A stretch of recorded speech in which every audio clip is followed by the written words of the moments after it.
Welcome to Brick Talk this week. I'm Randy Rowe, one half of the team that does this podcast, and the other half of the team is there, Danhai. How Muted. Danhai? Danhai Hall. To Brick Talk this week. Yes, I was trying to I'm unmute at the Randy right Rowe, time. one. It didn't work out that way. Ah, Oh, boy. yes.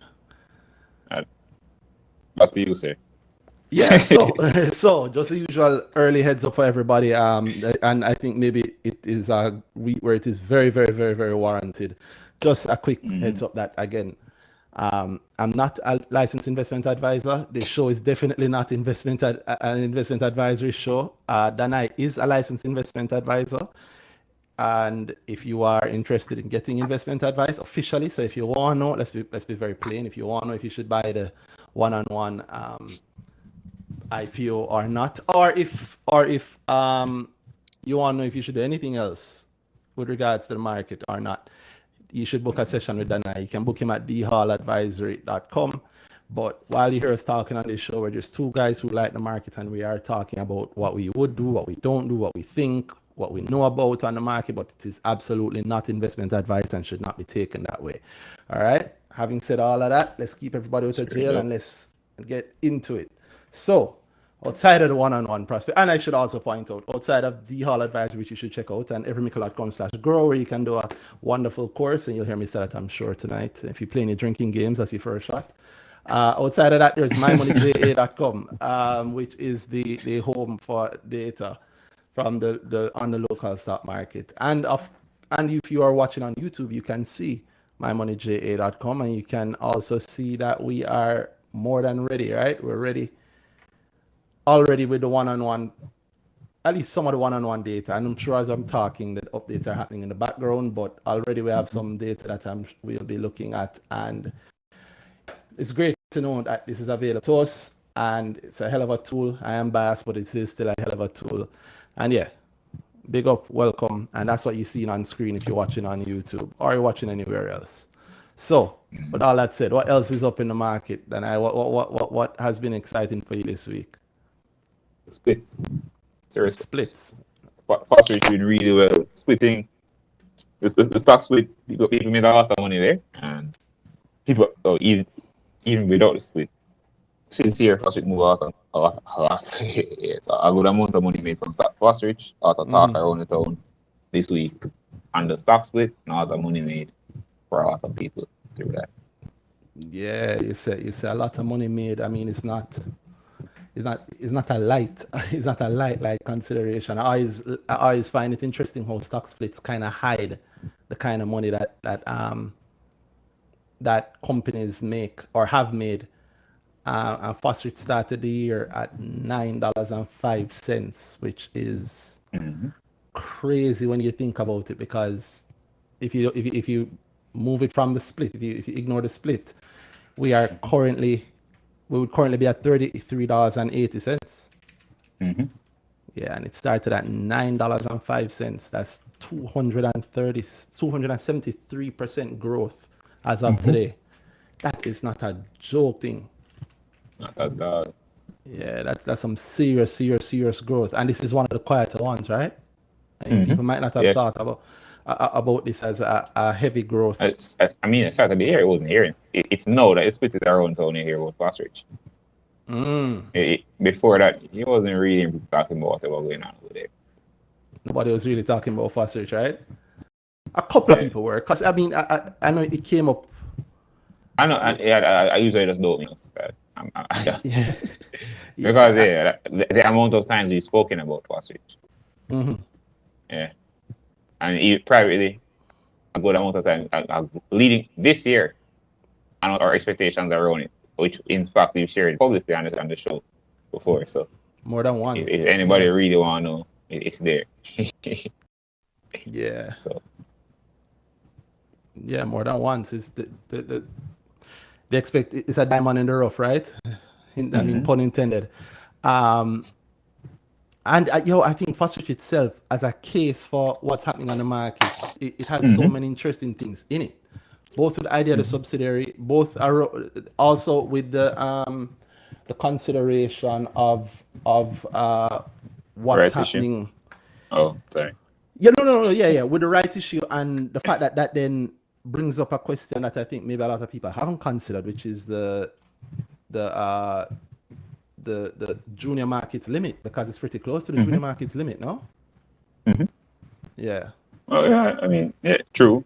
We've seen how much times now this year it been brought up in the public that yeah, people there many recommendations from many different people around raising the limit. So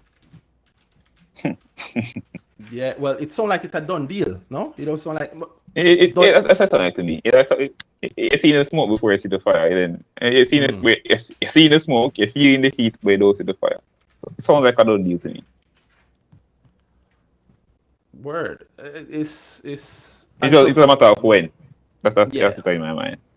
To get everybody on one page. I don't want anybody be lost about when it comes to what we're talking about. Currently on the junior market, the most a company is allowed to raise is 500. Sorry, it's 500 million. FOSRICH has raised. You remember off the top of your head how much, Danhai? No, not off the top of my head. I think it I three know David would know immediately. indeed. Yeah. You think it's how much? I would say 350 or around that. I think 100 and something about it. You think have 100? You should check the latest and see what the capital look like. Let me check capital. Yeah, so they have 100 and a little bit left, right? And they spoke about issuing 127. I don't know if I have that right. 127 million units is what they passed at their AGM. Wondering if my memory is on point with that. 126 million ordinary shares is what they were authorized to issue by way of a rights issue and/or an APO. Yeah. And then they got very detailed. I saw somebody tweet that the body language at the AGM was very, very interesting. Very interesting. The body language at the AGM. Once it started talking about that bit, the Andor, and then they didn't actually. It's not actually the company principals, I think, that spoke about that bit. I think they actually brought in the lawyer. So they brought in a lawyer to make sure that I guess that they were being very clear or very, very precise.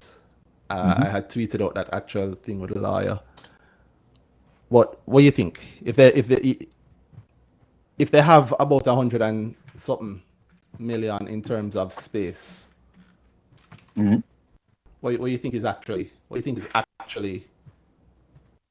happening? Because that's the big question.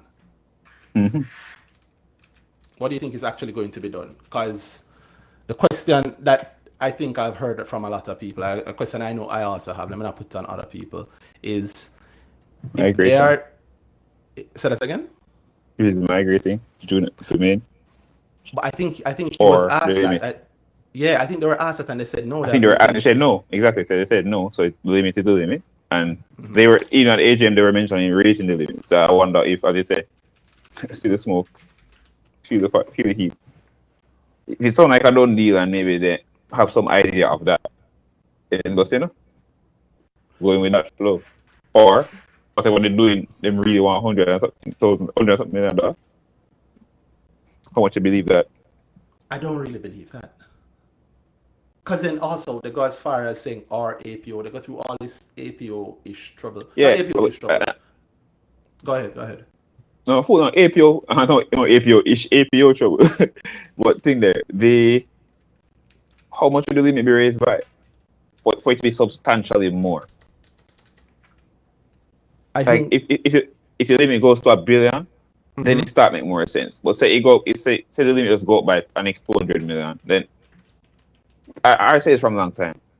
If it's just a junior market limit, them raising to as it's current or anything near to it, them could have borrowed that money easy. Yeah, but maybe you don't want to borrow. I mean, debt is always better. I know, I get that, but not debt is always better. The equity, not always, but yeah. Sorry. I mean, equity. I know what you mean. Especially when you do a rights issue. But it's free to the company, basically. But before I go down that line, I get what you're saying, and I don't want to break it down further than that because I was saying something else and I'm losing it. But I've lost it. You're talking about the limit, like how much would they raise The limit. Oh yeah, sing there. Anyway, again, if the common excuse given around APO doesn't hold up anymore. The one being, oh, thing there, you want to raise more money than not. And we all know 100 and something million on the market is not. That's You true. could tell me tomorrow, you could tell me yesterday and come with it today and then buy it out. That's true. 169 million is light. So Light. is the only reason I can say, okay, we're going.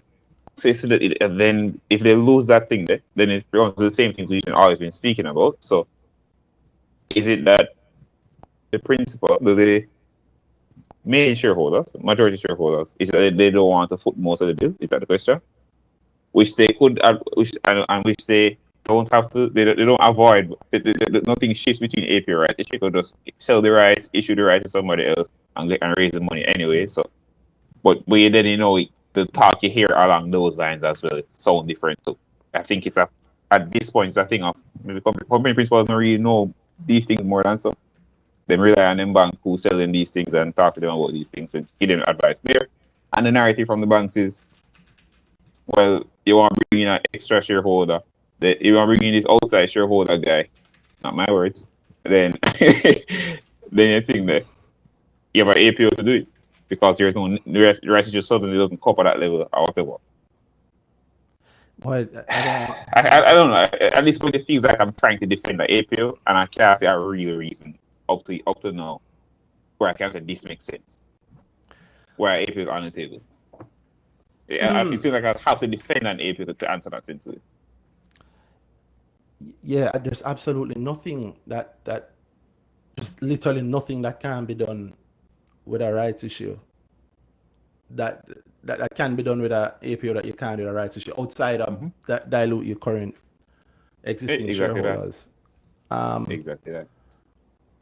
Yeah, I don't even know if I want to go down this road yet because there's so many little dots along that line, right? And because you say very lightly, but you ask what's the junior market amount going to raise.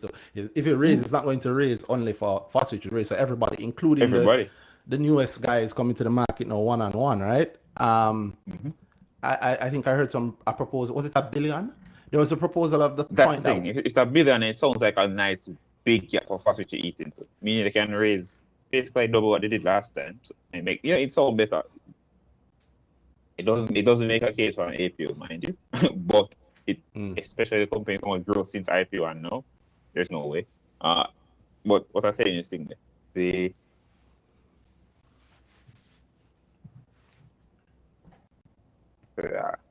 I'm remembering this.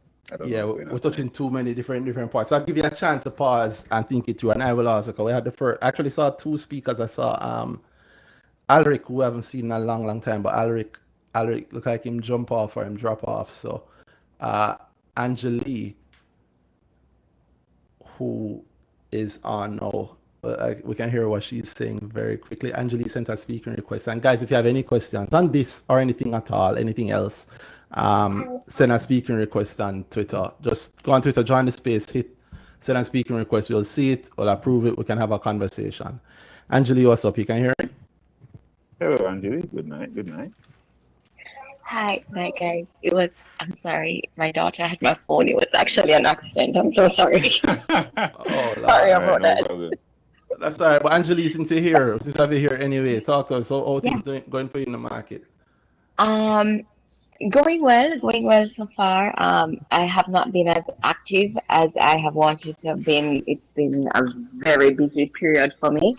So I know I started off strong and then I kind of like dwindled off. But I've spoken to Danhai and we discussed a couple stuff. But going well so far. I'm pretty impressed with what's happening personally in such a short period of time. So we're just waiting for the rest. Yeah, right? Right. Yeah, man. But I'm being patient. I'm learning patience in this exposure to the stock market has really taught me a lot to be just patient and just do my research and read. And what's your goal? Like, set your goal, because otherwise you end up going down a rabbit hole and it's not safe. So I've really been trying to apply the principles that I've learned, and certainly I've learned to be patient and just do your research. Mhm. Well, you're right. That's one of the biggest things. That's one of the biggest things in the market that I think people, especially new people coming in to the market, tend not to realize that is a whole heap of waiting. As exciting Do as you it know can how be. surprised I am to find out that I am patient? The market, like, first it was all right, cool, starting a year. Between where I started to know the level of patience I have, it's even just for waiting on stocks. Mm-hmm. It's way higher now. I remember jumping out of things just because it's been too long and I start worried. Not because the thing don't make sense anymore. Mm-hmm. It could even be within the same time when I was waiting for the 5 months I said I will wait, and Mm-hmm. 3 reach and my head is bursting. I need to go somewhere else. Just that level of patience to change, that just to shift that was a big Mm-hmm. deal. And to see where I am now, and then I hear newer people coming, a lot of my clients coming, and they're not really patient yet or nothing like that. And I'm sitting back like, I feel like the old guy here. I feel like the people who were before us telling us, boy, they had a very different idea of patience. Yes. But Yeah. at the end of the day, Yeah. that was what they were saying to us. Say, Jano, you guys need to be more patient for things, whatever. And yeah, the market teach me that, and hard lessons. Yeah, you remember when you were just like you remember all the times the years past when you said to me, say, like you're talking and you say, oh man, Randy patient with this, and I tell you, I'm not a patient person at all. But I still say, you will see, you will learn, you learn. I don't think of myself as being patient at all, but when you hear when you hear the people who start, a common thing I get at grow, like people who grow and they, we have a section where we really have a discussion around goals. And then I tell people, think about that enough money where you want to put it in the context of goals, and that's when you hear the people with them on 600% by next week Tuesday. They want 100% in a year. That 100% in a year is a very very common one, right? Oh yes. And of course, also 100% in less time. That is also very very common. And Trust me, I know. Reach yeah, to the I craft. figure you would know. And I tell people that it's not that those percentages aren't available, they aren't possible, right? Like we just saw with FOSRICH. How much percent? How Yeah. much hundred? How much hundreds of Almost 100 was percent? in it. Yeah, 200. What did I say? 200 and something percent. Mm-hmm. I've forgotten even the number, but like 200 and something percent between the start of the year and now. But that literally is almost 8 months of waiting. Well, almost exactly Mm-hmm. 7 months of waiting. Right, 6 months and Mm-hmm. 29 days of just waiting. And if you hadn't waited, if you moved a little earlier, if you moved, let's say, 2 days ago pre-split or Yeah, you'll be better off. X split, you'd be much better off, right? The highest sale I think on Wednesday. Now Wednesday was the actual split date. So split the highest sale on Tuesday was $4.38. Wow. 438, and we started the year at $9.05. Wow. That is no joke. That is no joke. So in terms of percentage, people and profit, whoever sold, if it's even one unit, them sell at the 438.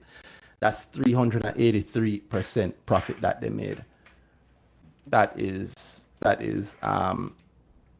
serious. And if you sold today at today's average price 338, that's also 273% profit. So on top of their money. So if somebody put out, Strong. yeah man, $1 million in there at the start of the year, them cash out 3.73 million, and 2.73 them keep for themselves. So if they borrowed $1 million and put it in at the start of the year, they could pay. 2.7 stronger. Whew, whew. And the year just halfway, well, a little over halfway through, what the people would have done this. So yeah, the patience is something that you learn. And at least for me, I've learned that it don't really feel like patience because I still feel Yes, impatient. it does not. It doesn't. That impatience bite me. But Mm-hmm. the difference now is looking back. Just when I feel it, Mm-hmm. I deal it much easier. It doesn't force me into a decision. It forces me into thinking about whether a decision makes sense or not. It is now, all right, cool. I have this stock. I still have it. What I expect for it is still is X, Mm-hmm. and what I do for my money. if it really makes sense to go somewhere else, then I'll drop it and go somewhere else. But if it's fine, it's fine. So before it was, I'm being impatient, I'm jumping off of this, and I'll really try to find something new. Even if I don't have something new in my mind, same time, and that would bite me too, because then I end up holding the thing a little bit longer, trying to find something new. Nobody doing the work. It was a whole mess, man. But very different guy now. Yeah, and I find that trying to communicate that patience is a big deal for me. Just I want to learn that better because of my clients. I need to explain to them that, all right, cool, yeah, the thing is still fine, or sometimes it's not like sometimes, all right, the goal is X and the thing, say by jam T with the expectation of summer and summer's push back. Then is the decision, all right, cool, if you're within your full timeline for your goal, it still makes sense. Then that's fine, go for it. But and to tell somebody that after the stock going down, that's a big deal. Like we're holding the stock not going down. We want to support whatever. Hey, trust me, I get it. But the thing there, you know that immediately, January, just don't wait through it. If your goal makes sense for it, then cut it and go away business, find something else. But if the thing still works within the realm of your goal, you don't really be that stressed. It should be fine.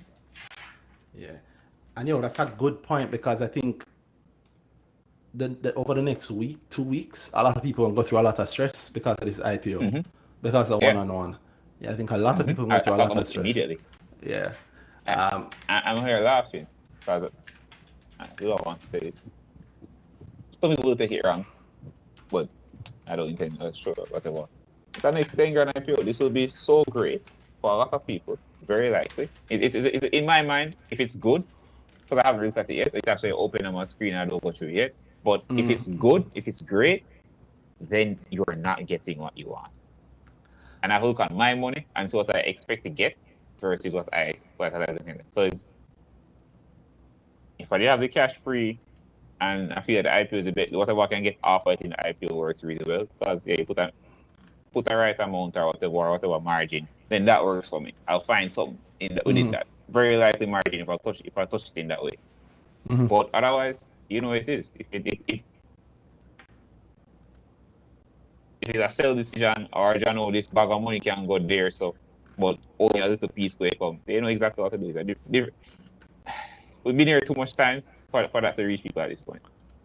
But it will. You're saying that, but you know that it will reach people anyway, right? It's going to reach people because there are also a lot of new people. Let's remember that.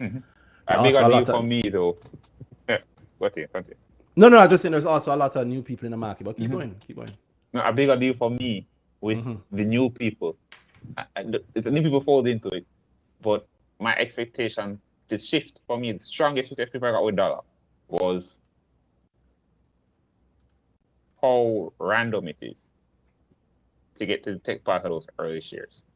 Because per tree learn, it never felt as hard, honestly. Doing it now, dollar was, and then more people getting on that same game. You see it happening more and more and more. You saw we were up the time when the moment the shares become available, the thing that we were up putting in trades within seconds of it. And still not get through when the taking is like 8 in the queue. So somebody beat it. Imagine, so to me, it was before cool. I was telling that people say, all right, cool, they do it or whatever, because I participate in the IPO in this way based on the goal they have or whatever. It makes sense, cool. And you go try it and I explain it. It's really easy, but it can get through. I am much of a believer. Sorry, just to keep everybody on one page. Then you say get through, you mean like you're talking about early in the days when, or in earlier IPOs, maybe definitely before dollar, you used to be able to trade.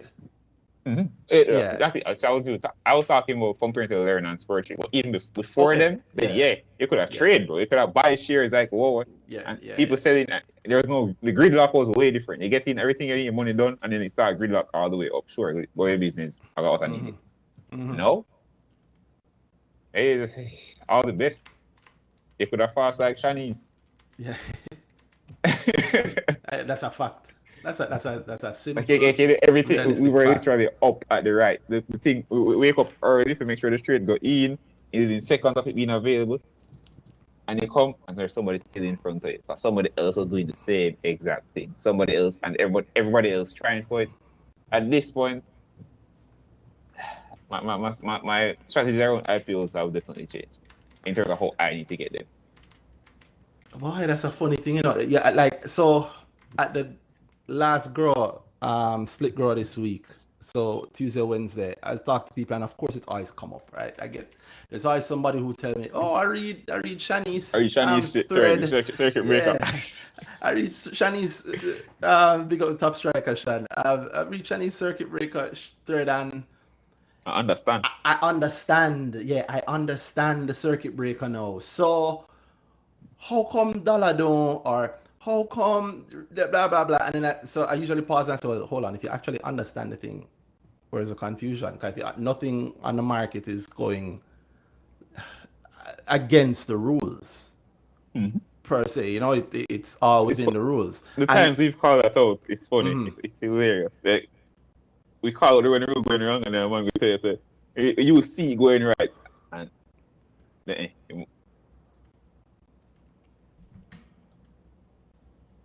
Danhai? yo. Oh, sorry. Oh, no, that was the point. That was the point. Yeah, So, yeah, no. just the person. You've seen how much time that happen. The moment something don't really go how they don't know the rule, something goes something sound a certain way, and it's against the rule that you don't know in the head. Say come out, boy, them breaking the rules, and on Twitter and them wrong, and then somebody show you the rule, and you know really goes up a boss. But how much time you see that now?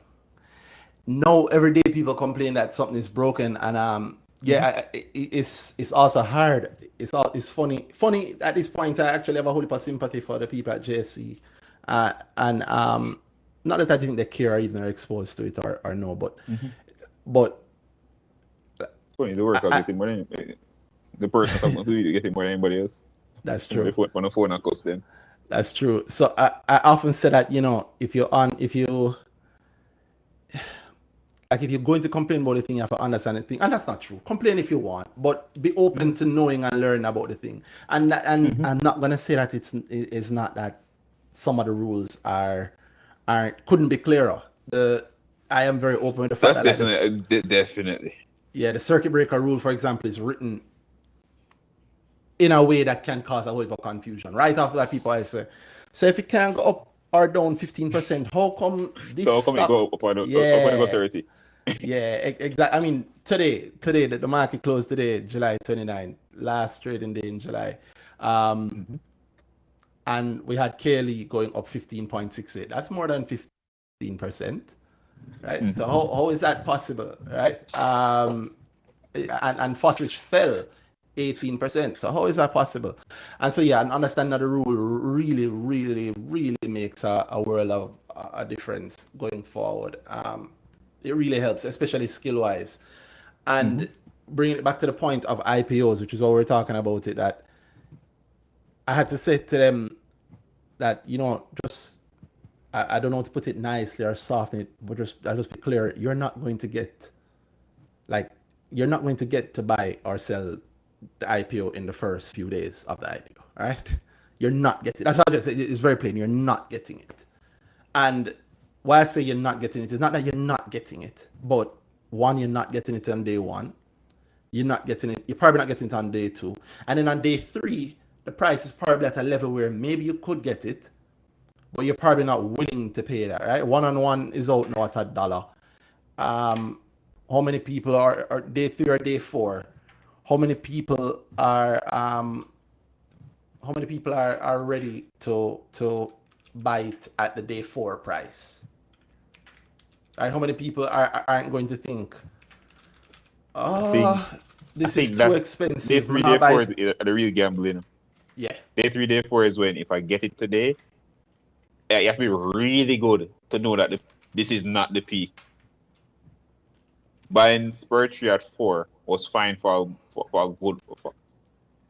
Actually, let me check that. I might be comparing different timelines. But say about learn at the high. Say about dollar at the high. So say about dollar at near the $4 point. Or learn near the $4 point. Then fall back and trade very strongly around the 3 line. Both of them do it. But one did learn it for good. They're doing it right now. Suppose they was on day 4 thinking, it's a lot of that. Think of before $1. Everybody was posting everybody that know the limits was posting that we buy here and here and here and here. 4 days straight away buy everything I can get. Yes. Yeah. So they only got on day 4, so the average price now really looks so nice. Yeah. I mean, on day 4, you're talking about buying at the $3 level. How many people are willing to pay 3 times the IPO price right within the first week, the first few days of the stock being listed? Very few people, right? Yeah, exactly. 200% up in days, I'm out. That's enough people. People say that, you know. But then when them see it in front of them go, well, I mean, I made the 200%. I made the 200% in 3 days. So let me see what can happen on day 4. Facts. Right? What a good amount. Yeah. But you can see that the selling gets more and more and more because every single day it reach a next man price. Yes. Yeah. It's a I don't know. It's a very it's a science and an art. I like to say it, bro. It involves a lot of the hard numbers, but it also involves knowing people and knowing yourself, though. Knowing what you're really going to do, right? And that's why I tell most people, like, yo, you're not going to get it. And also, there's a reality of how to get it. A lot of times, the orders going through on day 3 were made 3 days earlier or 2 days earlier. Yeah, you have to know the circuit breaker rule. Then you have to know the technicalities around about trading system to put it in. And even after that, you still have luck. You still have luck. You still have luck. Yeah, it's just not the sort of thing. IPOs is so funny to me. IPOs, you can tell almost everybody applying. You're not late on day 1. Like everybody, of the group of people are going to buy it on day 1. You can strongly tell all them no, and so little people will get it. Will actually get it. They never matter. Because the amount of people that get it, no, it doesn't make sense. It just never makes sense for so much people here. Yeah. I think it's a side effect of the rise in the retail investors that being very careful with how I say this. I don't want it to be taken the wrong way, but IPOs are no longer the way that the most money is made in the market. Not immediately anyway, right? Yeah. That's funny. Yes. So you say that, let me know exactly the thing is. So yes, it sounds like your strategy has also changed. I mean, it has to also, because you're getting 2% in after you apply. Yeah. You're not getting it in day 2, day 3, day 4, unless you're willing to buy it at 3 times the IPO price, assuming that it's a good IPO, and then if you buy it at 3 times the IPO price, you probably have to deal with the gully of next week or next month. Yeah, when the selling hit and it dropped down to 2 times the IPO price, but that's a hell of a drop for you, right? That's a hell of a drop for you. And then if it dropped down to double that IPO, if it dropped down to half, 50% ahead of the IPO price, you belly bottom might drop out there and say, boy, man, no, I shouldn't buy this. And that's the only way you're going to get real volumes, I think. Assuming here that I'm talking again from the perspective of most people. So maybe you don't have a inside link, you don't have a reserve class link, blah, blah, blah. Sorry, I saw somebody that I wanted that had sent a speaking request, and I was about to tell them so they can link up, but it looks like they're gone. If you can send back a speaking request again if you want to talk to us on this and anything else, not just IPOs, not just the last IPOs, not just FOSRICH split, although we're still going to go into FOSRICH split and a lot of other things happening on the market, but also the one-on-one IPO, which is right there. now out. You're right there, and very exciting to a whole heap of people, myself included, going through it. You say you just brought it up on your computer, and Yeah, it's right there. Yeah, what you see so far, what do you think? I have no idea. I'm looking at how much shares. It's really just brought up on the computer. So I'm just seeing how much shares available, how much in reserve, heavy reserve, almost 2/3 of the offer, probably even more, is in reserve. Word. So you know that's I said 10 grand. What are you expected to get if you're doing heavy applications? And just this market now, I don't see any junior market company coming to the market now. and and the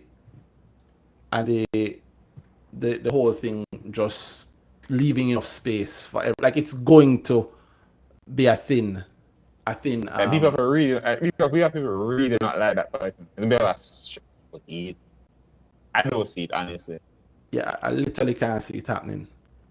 Because at the 500 million limit, even if you're taking the full There's so 500 much money. million, yeah, and there are so many people. If 10,000 people apply from the public, and even if you put the whole 500 million to the public, which I don't think anybody's gonna do, you IPO, it's a chance to reward the employees, it's a chance to reward your stakeholders, your previous stakeholders.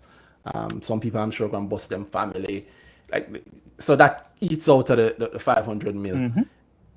I just don't see it. I just don't see any of them coming that you're going to get it to get a strong seat from IPO. It would take a great amount of shit from a lot of people for it to make sense to me. Like it wouldn't make sense, honestly. Let's see it again. The YouTube JFP is a good example. Most brokerage houses say do not cut. Still very successful in raising. Yeah. So that's some the guys on Limitless podcast. That's also another thing. I do not expect that any prospectus these days is gonna be unsuccessful. It's so hard just to get to the point of the listing. Yeah, that I don't expect that any of them are gonna be unsuccessful, right? Even APOs are successful when most of the public isn't only involved. Gonna lose money. Yeah. Even most APOs are successful. So you're not. I don't think that I can't see any of them not getting through in terms of listing. Now, as to whether or not share price will keep flying, that's another matter. But that's understanding. Yeah, that's another matter. Another matter there. JFP is a great example, and the fly, but not fly like the rest of them. Exactly. And it's often ignored because the truth is also the new retail market looks a lot on what's hot, meaning what everybody's talking about, right? It's also interesting. I think I had a bad experience with broker recommendations. Not from what they put in them or whatever. Just my view of them makes it hard for me to find. I don't interact much with anybody that looks at them and say, "All right, I'm going to buy this IPO." That's a lie. I've met a lot more of them now when a broker say. No man, people pay attention to broker recommendations. I Because I remember that's what I'm saying. Before I never really so sure that people listen to it, and I know more and more and more. That's why I say it's hard. It was hard for me to gauge. Cool, what exactly the sentiment is. Are people listening to this heavy? To me, because it was me, I pick up this thing and I said, it's not going to change my day. And I was around a lot of people that never really think that. And then I start meeting people that a broker said, or them not really know, but the broker did say. Yeah, it is. But then, if everybody said no, well, there's far from there's definitely enough money outside of that. So again, a JFP example. Yeah. Yeah, I mean, you guys can somebody can send a speaking request and tell me how you see IPOs these days. That's something that maybe I'd be interested in hearing about from people. Or what you think of IPOs. And since we have one here right now with one-on-one, I think it's a very great opportunity. Like, what do you think is going to be the effect of one-on-one in the market right now? Ricardo Allen finally getting to push it all out there. Putting companies been working on. How many years been working on it now? Like I did say to people that, it's a chance if you're watching us at least, or if you're listening also, because we'll say to hear us go through the prospectus together, really. But I'm sure you guys will have questions around it. If you join and have questions, it's fine. If nobody asks any questions, it's Danhai and I talk, and I keep the questions for the girl subscribers. But as it is now, I mean, I'm proud. I'm proud of another younger, Ready again. yeah, another younger business person pushing out, changing the face of the market, the face of the industry. And in this case, this is in the same lane as Eddie Focal. So it's now just it's now no longer just Eddie Focal. It's now So urban industry on the market. yeah. No. For the people who believe that you can only compare industry similar companies via PE, now you have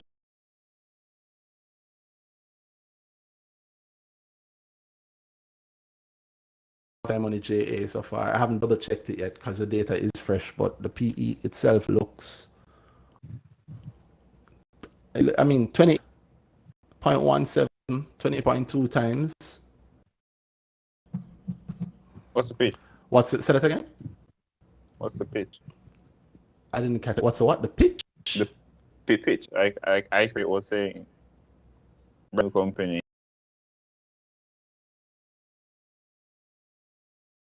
But you know what's going to be said. Somebody somewhere going to fall in love with the PE being not 10. And then suddenly it's a big discussion point there.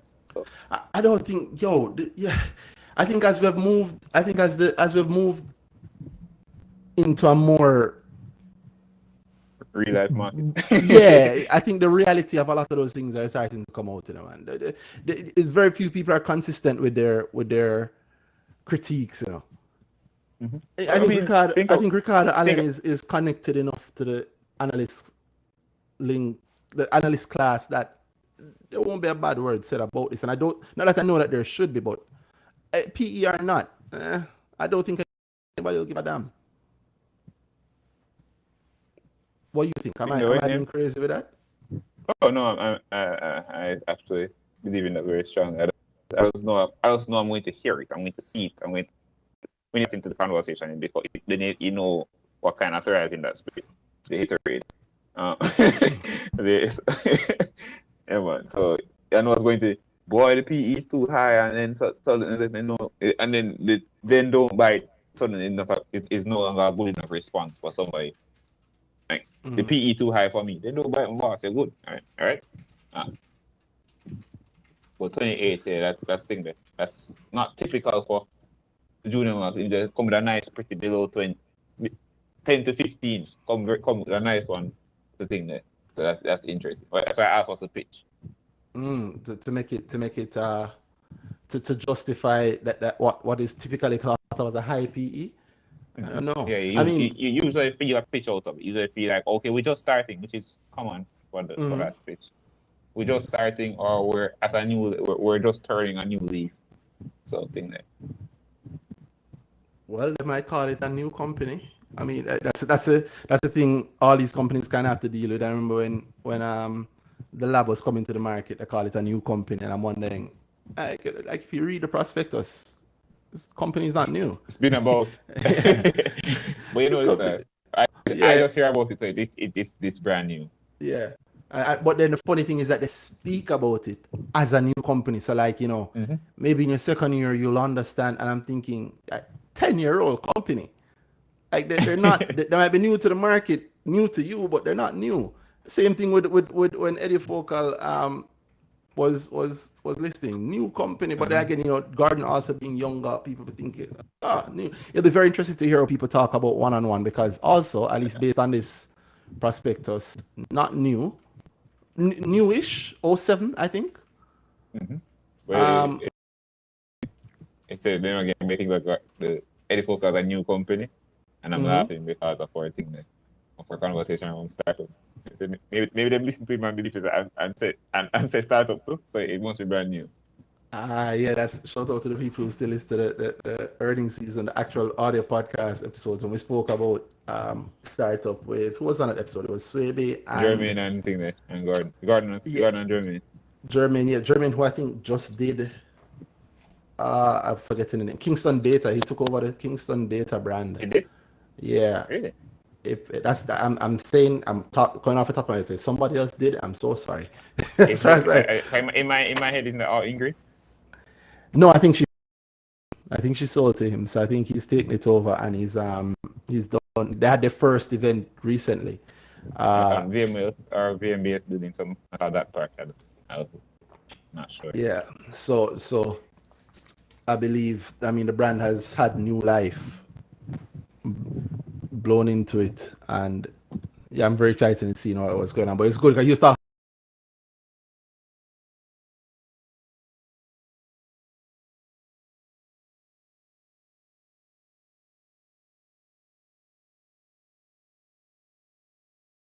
really their skill level there. And thinking about that on the going back to the PE point, forget the new company. Going back to the PE point, the junior market today, the PE is for the average PE on the junior market is 41.46 times, right?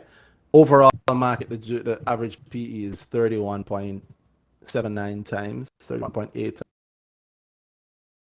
The average PE is 23.15. So I mean, they're coming to the junior market. I'm not worried about that. For me, PE, you always say it also, Danhai, the PE is looking backward.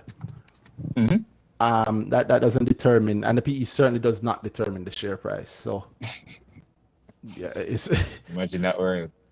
yeah.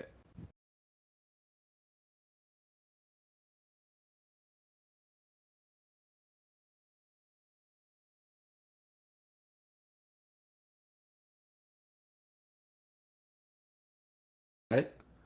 It's not a calculator where the price moves based on what the PE should be. Mm-hmm.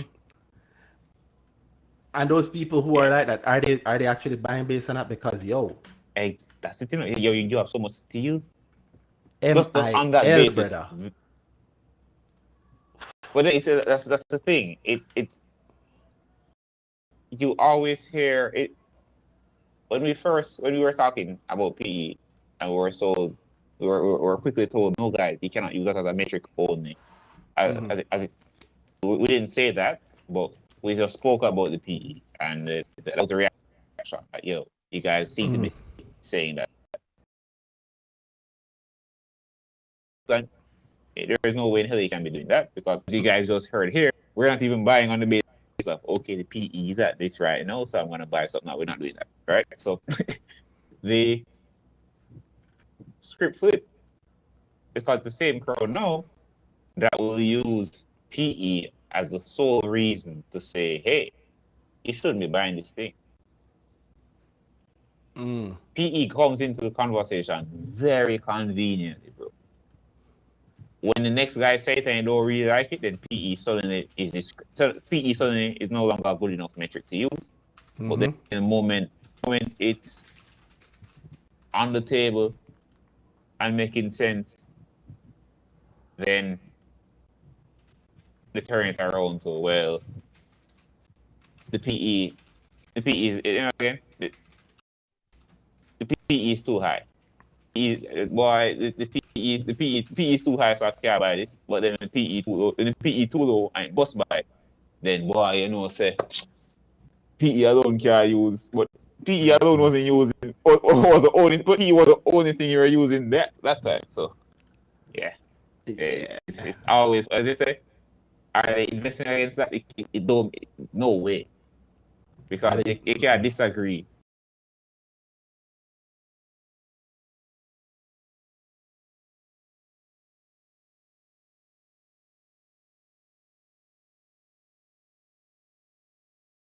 Back on, or anybody else who wants to send a speaking request and talk about anything, including the stuff that we're doing here. Literally was about to say, Giovanni, if you can come on.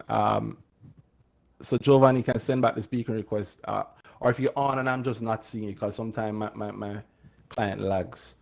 If you're on, I'm just not seeing it, you can unmute. But if anybody else has any questions or anything else you want to talk about, we don't only have to hear us talk about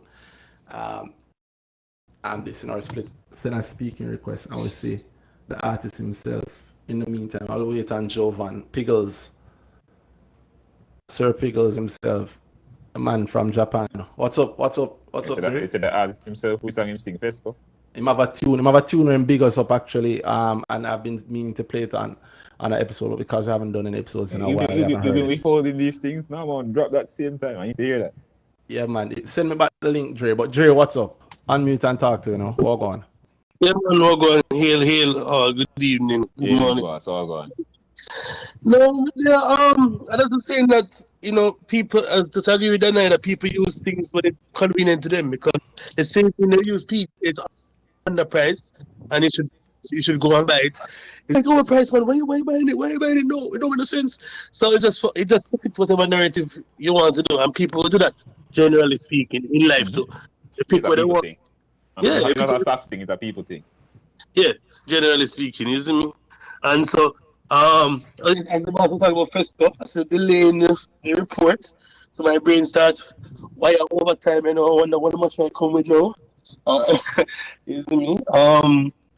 And so I might have to make a call this weekend to see what I'm going to understand. But yeah, The delay you're talking about is Fesco saying that their And- annual report they will be went to wait till August 19 within extensions granted. So they must, I wonder what go on.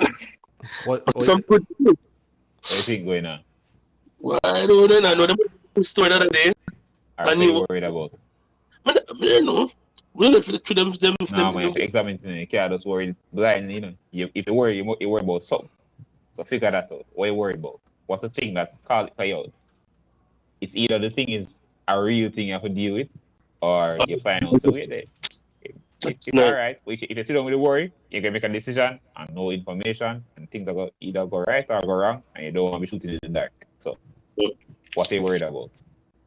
No, I'm not. I mean, I think about like, what could it be? I'm not worried. I'm not worried. Oh, you're good. No, so you're fine. Buy more, and not everything good just go forward. Gotcha. Makes sense.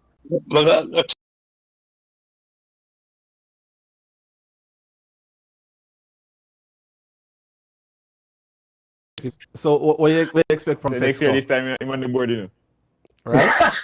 Or at least a top 10. At the way you're going, at least a top 10. All right, head in Japan branch. I mean, I'm not just looking at the universe itself. In terms of the prolonged situation in Ukraine and Russia, and the fact that Europe is quote unquote supposed to be shifting to coal. So I was reading an article the other day that they might be shifting to coal as an energy resource. So Europe? I saw something about Europe's hypocrisy of talking about coal as a way of energy. I didn't deep dive into it yet because I mean.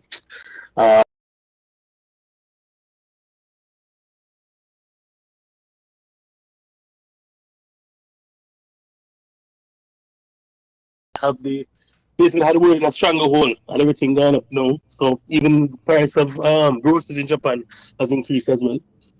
Since that whole thing's to kick off. So watching to see, and if that's there should be quote unquote an increase in the result numbers at a fiscal report. Because people still need gas, people still drive.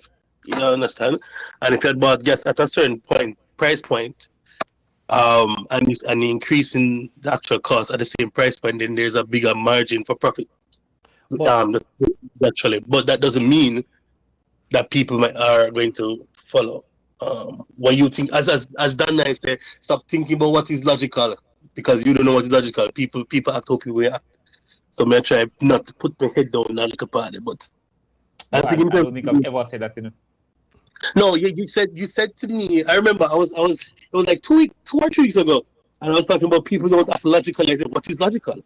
Like what? I was actually agreeing. I was saying people do act like Yeah, people do act logically. people don't decide that whatever they think It's is the logical. reaction. People decide that whatever reaction I want to have in a situation, that is the logical situation. No, Yeah. people are very, very logical. And the funny thing is, on the local market, also we often think of others. People are going to, and then we think of these.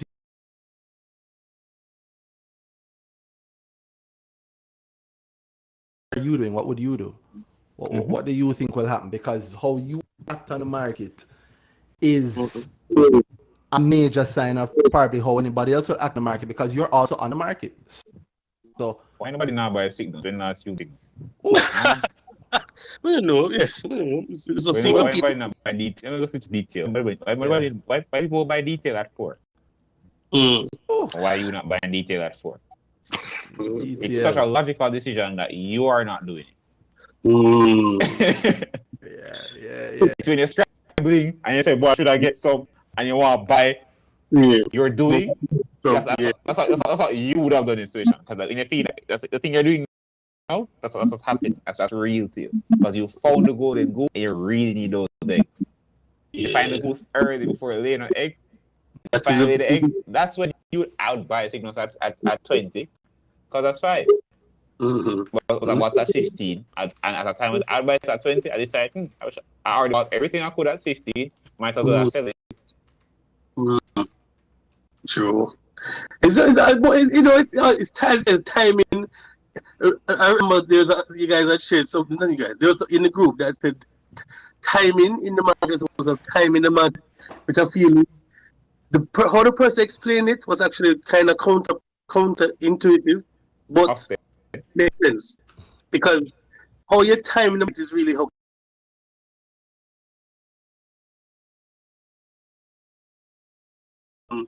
you get out at $1, whatever. He bought at $1 and it goes up to $8. And the man at 8 buy it at 8 and say, you might go to 10. He drop and go to 6. Him start cause the first now move. What this? But the man at IPOs, I sit easy because him goal is 10, but he buys that 1. So that's like a story of bad timing. Yeah. So but if me and you are buying Fesco and Fesco gone to thing there, gone to 12, but you buy it last month for 6 and me buy it this month for 5, and I made the same money, but you were thinking, boy, I'm gonna sit and chill in Fesco no matter what happens, anything happens. Sounds like I won. I made more profit in less time. That's true. So but the converse is what happened to people, isn't it? The opposite, you go down and people start get bring up. So this not move. Yeah, so, Randy said today, recency bias. The thing that happened just now. Close every. I still think people are still thinking about dollar. The dip and everything around that. That has been going on for this whole year. Think about that. Yeah. Well, no, one-on-one is out. It's going to be one-on-one. There's one-on-one that, yeah. Whatever happened with one-on-one is what happened. If there's, I think, as actually going to. Sorry, I get some wicked feedback from you there, Dre. Yeah, so I was thinking Danny is actually going to tweet it going to ask a question. If there's one thing that you could change about the market, the local market, what would it be? And I'd start it off, and for me, it would be just reducing some of that recency bias that we have on the market. Everything is the last, and then as a result, we tend to take experience as a marker of. Let me not say of reality. No, it's actually our experience. We take experience, we conflict experience with skill. Okay, different thing about that. Yes. So we assume that the person who has 5 years of you start investing 5 years ago, so you must know this thing. And you see, literally everything you write up has been investing for 20 years. Totally investing unsuccessfully for 20 years. Yo, it's anyway. But it's real life. You can't come tell that. Hey, remember, your fundamental not.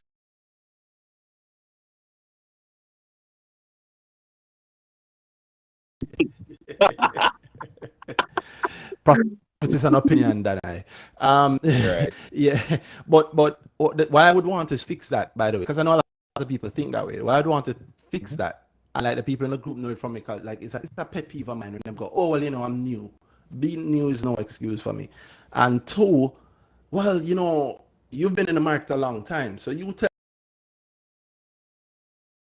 And I get that sort of thinking, but you have to understand that time, space in the market does not equal skill, does not equal competence, right? And just because somebody has been there a long time doesn't mean they're good. And just because somebody is new doesn't mean that they're not good. Another beauty of the market is that the market is almost like a map. It is a record. It's a record of literally everything that has happened. So, unlike many other industries, many other things, when it comes to the stock market, being new is not much of an excuse because you can literally just go back and check what happened in the past. And check the last few stock splits. People usually act when there's a right issue. Check the last few right issues. What happened when there's a dividend? Check the last couple of dividends. Being new They is not don't an notice excuse. people, right? That's it. That's what's wrong there, right? I think it's just in life, you know. I think it's a reliance thing in life, you know. If you're learning to paint, let me talk to somebody who's painting for a long I'm time. ask a painter. Yeah, somebody who's painting for a long time because they must know what's going on. Yeah, the person who's driving, drive long time, so you must know what's going on. But no, there are lots of people who have them license, buy them license long time and can drive terribly still, right? There's lots Can of press gas. it's not learn to evaluate skill based on real actual skill measures, not just length of time. Length of time is just one and it's not always the most accurate. But let me swing it back around to the IPO. That's everything, you know. That's everything. Let me swing around to the hot IPO and ask the man in Japan what on. So, Sir Pickles, you look on the one-on-one prospectus that you're buying it? I sit. I might try to get a quick flip out there. Ooh, If it depends, profit is there to be made, why not? man, say a quick flip. Quick flip. But I was like, so how you know your property? How you make a Well, I find that very funny how much decisions you made about what you're going to do on the back of. We don't really know yet.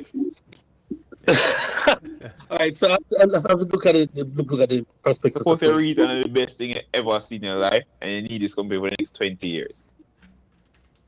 But you may decide already to go quick flip it because mine you've already decided you're going to quick.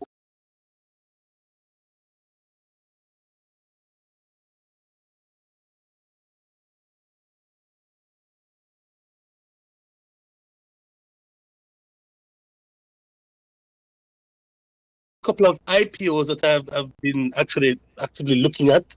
It has usually been the quote unquote IPO pop, which if you do get a decent amount of let's say get 1% away. So if you buy 100,000, you get what 10. 100,000 shares, you get 10,000. Usually in the first couple of days, if the hype has been generated enough or there's a narrative around the particular stock, it usually, as they say, day 2, day 3, you can't get none.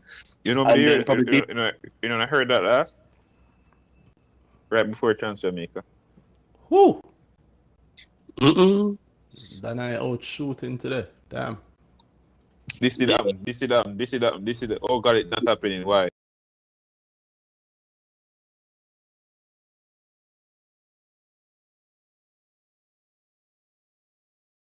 Before there were many nice, successful, most make money IPO. That So, been the careful. Yes, that's a good The point. usual why those things ask yourself why those things usually happen. In what cases do they happen? It's not a usual thing where IPO come and it go on. It's this IPO have what the market need for this to happen. But if the market views it as a good price or underpriced. Bossy, let me tell you. The answer that question you don't need to answer. The answer is you can read the prospectus and you can decide if it makes sense for you or not. Right. You don't decide you're gonna do this short term flip, then if it's a good IPO, it's a good IPO. Don't think that for answer this about read the prospectus. Yeah, but still, even in that, there is something else. It's something you make that, which is not necessarily bad. You just decide from a long time, say, "Oh, I buy that one here." I'd probably question that quick flip idea though, because you know what's happening with the market now, Dre. So you're going to quick flip the 1% that you get your 1% allocation. To be honest, because right, so based on what I think I can, well, as I said, my goal is it Mm-hmm. as um if I see there's an avenue to which, as I said, the vehicle that can take me there in a particular time, I'm trying to find that other vehicle because I think I might be hitting a wall right now, in my opinion. But after, as I said to you, remember yesterday guy said, please remember that I'm coming from 20 stocks. All right, so please, And now, area, you see, I'm saying Randy does say about excuses. I have zero excuses. Listen, to bossy. yes, you have. Yes, You can't use that one. I'm coming from 20 stocks. I'm coming from this stuff. Yeah, the trip from 20 to 1 is very far. It's either very fast or very slow. And that's all on you. Nothing to do with experience or it take a long while to sell All right, in hold a on. one day. Hold on, Dre. Let me again, people. If you want to join, if you have stuff you want to talk about, if you want to ask us about stuff, including one-on-one IPO, you can send us speakers. I will talk about it. Justin Chaplin, Yeah, good night, good night. Good night, boss. evening. What's up? When they do a mistake, me send 138 did make this big leap in like what February, got to $7, north of $7, and there wasn't any news or anything like that around it. So now me I Very, wonder, very interesting time. February is an interesting time. What was going on in February that would make it hype up so like trade at that level? That was a question. No, just I wonder because now that play is more open up and financials come out like a month ago about it. So I wonder like no hype around it. What type of things would change that would make the stock start trend up more? You know, I know real estate stocks would have a little more, a little more. Randy hasn't done this yet for the night. Hold on. So let me do it. No. Have you done Hold grow? on. No, man, hold on, Danhai. Yeah, I mean, that's a good question. Alright. I can tell you he has not, but I want to hear what him just said. Real estate stocks, what? Yeah, well, I figure say since you can have a better estimate on the value of it, and especially since it's the service of living on campus, you say that would have boost confidence more in the investors, would have boost the price trend up some more. That's along the line how me think. About so wait, what are you wondering? What's the actual question? That's what I want to hear. I was wondering how now it's basically a trend down as opposed to in February. Although then I say it was a more good time in February, but that trend. He did not say that. He did not say that. Yeah, that's it. No, he did not say it was a better time. He just asked what happened in February.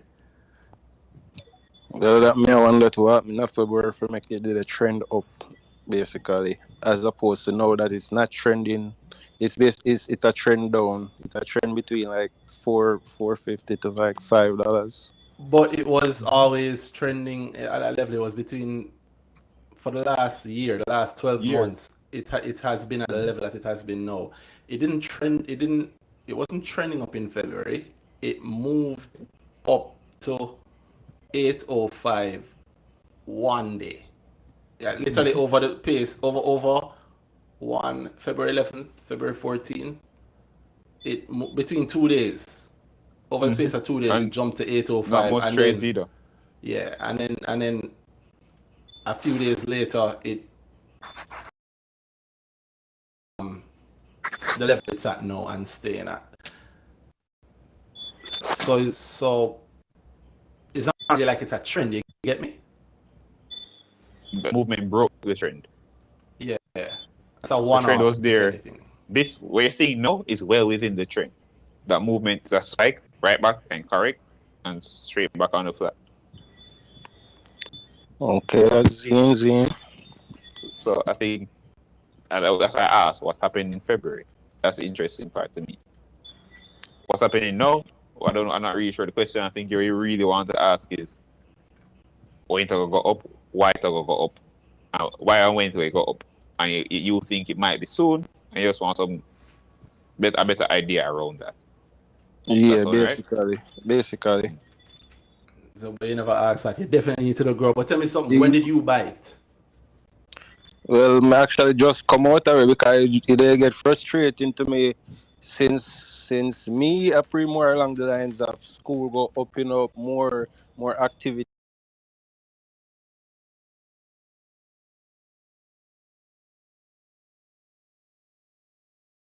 I mean, UE open up accepting more students face to I face. find that interesting. You're selling no.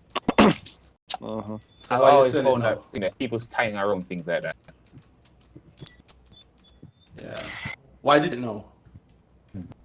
So now become face more opportunities like PJ and feel like it a train at a fear.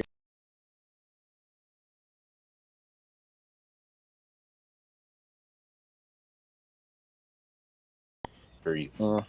Why you sell thing there? What? Myself because If those myself are it go too slow for me. I figure say it was no significant hole in either. Whereas might already have Martin, some I have to money. explain that money and money. Me know so you know I put the money nowhere and lose it. So Right. money and money. Significant, little bit we want money when we make investments. So I said it. What I say it was basic. So then I ask you that. You say, oh, you said it because it wasn't moving fast enough. Yeah, it was So more in part how you of. suppose what were you expecting? When you were going to sell it, what price you were going to sell it at? I was thinking about straight like 750, When? closer to the end of August, from end of August to September. Those So times. why sell it now? Because we have end of August is a month away, September is 2. Why sell a month before time or 2 months before your expected time if you don't reach there yet? All right. Well, that's because I'm going back to my first point. You never know significant amount, and then when me think say the deer when I had that same insignificant amount when it did drum in February those times, so I say all right, but me probably can do that same jump because school I gotta start back We are really. not answering the question. We see what you're saying different from you said two different things back to back. You were going to sell in August, end of August, end of September. So you have a whole month that you have a nice selling window for you between that time and expect to sell at 750. We're selling it early, and then you got into other thing. I have nothing to do with that. It Well, can't be so moving too slow if the thing you were waiting on to happen some don't other happen thing yet. we feel like it did at a discount, so I'm just take up a bigger position there instead. Okay. Say In what more? something else. In something else. That's what you're saying. Right, right. Oh, Okay. And Just what was take up that a something bigger position. else? What was that We something think else? we see how to today figure some buy some more into a sync up to today. All right. I'm not knocking that thinking. What were you thinking around with single? I figure say more people come to Jamaica, so that means more of the different products, water, this, that, I go buy up. And it they trend down, they trending at the teens for some little while now. So I'm say, all right, boom, probably can reach back to 22, which you did that trade for a couple months before it go down to the teens. So I say, yeah, that a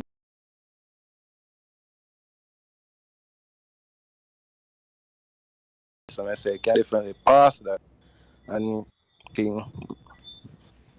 Why that's that you're trading at dangerous. You know how long are you yeah. investing? Well, me just start invest since year. I have a trading account before, but since year, me really start trying to get Start more. using. I get you. I Yeah. get you. You're I get you. investing on very unspecific lines. Yeah, man. I You try to can get the reach to the framework dark. together. You try to get the what? I try to get one framework together just to see, You invest otherwise then.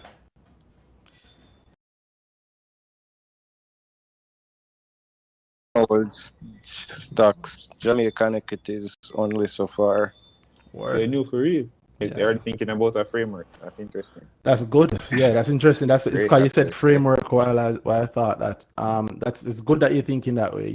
And I agree with you. You need to have a framework through which you work, like your investment thesis, if you will.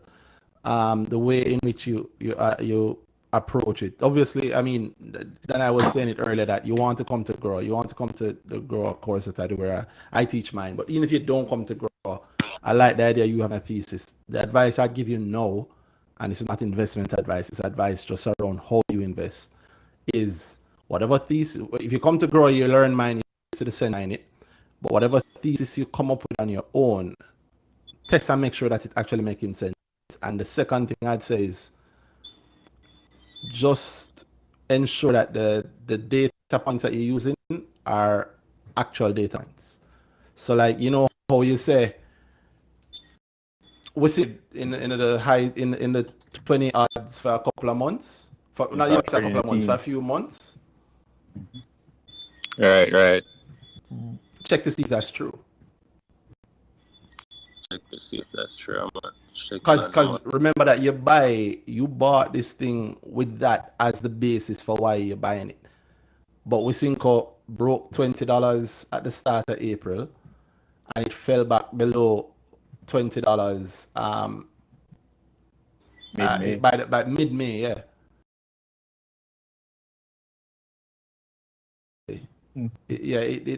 So between April 7th and May 19th, that's the time it's spent above $20, and it's really just the couple weeks before the result came out, and then the result came out and it fell back down to its regular level that it has been for a little while now, since about February of this year. So again, I want you to understand I'm here. I'm not commenting on Wisynco itself. I'm commenting on something that it's on. And it's a very, very common error where we just take the thing that is very commonly said. And especially if you have friends that you talk to investment about, I don't know if you do you? Yeah, I recently got into stocks and the rocks Telegram. Okay. Yeah, so that's a Telegram group that has a lot of investment professionals in it and a lot of other people who just are interested in investing in there or anywhere else you are. Ensure that what you are hearing and the basis that you are using for whatever decision you're making, ensure that what you're actually saying it on is true. So it's not been above 20 odd for months. It literally just went up, results came back down, but you bought on that basis. If you simply had checked to see if it's true, then maybe your decision would have been different, right? Definitely would have been a different decision. You see how important something like that is? Think you did the same thing with 138 SL. You said, boy, it was trending up in February. That's why I was listening to you, because in what you say, you kind of give clues about what you think. You say, it's trending up in February. It didn't. It went up 2 days before the results, and it fell right after the results. For the rest of the time, it has been in the area where it is now. If we go back further, it has been in this area pretty much for the past 7 or so years. So it fell a bit in 2019.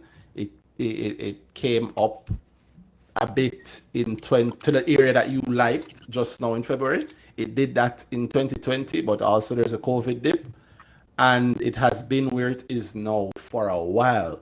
But when you bought it again on the idea that it was trending up. You want to think about the market it is short-term investing on the market is the hardest form of investing. Very, very few people actually do it, and even fewer do it well. And the market, treat it almost like a single data. A stock going up in 1 week think of that as just one data point, not it is trending up. Because lots of people buy on things like that, and in the next week when it come back down to its regular level, oh damn, what's happening? And then it stays at that level for a long time. And your money could be stuck in something simply because, again, you never checked before. You get me? You understand what I'm saying? Yeah, man, I follow you.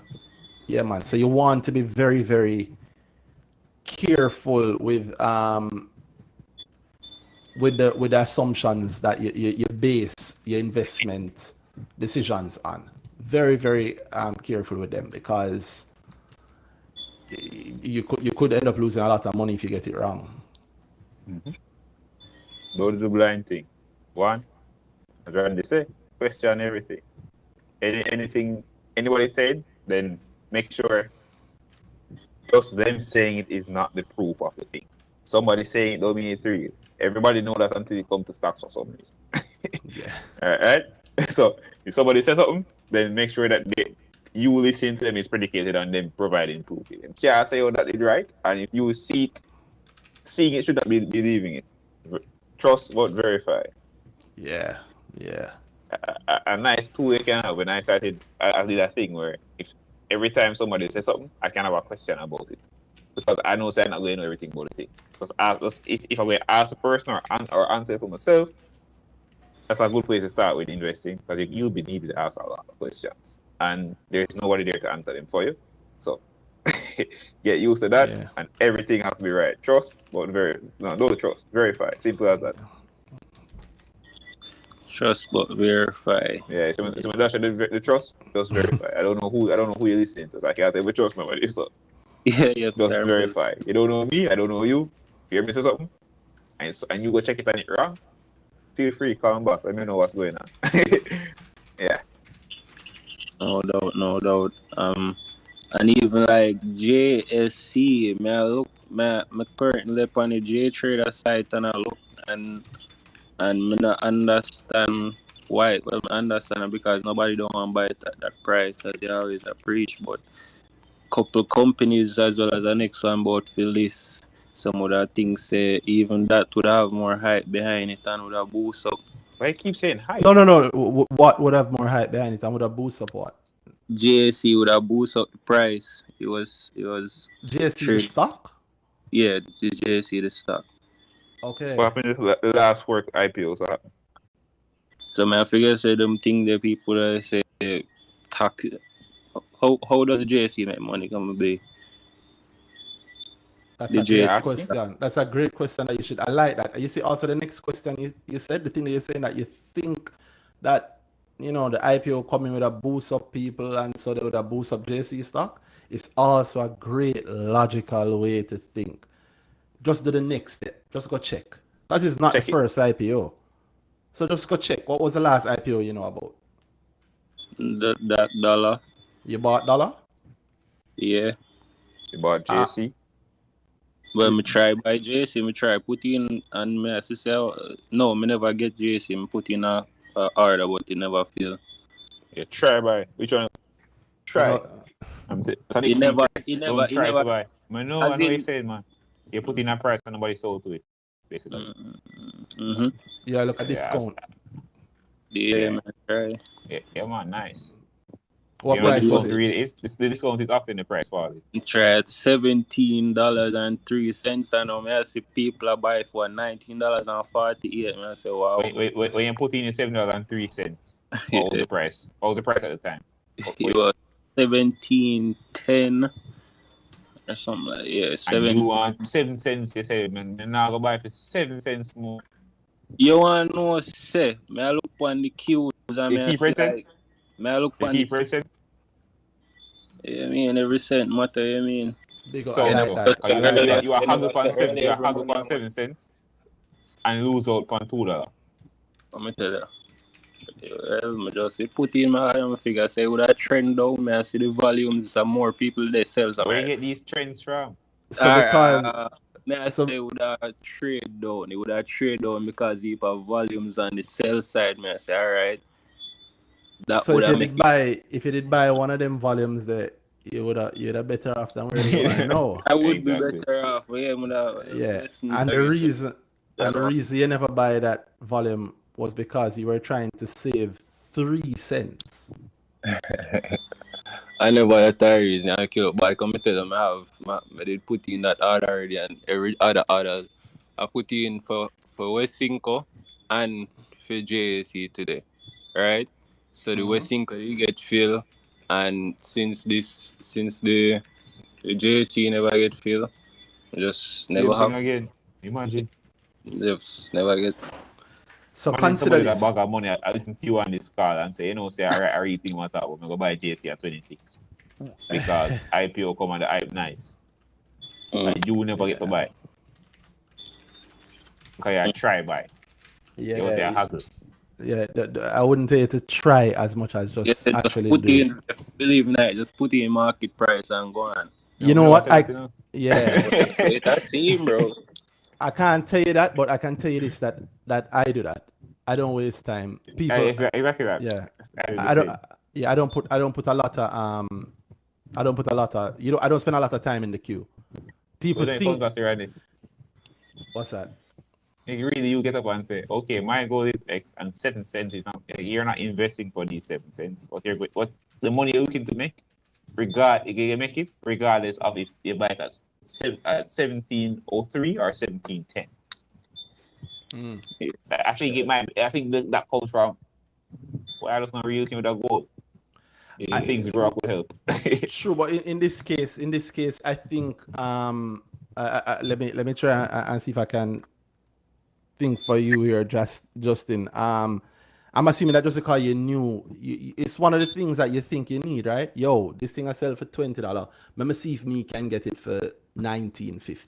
Because we think that in Jamaica all the time. Everybody want to try. Because if you get it 19.50, I think I got 30. I'm gonna get it 19.50. I make more money than if I bought it at 20, right? Sure. Yeah, but the reality of the market is, are you checking? Because how you know somebody going to offer it for that? You don't, and you oftentimes then miss out on the run to 30 simply because you're trying to save the 50 cents. In your case, you miss out on the growth so far because you were trying to save 3 cents. You say it wasn't that, but it was. You just never thought of it that way.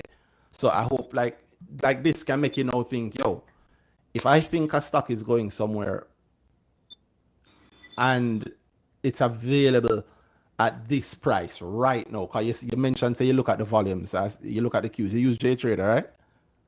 Yeah, J Trader. So if you look at the queues that you're using JTrader and you look at the volumes, then you know what is actually available to you when you come to buy. Yeah, no. So what's the benefit in trying to save the 3 cents? You lose out on making $10 because you're trying to save 3 cents. God. You just never thought of it that way. When it pass you, when it pass you, it look bad, but then when it catch you, you would have say, all right, sniper, you know. I wouldn't Accuracy. say that. You would I never wouldn't hear say, me but say that. if you hear that if word, put it down as much as they can. Go on, put yourself in a position, you're not ifing on butting.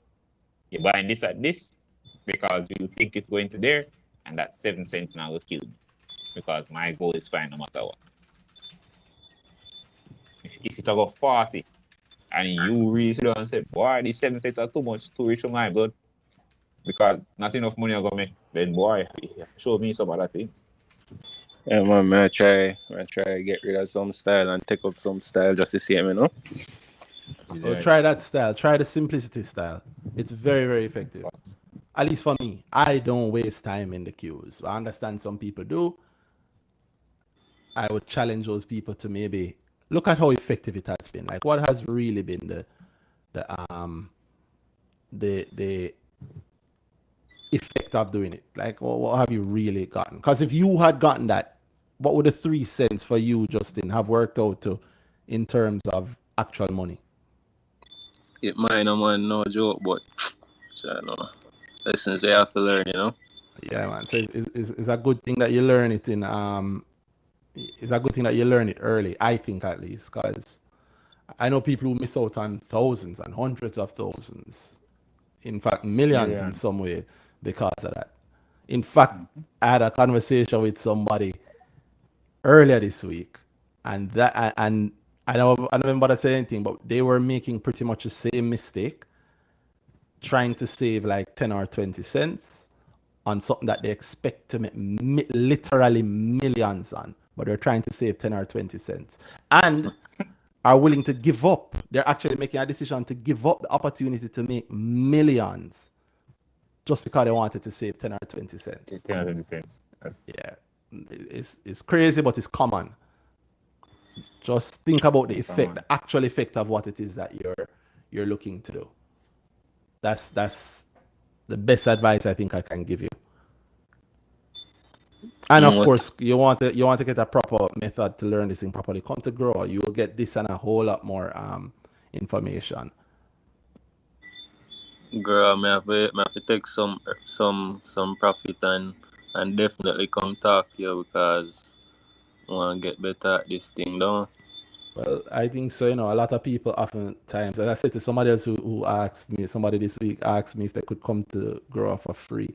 And not that I don't give away free sometimes. I do try to do a giveaway. I think I said I'd actually do a giveaway again tonight. So who knows? Maybe the right person have a conversation tonight. I'll do at least one more Grow giveaway. But it would be for August. But what I will tell you is this. It's for the thing I try to point out to people is that they might be unwilling to come to Grow. Initially, them go, 85 US. Nah, do that. That not what can you teach me 85 when we can learn online for free, which is true. That might be true. You can learn a lot of things online for free, but I often wonder about the hesitation to spend 85 US to learn something from somebody who you feel you're pretty sure have the information, you're pretty sure you can get some benefit from, and you want to use that information to invest hundreds of thousands or millions. Or millions. To make millions or hundreds. To make millions, but me not spend 85 US to learn from it. No. So you're learning more. You are putting yourself in a position to make the millions as well as cutting on the possibility of losing them. The more you know, the better, the less likely that happens to you. Yeah. So my advice to you is come to Grow. I can guarantee there that you will learn a lot of the things that will actually help you to get to a legitimate profit. But even if you don't, use the tips I've given you for free so far. You want anybody listening like you. Yeah. I hope it's good for you. Don't tell me something since I don't want you to leave, since I know you must have an opinion on one-on-one as somebody new in the market. You say you bought dollar when it came out? Yeah, I'm getting for $1. You got in on dollar, but everybody who apply get in, you know. Get in. Well, yeah. You make it so like it. I'm get out already. Wow. So you look for the flip. So you flip your 2.6%. Definitely. I'm get out at like $3.30. Nice. Okay, that's nice. Did you go back in? No, because I don't know, but I can't manage a company there right now. Why not? Because I just have my eyes already on CPJ. I think about tourism. Make a little leap into tourism as well, but mostly looking at CPJ and Westinka right now. Okay. All right. So wait. Have you looked at CPJ, and as a result you might not be interested in one-on-one? With one-on-one, you must say education the same type of company as Edifocal. So I kind of look on the price where Edifocal go since I see industry. Basically that I look at that and say the price, the hype around it probably don't even go above $3. The share price don't go above $3. That already go so hard. May I expect for go for even get in, you know. If it's anything like dollar, you have to even wait so long for a refund and a beer sale or go on. So I'm probably just miss out on this. Yeah. That's an interesting Perspective. view. Yeah, that's a very, very interesting perspective. But you haven't looked at the prospectus yet, have you? No, have not. Kind of just there look forward for to go through it in this space and accidentally send a request for speaking. Oh God, Jaja, so even here, so you wouldn't even well, I'm happy. You know what? Let me not be. I'm happy that you did send the speaking request, but I mean, for the people who, I'm sure there are lots of people who have that same idea in mind. Come in and talk to us, and we'll talk through it. The best analysis is when somebody else is going through it and talking with you and talking to. I don't. Let me be frank. Not just to you, to anybody listening who can send a speaking request. You probably couldn't pay. You cannot pay me to go through it with you, and you can pay Danhai to know if you should buy it or not. But you probably can't pay both of us to do it together. And it's an opportunity for anybody who wants to actually do it, to request it, and we can do it. We can go through it together, because I think it's a great chance. And it's a real thing because it just come out. So you're getting, it's not like it's overly pretty. You're getting a real life view of the things. I keep putting that out there as an opportunity for somebody to get in, to really get into it, to look on it, and an actual analysis of the thing is at least what I want to do tonight, is an actual analysis of one-on-one, not just telling you the stuff around it. I mean, I can and will talk about the numbers in it. That's easy to do, but that's not a real analysis as far as I'm concerned. I'm talking about a real analysis about the business and the other thing that we all care about, the share price. Will I make money off it going in, and the best way to go into it, blah blah. Anyway, that's my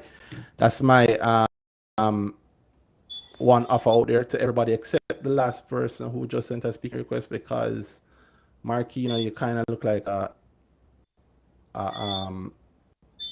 you look like a troll to me. Let's hope otherwise. Or you just approve them? No, I did not. Okay. I'm assuming, looking at the bio. All right, let me cross my fingers and hope that it don't blow up in my face. Marquino, yeah. Sorry, my sister. Right? That's exactly what I'm hoping. Marquino, can you hear us?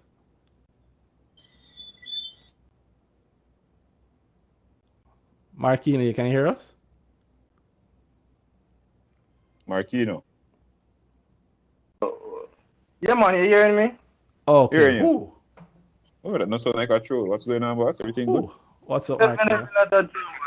just new to the Twitter platform, and yeah, man, I was introduced to Brick Talk by a friend. I listened to the last episode, the beginning episode, last week. I did on YouTube through the week, and I'm interested in the growth thing, but I would be too late when I started listening it on the on YouTube last week. But I have some questions I want to ask about grow though. Well, you're in the right place for it. I can answer most of the questions around grow, I think. What are your questions? What do you teach in grow? Is like valuation and company analysis and where to find information to do such analysis. Literally all those things you just said, yes. Plus my own method of, literally how I approach it, how I think it's best for people to approach it, especially if you're not an expert, if you're not a finance expert, if you're just a regular person. It is meant to help you with that. And finance person or not, everybody I think can benefit from that thing that Justin mentioned, a framework, a method of making assumptions or analyzing companies. So it's a great thing to do. So that is what I teach. Yeah, I'll definitely be at the next one. I think it's August 2024. That's the split one, and then there's a full one also. I think I'll do this split. The full one is going to be a little too hectic for me. All right, no problem. Well, I'm glad you got the grower question. You had any other questions stuff around the market? You're looking at this IPO one-on-one? It's the first time hearing about this company actually. I actually just have all my money, which is not a lot, maybe close to 100,000 is in one stock. You mean 100 grand is a whole heap to some people, man? No. Yeah, No, for all of your money. People love discredit the good money them have. Yeah, don't do that, man. Good money, man. Yeah, man, your money are your money, man. Regardless. I just started looking into the local stock market. I've been doing readings and readings a long time, but I just started getting started. However, I think the approach to the local market is a little different when compared to the international market. Which international markets do you invest on? I don't invest on it as yet, but I was reading around it. The US market, Oh. that is. Okay, well, I Wow. mean, you're correct. We're The reading, sir. approach is different. Yeah, what you reading about the US market to say? I actually learned that in a seminar. I don't know if you ever heard about this guy, Philstone. He teaches his method of analyzing the market, which is like the four M's. Meaning, like the company meaning to you, the mode of the company, management, and then the buyer margin of safety. So he actually give us a valuation method to use to see when a company is on sale and when to buy and so on and so forth. Okay, that's not a bad idea. And that's somebody on YouTube. That's what you said. Yes. He's on YouTube, but it's like your growth thing. Mm. But his thing is called Rule One Investing, and he has seminar. I think he pay like $100 and But something what kind of investing? Rule One Investing. I think he has a YouTube channel as well. Well, like No, he go has a again. YouTube channel. But what kind of investing? His method of investing is called Rule Number One Investing. Oh, gotcha. Rule one. Oh, rule one investing. That's what you said. Yes. All right. Well, no problem. I guess. Well, if you can listen, if you had any questions, I was gonna ask you about the one-on-one thing, but you say you don't know, you're just starting. Anybody else that want? Sorry, I didn't catch that. Repeat that, Markino. No, I don't know about the one-on-one as yet, and I'm not so sure if I get in. I'd have to read the prospectus to see if it's a company that I like before I actually put money behind it. You know what? I like your approach as somebody new coming in. The truth is, none of us really know about it properly or strongly yet, unless you have some insider knowledge. The prospectus came out today, this evening, a few minutes before Brick Talk. So, so you are in the company of a whole heap of people who also don't know about it. We're all learning about it together. That's pretty much it. We're all learning about it together. Yeah, we're all learning about it together. Now, go ahead. Say again? I think we're all learning about it together. Okay. Is it no? I heard previously you said it's not a new company. It's a new source because it's just listing on the stock exchange. Yeah, it's not a new company. It is new to us. Yeah, that is 100% correct. Something I should point out. The PE ratio that we have here on MyMoneyJ is not 100% correct just now, because I realizing while looking at the prospectus that there is some 9-month information, so the PE is actually low. And if you glance at that yet, then I get a PE of about 20 times. 20.5 times is what I get. What I have on MyMoneyJ right now is 28, but this is the PE if you're using the last full year that they've given us, right? The last full year of profit. So you put in a little piece there, which is yeah, but they did that thing where they drop in, they do the drop in the 9 months. 9 months. They put in a 9 months. Yeah. So we don't display the 9 months because it's hard to display the full 9 month. I mean, but they've also gotten thing there. They've given us thing there for Q4. Well, they didn't really give us a Q4 either. They gave us predictions. Yeah, well, I don't think we wouldn't use projections on the side. We want to use strong data. But what you looked at the projections? No. I'm not saying you should. Okay. I'm just looking at thing there. The predictions were for Q4 specifically, and this is me thieving Jerry notes. Big up Jerry. Yeah, they outline some things about the predictions, and it seemed like based on whatever contracts that they have. It's a basically predicted fourth quarter revenue performance of 140 million, includes existing contracts that are scheduled to produce 101 million revenues over the 3-month period, June to August. An additional 39 million in revenues is expected from the conversion of deals that are within our sales pipeline. So An additional, well, I've seen it here. So people looking on YouTube will see, or so watching 101 on and 39. 101 and 39. So 140. Mm. It seems that was a nice strong basis for that prediction, Yeah. or at least give us more reason to have our predictions falling in line there. Yeah, I mean that projection that they have 90, if they were to make that 93 million, 93, Yeah, that'd be a nice. 298. I mean, it doesn't really drop the PE much from where it is now. Oh, Yeah. yeah. We'll find it empty. Yeah. So I'm working the PE at 20.5 times or 20.49 times. And let me pause for a moment. I ask the next speaker, who I definitely am hoping is not a troll. Mugabe Ivan, what's up? That sounds like a troll, Randy. No, I think it's just someone else. Somebody from Mugabe, can you hear us? And the boss himself. No. Ivan, can you hear us? Ivan, if you're talking, you have to unmute. Yes, can you hear me? Yeah, I can hear Yes, you. hear What's you up? now. Yeah, I'm all right. Yeah, I'm just asking if I have, how do you calculate this PE? And this is this like something very accurate? And if I have a business and I want to calculate like and I want to know like maybe its net present value, and I want to know whether if I invest in it, it's going to be commercially viable. Is that something you can like also maybe guide me through how that is done? Okay, is like you understand No. like my question?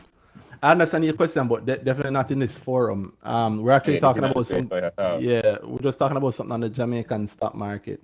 The PE ratio we're talking about now is a price to earnings ratio, but you might want to talk to like an accountant, maybe any accountant you Oh can talk yeah. to. A competent accountant or business analyst should Or be able this is to. specific on price earnings only in Yeah, the Jamaica. P. Well, But PE no. ratio We're, is not the Jamaica. conversation we're yes, it's All price to right, earnings. that's good then. That's fair enough now. Okay, thank you then. All right, no Right, problem, boss. Mugabe. Pick up. All right. Let me see if maybe we get a little bit more luck than I would. Nicolisa. Somebody told me today Yeah. that I should, if I don't consider doing early morning session. That's what you mean early morning. The person happens to be in Japan, and they want me to the early morning sessions for them. So their early morning sessions, it's night for me. Yeah. And So they like you guys have pickles. many international people listening to you, if I understand. You know that might be true. I always look at the numbers for Brick Talk. I look at the numbers for when we're doing earnings season all the time, and even the numbers for My Money JA, which has a wide thousands of people on it. The usual Pareto, 20% of the people outside of Jamaica, and of that 20%, maybe half of them in the US, UK, Canada. The other half all over the world. So yeah, you're going to get people like that. I look on the YouTube stats also. A lot of people listen afterwards. Hi, if you listen to us after the fact. Yeah, some of them know you might have to go wake up 4 a.m. one morning and do a session for somebody. Do a thing, Yeah. Yeah, I remember one time I was talking to a girl who was in Japan, and I always remember that it's 12 hours ahead plus 30 minutes, depending on where she is, of course, or where the person is. But I always remember that 12 hours ahead plus 30 minutes. So if it's 11 o'clock, 11 p.m., 11 a.m. No, sorry, 12 hours ahead plus 2 hours plus 30 minutes. Yeah. Good luck, Danhai. Yeah. Good luck. What's the PE is at the PE at thing there? The PE against how you the annual. calculate? I sorry. What do you want? Well, how am I calculating? I just my style How do already. you calculate it? I'm not using like the older thing. I'm using the post IPO Yeah, man. units.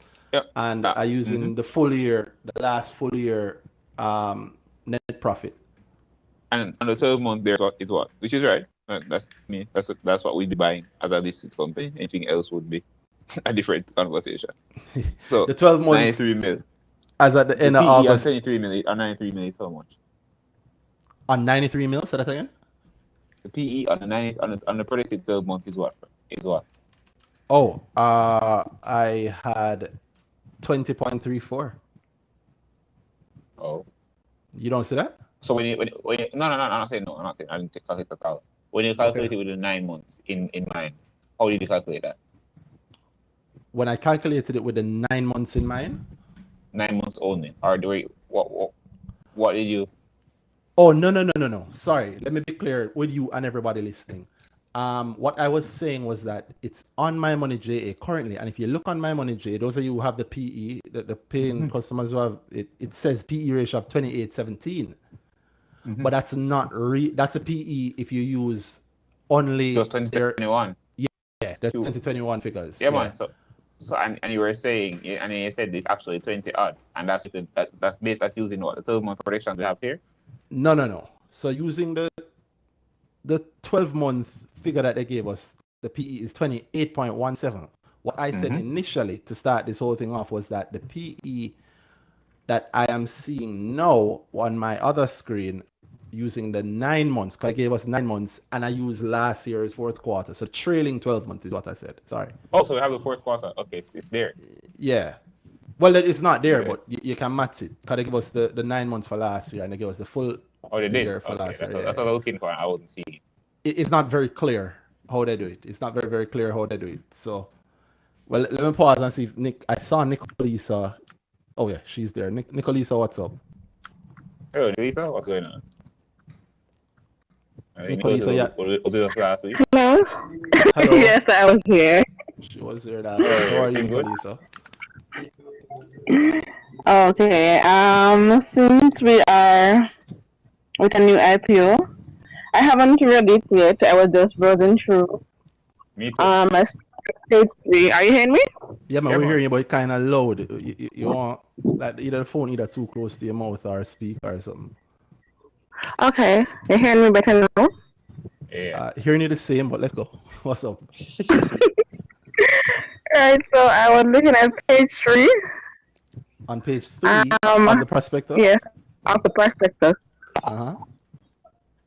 I was basically looking at the division or the consideration of shares, in particular the non-reserve share pool. This figure, in comparison to dollar, you can correct me if I'm wrong, is way smaller for the public. In terms of if you're comparing, for example, that 10,000 investors or 10,000 person actually got through. Everybody got through. For everybody, I don't know how many persons, persons as far as I know, right? got through. But 40 or something like that. Andy, how much people got in? How much people? So if you're supposed to divide the 40 other, or that the amount by the 40 I told you, just in case everybody wants to apply again, it doesn't look like a substantial amount of shares. It never is. Also that. That's not how it works. Yeah, Dollar said that they had 14,981 shareholders. So if you minus, and I'm gonna assume that all 14,981 of them applied. Why did they say 40? Why the hell did they say 40? I think when they were listing, like close, they said they got 40-something thousand applications. I think maybe, or is it 40? I don't remember either. But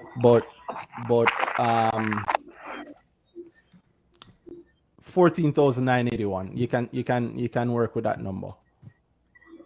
So say 15,000 people. Say a couple new people come to the market also.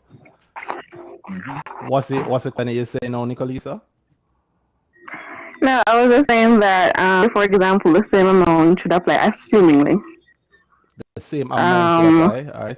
So let's say 15,000 people apply. Yes. I don't have my calculator with me, but I'm thinking that the assumption, by the way, probably less than 1,000 shares would be available. It definitely don't work that way. It doesn't work that way. No. Okay. What's the minimum application, Randy? Probably Okay, saying 10,000. 10,000. Probably, I'm assuming. What then I asked was, what's the minimum application? I okay, I think it's haven't reached that far 10,000. yet. That's actually That's That's what all I I'll was say. asking Randy. Okay. 1,000 shares. 1,000 share. 1,000. Yep. Word. Word. Well, 1,000 shares. So everybody with a grand, $1,172.50. You can apply. Yep.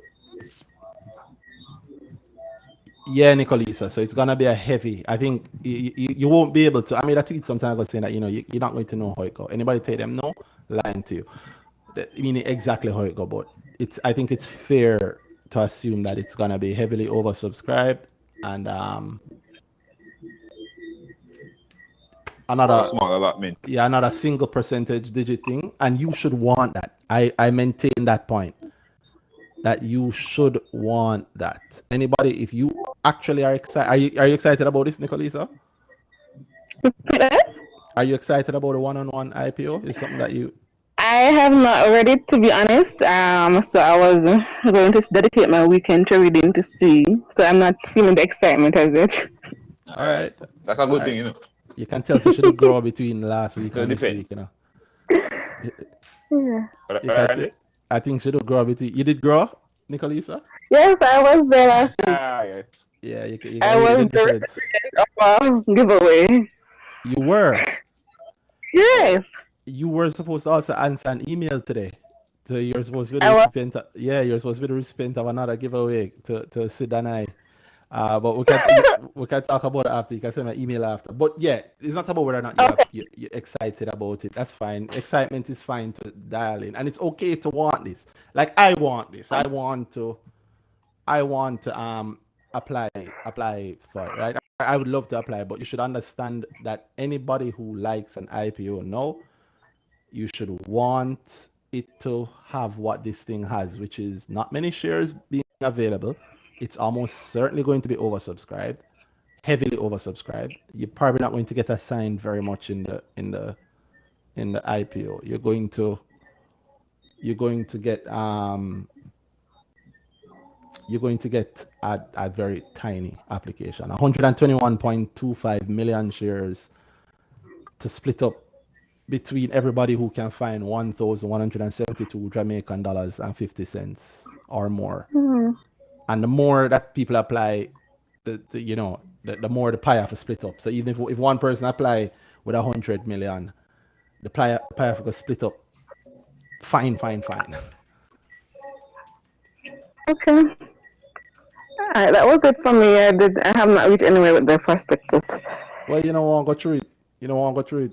No, you don't have any other considerations. Then we can go through it now.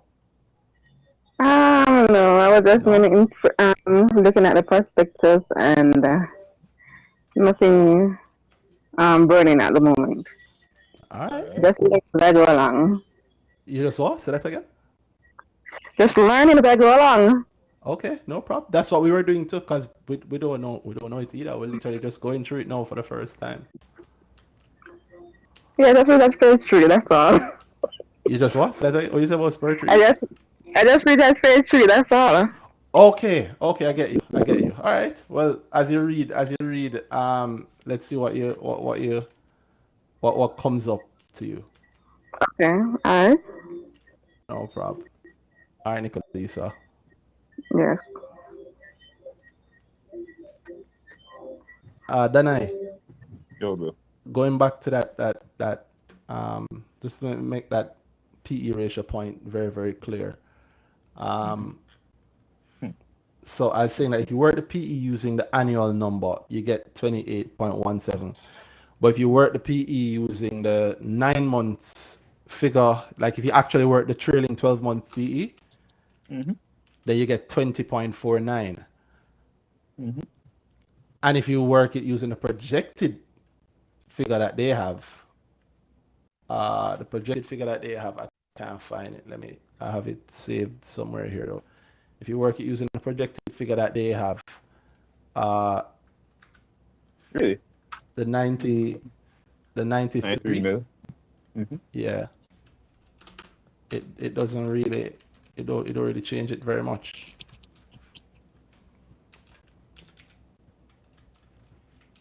It don't really change it very much. I mean, it falls, but 93, 373, 298. How much it goes to?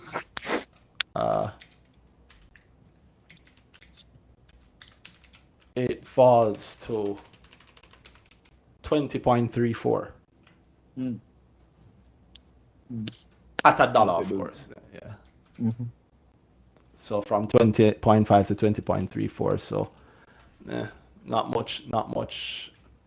much difference there. I think a big deal is it. You think a big What deal does as it look well? like? I see What does somebody it in the look group, like? by the way, say it was 40,000 applications. I think that's where you got that 40,000 number from. Oh, that, yeah. Yeah. What would be a big deal is what it looks like after thing. I mean, so in terms of just regular projection, what it looks like after the projected quarter, what the business looks like after that. Because if that quarter is repeatable, then big changes. Yeah. I mean, So it's just reading within the Prospectus then to say oh, all right, cool, what that looks like for you going beyond that point. to understand the business, really. Sounds like it. Yeah, the usual stuff. Now, understanding the business. Whew. You know anything about them otherwise? I mean, they're giving some projections here. I really need time to sit down and absorb the whole thing. But I have ideas around it and expectations around it, especially because I've done such a heavy deep dive, I think, just on the whole sector from when Eddie Focal days till now. Well, let me pause, and we have somebody else on Monique Nia. Monique, what's up? Hey, Monique, what's up? Hi, good night. Can you hear me? We can hear you, Monique. What's up? Okay, awesome. Night again. So I'm very new, so brand new beginner to investing. And I'm just curious as to what are the key sections of the prospectus that we should be looking at. And I think someone earlier had said that the one-on-one, it's also in the education sector, and it's similar to iCreate and iFocal in terms of what they're offering. But I'm skimming through and I Hold see on. That's a where. lot of little point. Okay, sorry. Let me not interrupt you. Keep going, Mona, because I'll remember it. Go ahead. Okay, sure. So you're But I reading was through. skimming through and I was trying to get a sense of what their growth would be like, why they would need this, all this money. But it seems as though their model is not just providing the education classes or service, but they're going into software and licensing. And so it seems that there's more to what I thought their model was. So do you have any insight as to what their actual business model is? Because maybe that would help me to determine if it's really a long-term stock or a flip. Word. I wouldn't Yes. miss. If you're just starting, let me help you off. You're not actually anywhere near ready for the flip life, right? And if you Yeah, are I looking, want to stay away from the flip. no, We're there's not nothing saying to that. stay away We're not, from. we're not, we're We're not, we're not not saying that. saying that. We're not Yeah. saying that. Don't make the mistake of thinking. Yeah. All right. First tip: accuracy matters in this game. Not what people think is accurate. Not what everybody kind of hear say accurate. Actual accuracy matters in this game. So you want to be clear as you can on what is being said and what the points in front of you are. You already know more than enough to invest successfully. I can guarantee you that. I know that for a fact without even knowing you, because I know you can. I know you can read because you say you're skimming through, so you're reading. And I don't think you say you're new, but you're not new to life. So you're over 20, right? No, very much old to life. Okay, you're frightened when you say no. No. You are over 20 years old. Yeah. Okay, and you're Jamaican, I can hear. So you know enough about life so you can invest sensibly and successfully. All right, watch me. Let's go through the things that you just said before. You say you're Mm-hmm. skimming through and you said that they're doing what? You thought that they're like edufocal and Yeah. So I thought their clients would be individual students or individual individuals, but I'm getting a sense that it's more business, B2B, Business. and it can be companies, private sectors that they actually get as their clients. do you have any idea what they actually do for money? No, I'm still trying to see where that is All right, so spelled. that's a early thing that you should know. Now, if you on My Money J, the people on My Money J have a little heads up because they can see it right there, in the about section. But Oh, um,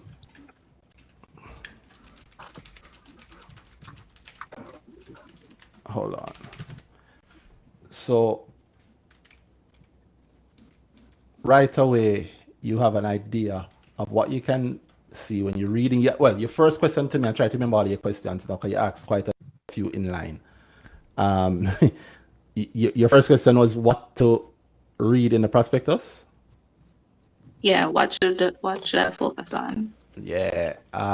So I would say, from my experience, is it that you want to know about the company so you can know if you should make money, right? Yeah. I would say everything from really and truly, maybe from section 1 to section 18 or 1 to section 19. 18. The sections, yeah. You definitely want to pay attention to that, which is pretty much the whole thing, everything, right? There's no shortcut to it. The problem with it is that every time it comes out, every time a prospectus comes out, every time a new company comes out, you have to it's new ground. Think of it like real life. When there's a new piece of land somewhere you're going through it, you want to know where the shortcut is. You have to go through it the first time to know where the shortcut is, right? I get Right. it. Say that again, Money. You broke up just now.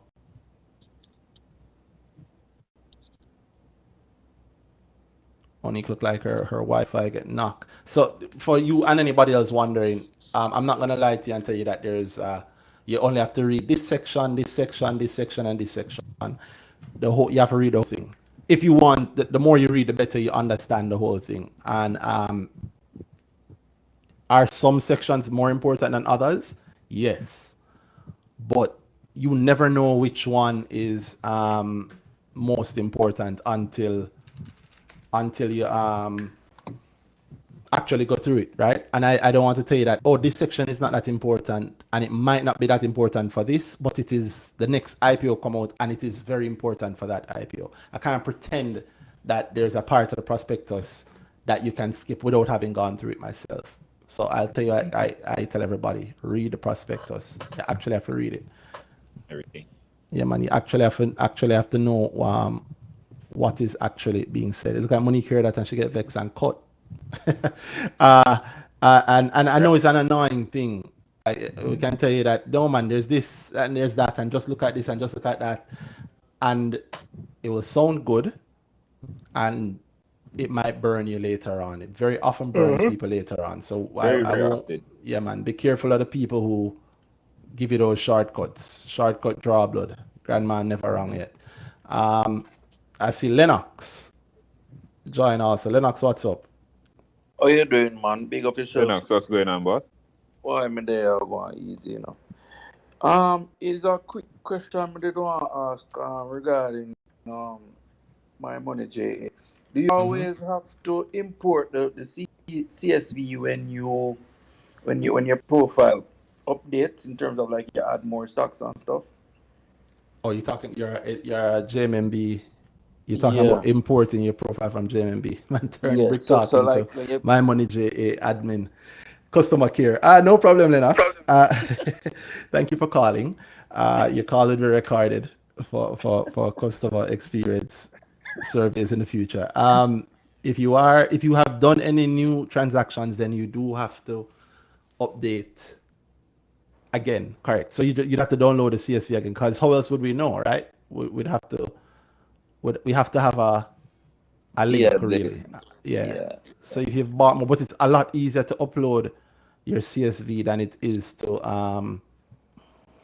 enter it. So let's say you do 10 trades, instead of entering the 10 trades one time, it is Yeah. much easier, I believe at least, to just download a new CSV and upload it to your portfolio once again. Okay. Same process. But you sound like you make a whole heap of trades this week, Lennox. No, I never really make a whole leap.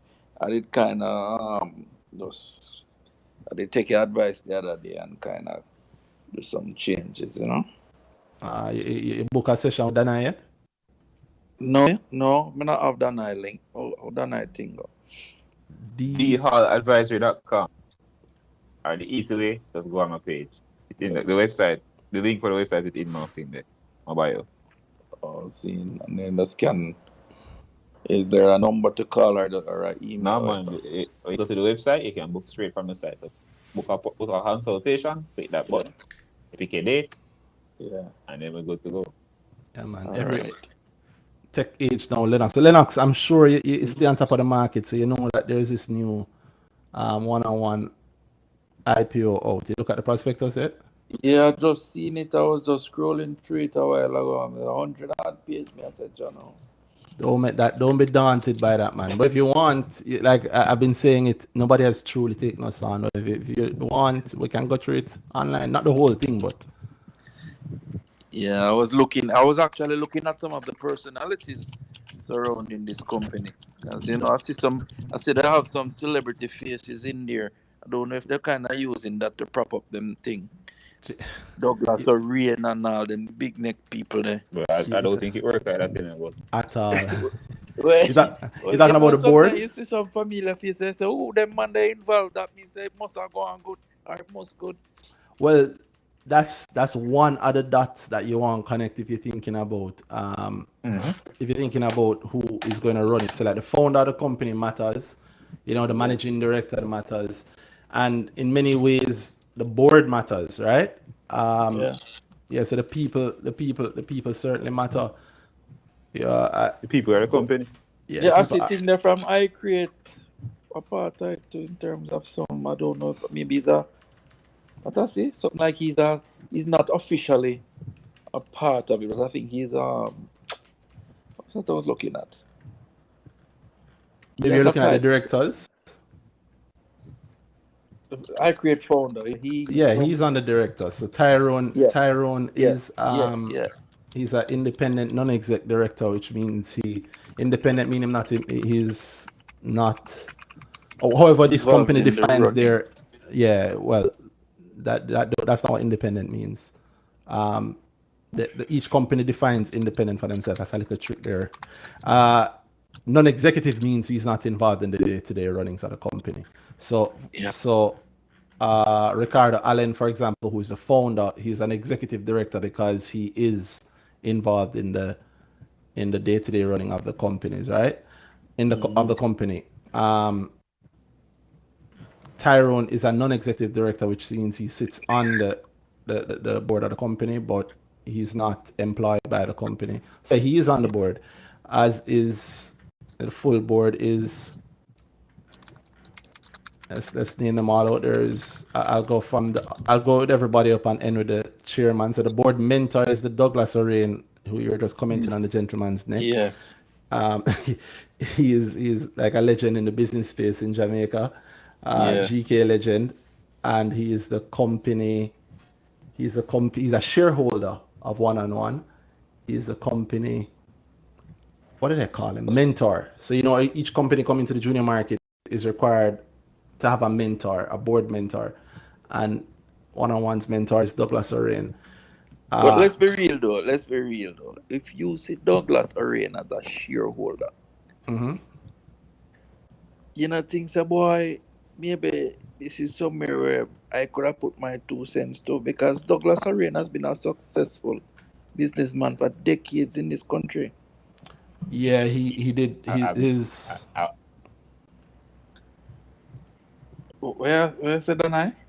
I'm never investing based on this guy owns a piece, or maybe I would one day. Depends, but not in this case. No, I'm not buying it based on Douglas Oren owning it. And, you know, a lot of people will actually do that though, you know. That's fine. We That's asked if you do true. it, and he said no. That's true, Lennox. That's true. That's About, true. you know. And Yeah, you're definitely right. A lot of people will do it. yeah. Lennox, is it the same way how you think about it? A lot of people think Yeah. about it the same way. And what we can say is this: one-on-one has obviously relationship with their board mentor Douglas Oren, and it is true Douglas Oren has heavy business experience, industry leader is not an understatement when talking to him. And so any experience that he has I would expect can be accessed and is being accessed by the company. No, Right. like then I say, I'm saying, do I personally invest on that? I don't give a damn personally. That stuff don't matter to me. The board is of relatively little to no importance to me. The truth is Douglas Oren is not going out there and selling these classes day by day or whatever, right? That's true.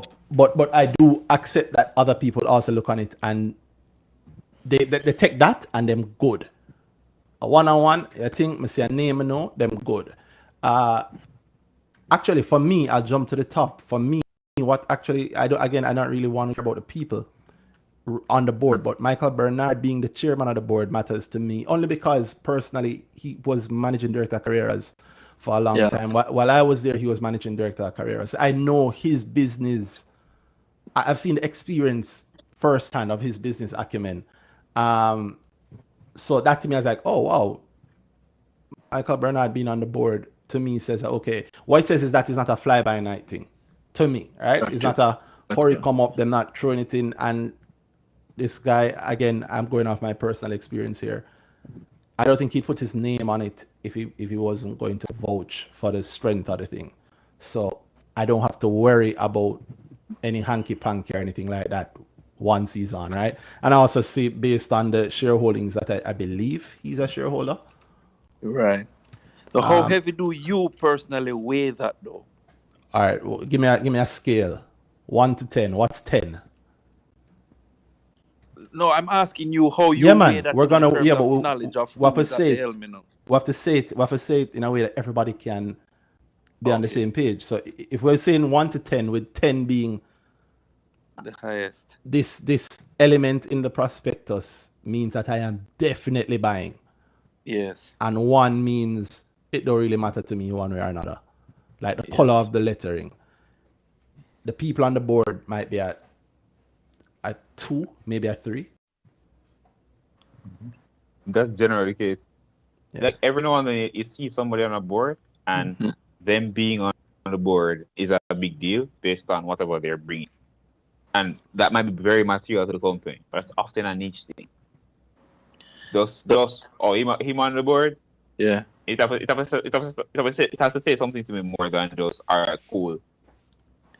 So I know that things will be fine to a certain level.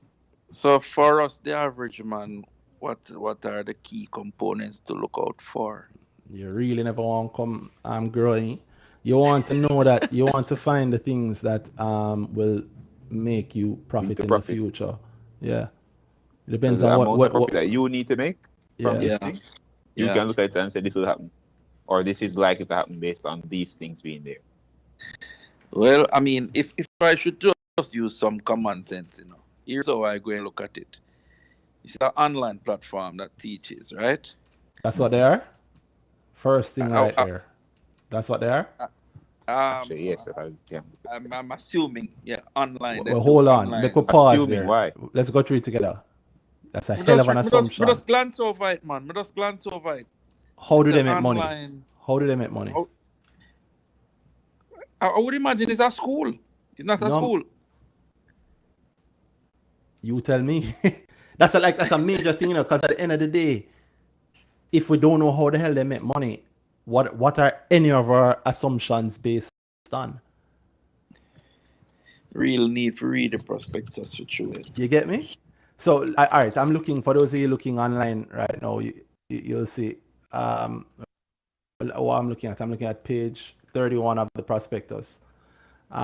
Information about the company, product offerings, one-on-one individuals, that's the business to customer.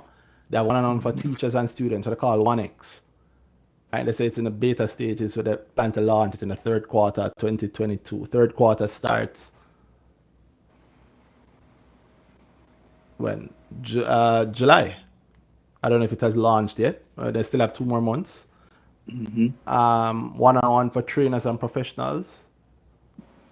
They tell you what that does, right? That's the platform for trainers and training organizations. So like I guess train the trainer stuff. Right. One-on-one So for companies teams. can use that to train. Sort of, yeah. One online learning platform for business. They want to supply, as they said, designed for enterprises of various sizes, which automatically generates a skill acquisition plan by assigning courses to focus on the areas of deficiency. That's business speak for. It's a learning platform for internal companies. So, you know, like you get a job, and at that job you have to learn something, and this thing is specific to the company. I guess that's it. One-on-one e-learning content development.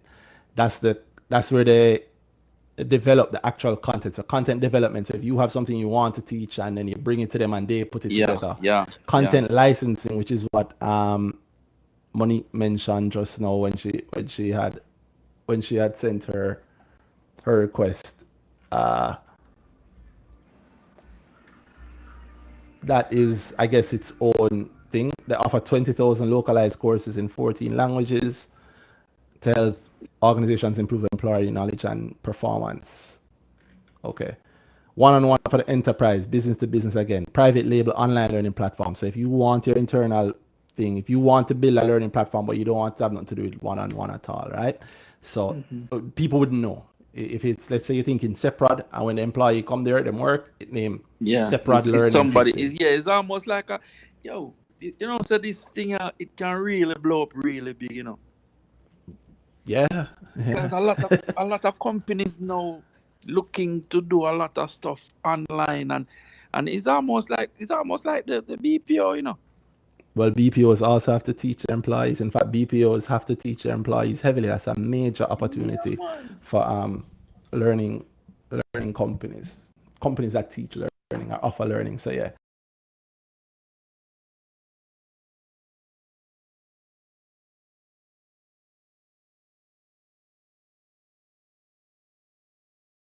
Countries that don't necessarily have an online platform yet for their people. You want to get your syllabus online, they offer that. I think they've been offering this overseas. I want to say maybe Cayman. The current they're in some other countries as well, no? I'm saying that off the top of my head though, so don't hold me to it. And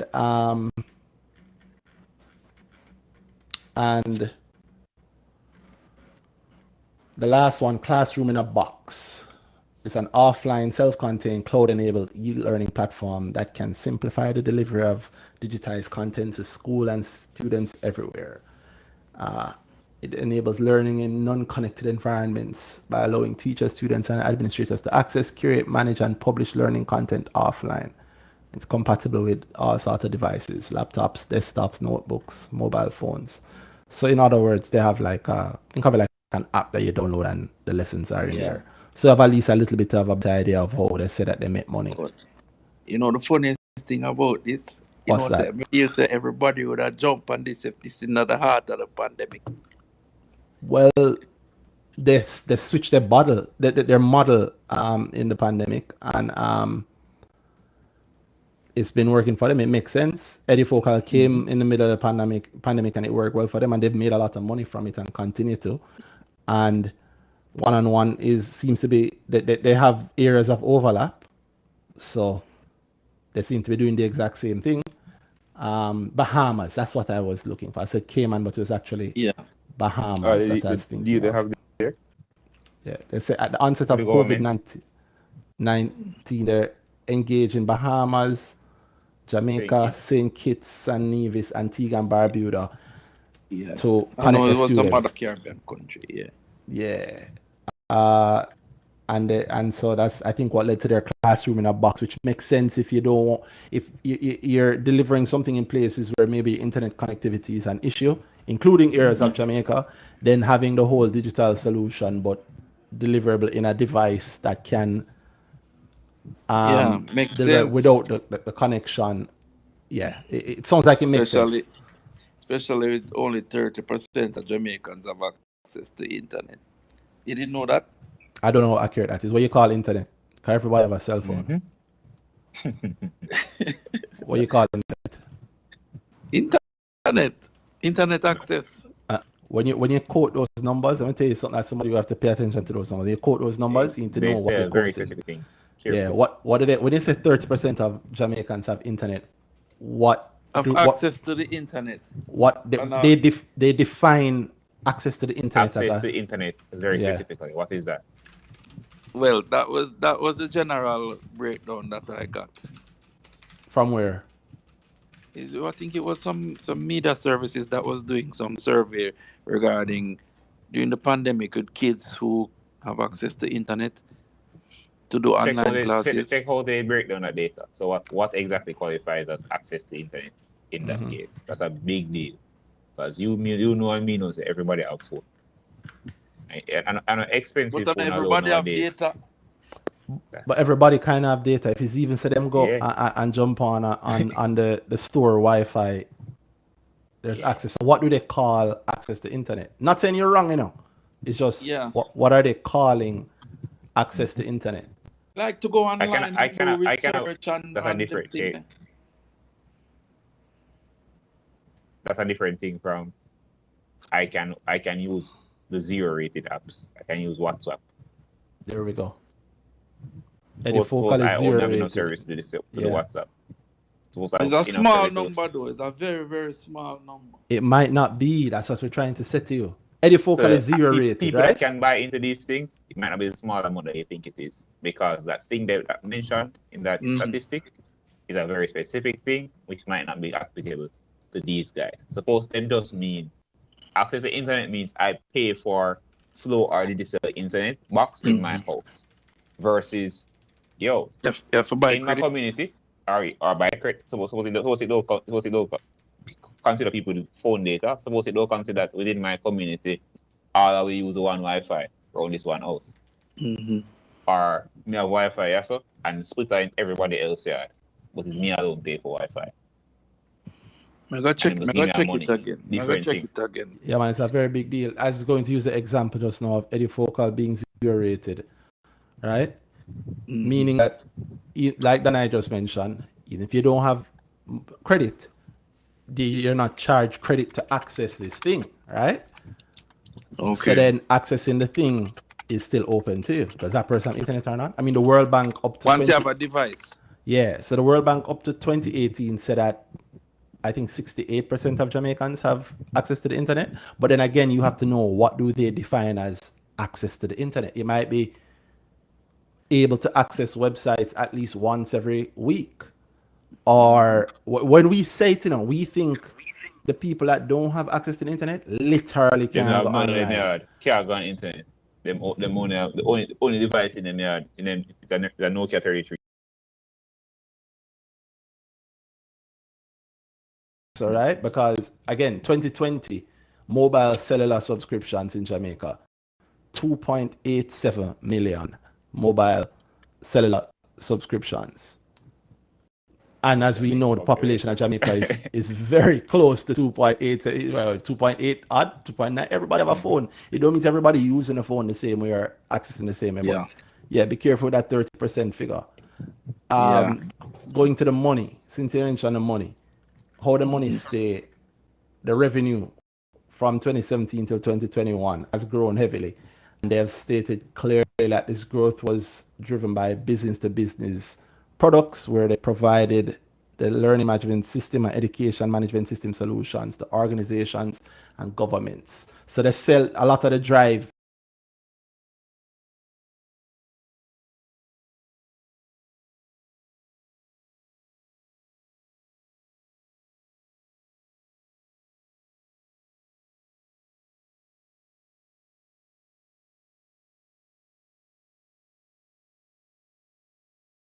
Education something, and the Ministry of Education use that overall. That it's not a good or bad thing. It's just a thing to understand and contextualize the company from that, right? Yeah. And I guess the regional reach is also a big thing that we should pay attention to. Because it's not only here. Exactly. Them being overseas, them having a footprint in other countries, How matters. that impact us though in terms of the numbers? What do you mean? Like them insane kids, as you say, Bahamas, all these places. As long as them pay, them pay. So they don't pay. So in terms of the market here though. The stock market? The stock market? The stock market don't ask if the money coming from Barbados. They ask if you're getting money. Him never do the grower man, so him kind of lost and no one do it. Yeah, that's why I'm saying that. Come to the grower man, Lennox. Spend some of the money, Lennox, and I not guarantee you're gonna make a whole heap of money. But chances are you're gonna make more money. Are you going to do it deliberately?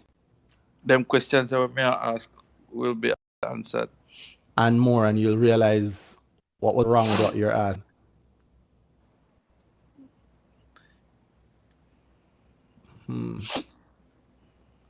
Let's speak about having greater free cash flow over the last, I think, few years than matters, but it means that having access to cash as they grow is very important. And then there also should be a bit of freedom for them, because I see them converting loans in the actual IPO. Mm-hmm. Yep. Yeah, converting loans in the actual IPO at a PE of 20. PE of 20 point, what did I say it was?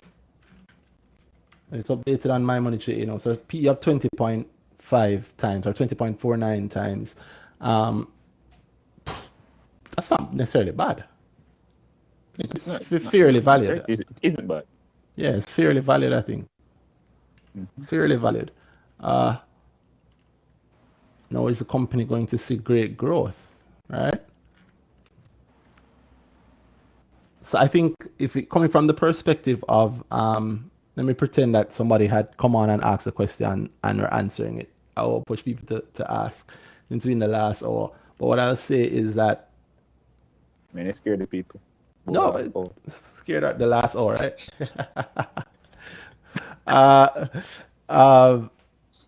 Coming into it, thinking about somebody putting their money in. Like for me, I won't say I won't apply. I mean, I'm probably gonna apply, but how you approach an IPO now has to be different. And I think a lot of people already decided that they're applying for this, just upfront. I'm already applying for Straight this. up. Yeah, and I saw on Twitter, this guy Just Jason saying upfront that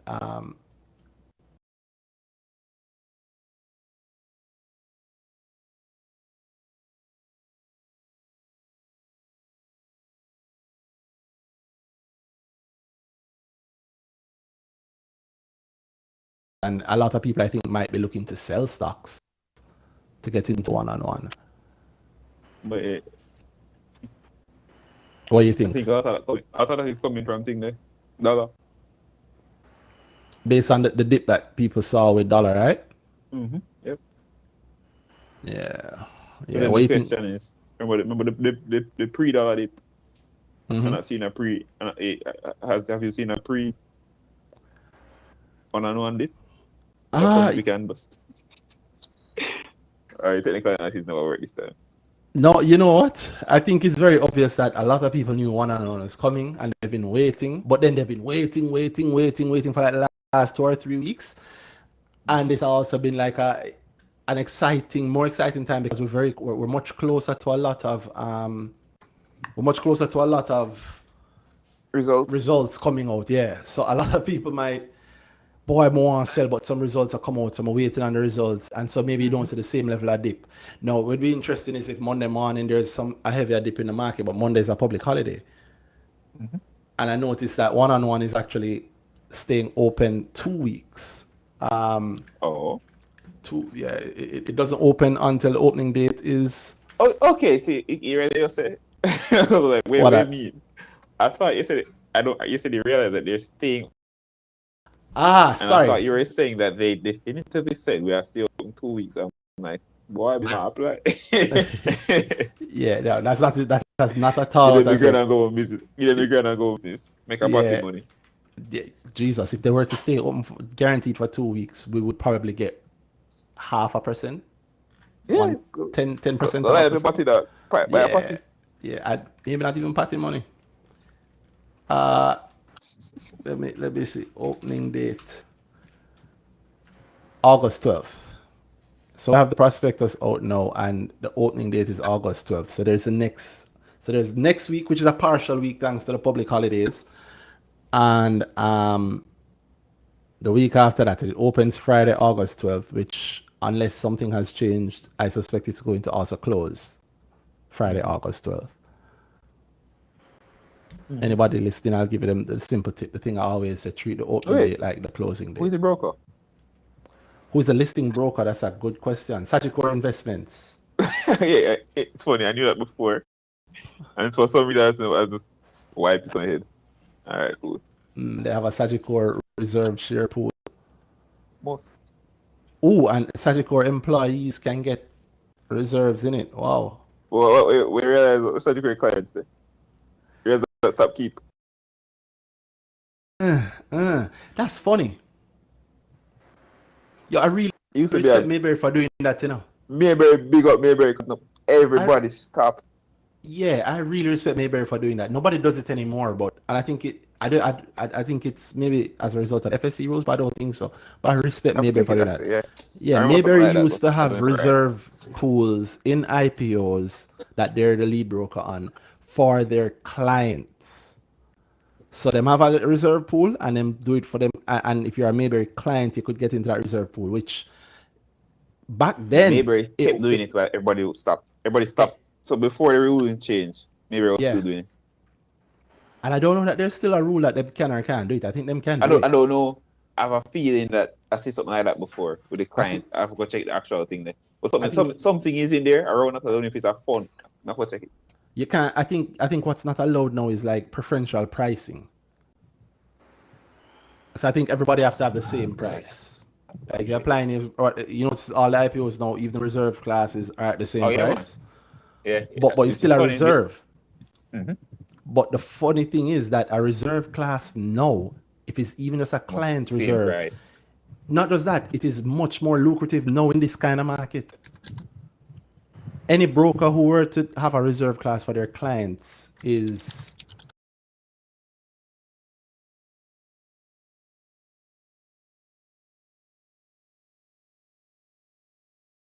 going to be not watered down, but it's going to be heavily oversubscribed. So a reserve class for your clients would be a wonderful thing, but nobody seems to do that anymore. There should be no reserve pool for the lead broker or his clients. So it's an FSC rule. Yeah, man. I knew I saw that. Rule. Yeah, there we go.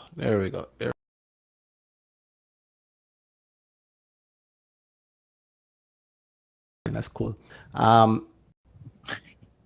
Which then means that it's definitely going to be heavily oversubscribed, and we are going to fight. Yeah, everybody going to fight, and of course it's at $1, so everybody already know the first few days going.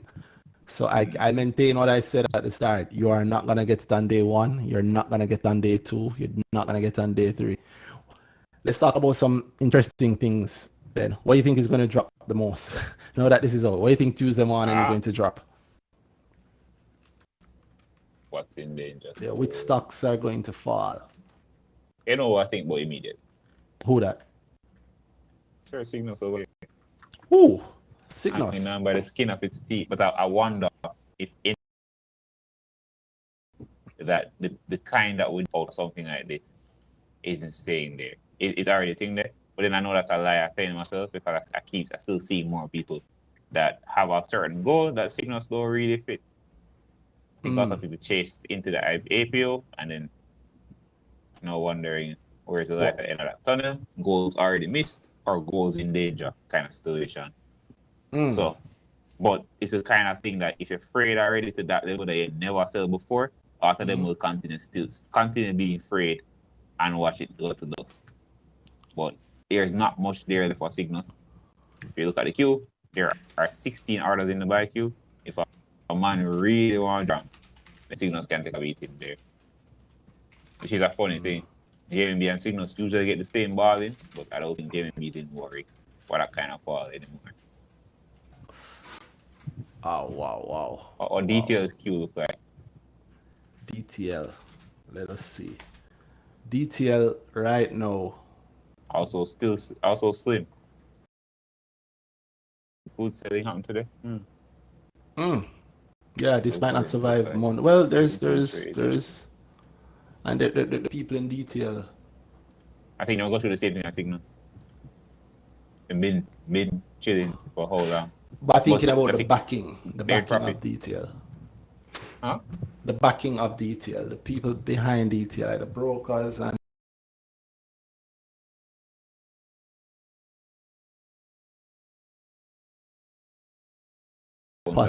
possibly. Eddie Focal, that's one that you learned. That's one everybody that there say, boy, next education company at public side, so I'm gonna sell Eddie Focal to go into thing there. So Eddie Focal get a beat. And it's already falling so much since the last dip. So the likelihood of it falling further is very good, a good likelihood.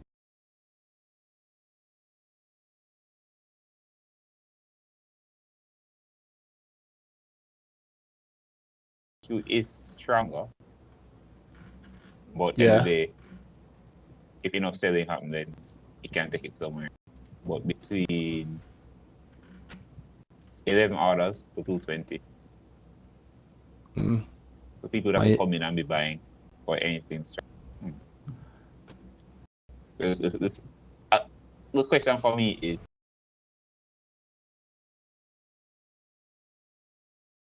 Eddie Focal recent, or people more, I guess. So you think out of the IPOs that would jump out already jump out? I don't know. I think that it's type of people who are in might be in, but yeah, for the early IPOs, I think that the flippers have flipped out, right? Maybe. Details certainly weaker without the support. $1.3 million to the breaker for detail versus Eddie Focal, $3 million to the breaker. Sometimes somebody sent me a message say somebody else was throwing word after me, say, I must be fretting around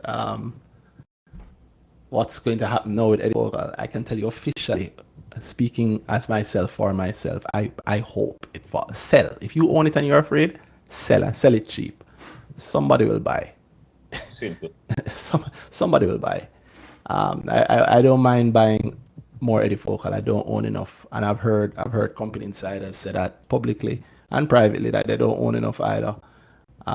Funny enough, Eddie Focal's results are due August 14th. I think that's a Sunday, so it should probably come out.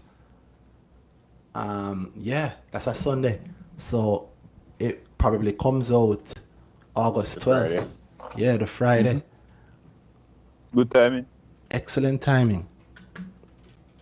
Guys, if you're considering selling, yeah, Eddie Focal's report is due then. Some quarter report is due. I wonder about a comment like that. That's just weird. No, people think of the market that way.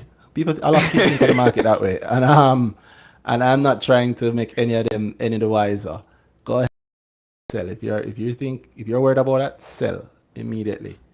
And those of us who know better will buy. The thing is, if you're worried about selling, then sure, a different thing from worrying about Randy pocket. I don't know. That's a weird comment, but so you go. Come with the territory. So I should not be surprised. I am not surprised. I hope people help me watch my money, So let them go ahead. If they can count on somebody, say, Randy, the thing that fall, you have to check on your portfolio. Yeah, man. If ever I'm broke on outer road, if anything bad happen, if ever I have to beg money on the street, I will have a crowd in front of me. I will have a crowd in front of me. They might not be throwing any coin away, but they'll certainly be going, imagine. So I'll have a choir. I'm really happy with the time in a one-on-one. That's all I say. I'm very, very happy time in a one-on-one. And whether or not I'll buy it, another matter. But I don't buy IPOs anymore. Going back to that early point, Not that Jesus. Different ball game, man. Different ball game. It's just a completely different way to invest now, and the money, even looking at the overall market, the heavy money has not been made from these companies that IPO'd. For retail investors, you have not made the heaviest money from these IPOing companies. That's just a simple truth. That's the funny thing. Say that again? And the thing is, you're scrambling for 10 grand to do this nice movement that you see from the IPO. Meanwhile, just last year, CPJ blow you away for all the money you could have get at $3. Yep. Even this year, the top stocks so far this year, the top stocks are even up to the end of June that have hit the market. That has been made on the market is not IPOs. Yes, the IPOs have some good percentage gains on them, but look like FOSRICH. Yeah. But it's practically, how much money you getting? And I can tell you that, boy, this moved 300%, but you got more than 10 grand. Like, that's a nice stock, right? If you have a reserve share pool, you know. Yeah, of course. Jeez, if you have a reserve share pool, then perfect, and I'm happy for you. But if you're a regular person who don't have that link, or 10 grand only, or if you only have 10 grand, and IPOs make a lot of sense for you. You can do it, sure, but stock market it stops being the thing that takes it in there, especially now. It's a different ball game. There is no again. If you think you're quick, go do it, man. I'm going to tell you from now. I'm going to tell you so you're not getting, and I'm very likely going to be right. So I can say that very strongly. Yeah, you're not getting in that easily. You're not getting in quickly. You're not gonna get it in if you be prepared to buy one-on-one at $3. You'll be able to put more volumes in at $2 and $3 certainly. It's closer to the 3 and the 4. Yeah, but it's always that, you know, and you see it's almost time you hear the talk cheapest, you're afraid. But again, it's the same thing every year, every IPO. But just think of that. The fact that the company IPOs, it often sits at wherever for however long, and then it's a surprise X amount of time. Look on Lumbo. Look on Fesco. True. Check any of those companies that E-Cell goes to $3 and it's boy top out now. Then in a year it's a 6. Yep. Same with SOS. Yep. Reach 2 and it don't know. Yep. Often the case. So same with FOSRICH. Yeah, FOSRICH 300% is given this year. If you have $1 million and you do have a link in one-on-one, you're not gonna get your $1 million in. You're not going to even get half or even not even 10% of it in. But you could have put $1 million in FOSRICH this year and make over 300% already. That has been possible this year. What else? There's so many. There are so many that since the start of the year actually wanted to look at the actual full list, you know. Where is it? I actually was bringing it up and got sidetracked. Yeah, me too. In the meantime, if anybody have any last comment, anything they want to ask or any point you want, I say a request. Hail Drew, what's up? Can you hear me? Drew? Yo, greetings. Evening, what's up? Drew, what's going on, boss? Not much. I'm just not too long joined and was here. I'm looking through the prospectus as well. Okay, what do you like about it so far? I knew about them a few years ago, but I never really know of these product offerings. So I'm just there. I think I'm I read their product offerings, but there's something specific that I kind of zoom in on. What's that? Let me go back to the page so I can get everything correct. But is the in the meantime is the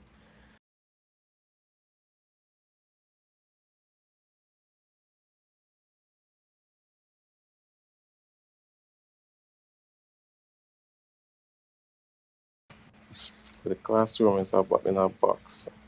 There are I want to get numbers right. That's why I'm trying to find it. But if I recall, that section there was saying that um, there to get in like 450 units um in short order, and then those will be like sold Scale at to over 1,500 within next 5 years. yeah. But there was something before that about 450. Read that part.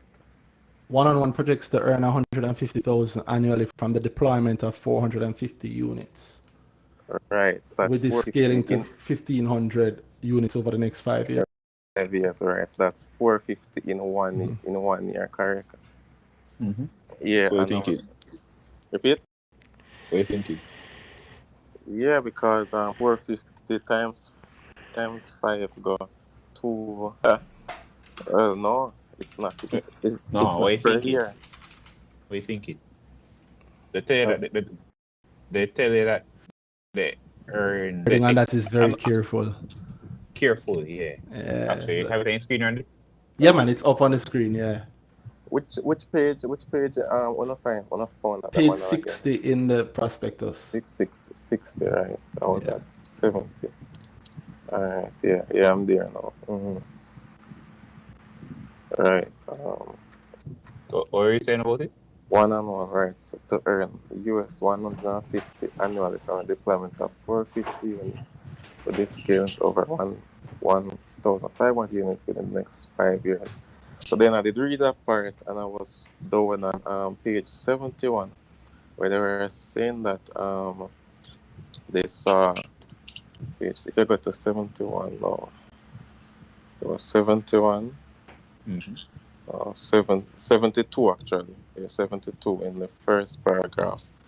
I was saying that they made respected the reduction in the last line, the reduction in the direct cost for the period was due to the classroom in a box product line having a one-time cost in a 2021 9-month period that did not recur in this period.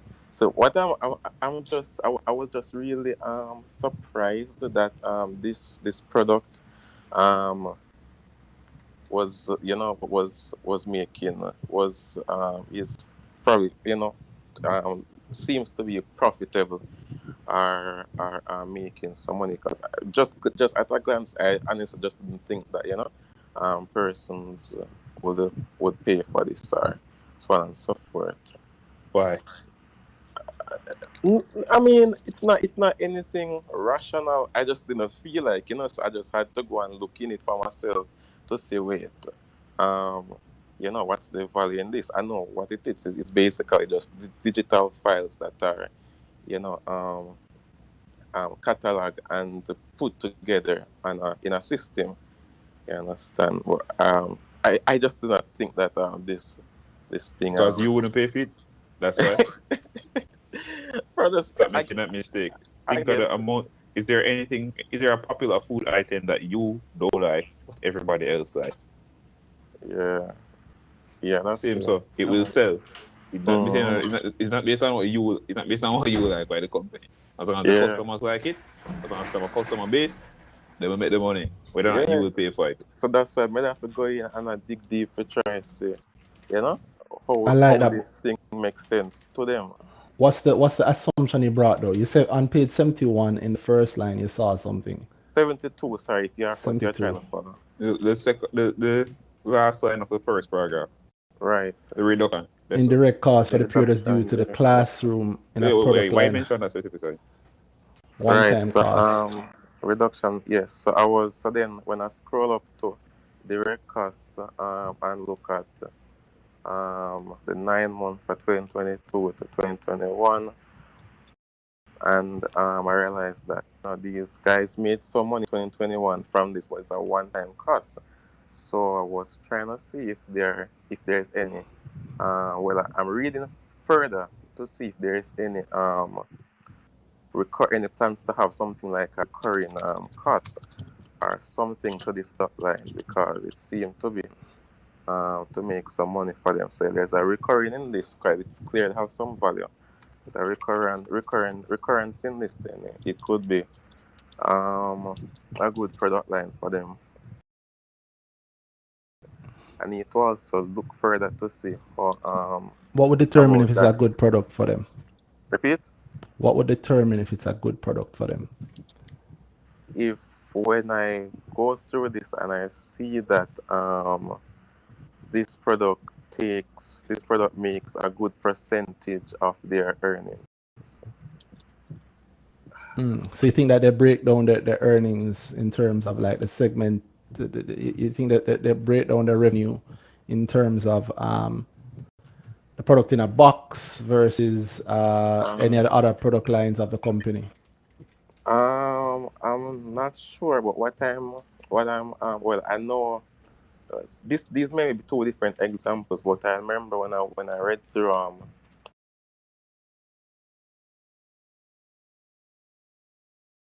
that percentage different from lotteries, You're talking about separate the from the other. segment, yeah, the segment report. No, I don't know that one-on-one segments their earnings that way.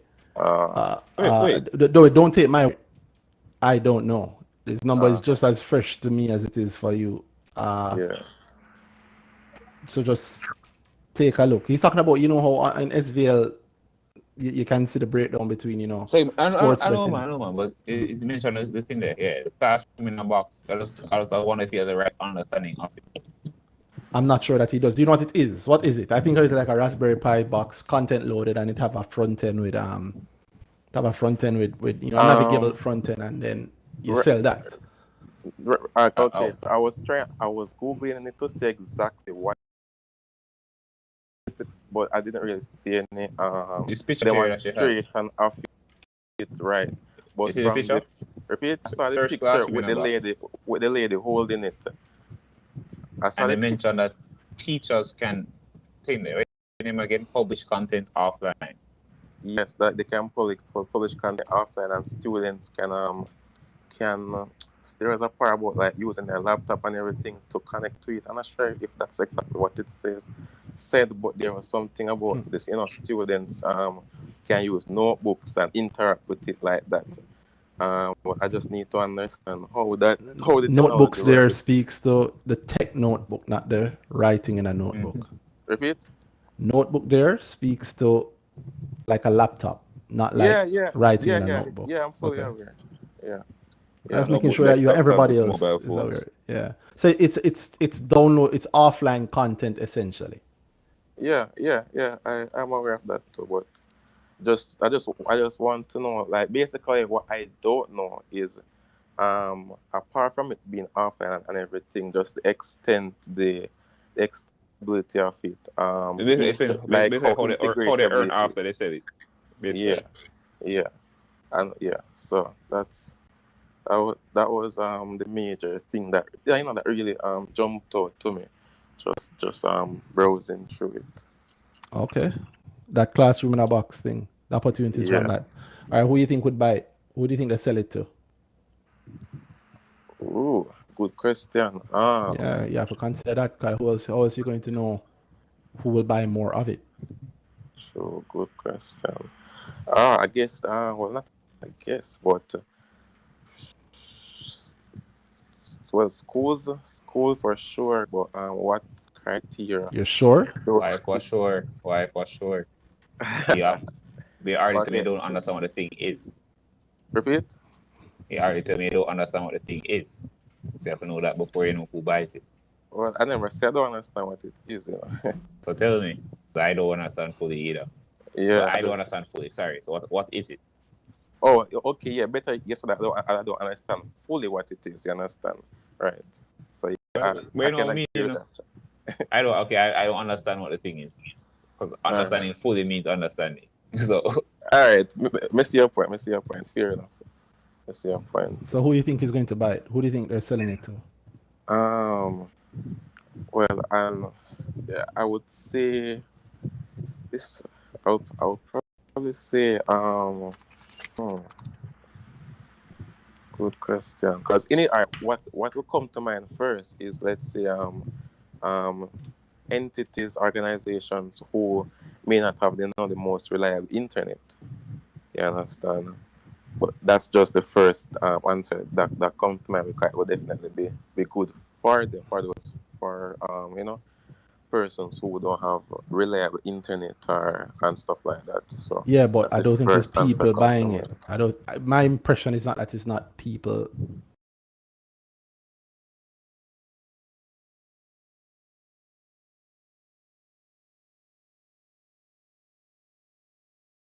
I think 70 or 71. I think around seeing that 63%, if I recall correctly. I find 63% of their businesses B2B. Where is that? Uh,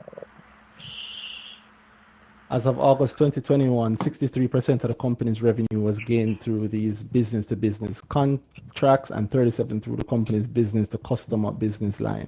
So in other words, most of the business comes from selling organizations, whether it be yeah. governments or ministries or large companies, their money, and the other 37% of their revenue comes from business to customer, meaning that I guess smaller entities, people like you and me, would paying for what they actually offer outsource, which is what Yeah. I thought was very clearly hinted, at least in the edifocal numbers, that the opportunities rife across the board, both from people who want to pay for it for their children, schools, but also learning is more than just the children in school. It's all of us. It's as you see here, ministries.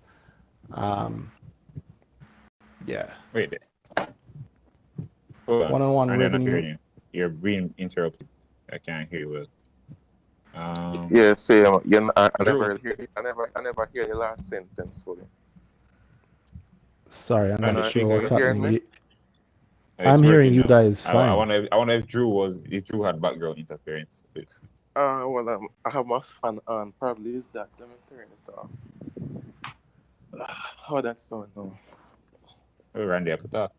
Yeah, it sounds clear to me. What are you But saying just now? Sounds great. Yeah. Yeah. I hear it clearly, yeah. okay. Well, I was what I said just now was that damn, I don't even remember. I think You're on the B2B and B2C point. Oh, I just pointing out what they've said about their own revenue breakdown, right? That they have they have a 3-year average contract length. I didn't say all of this, but let me say it again.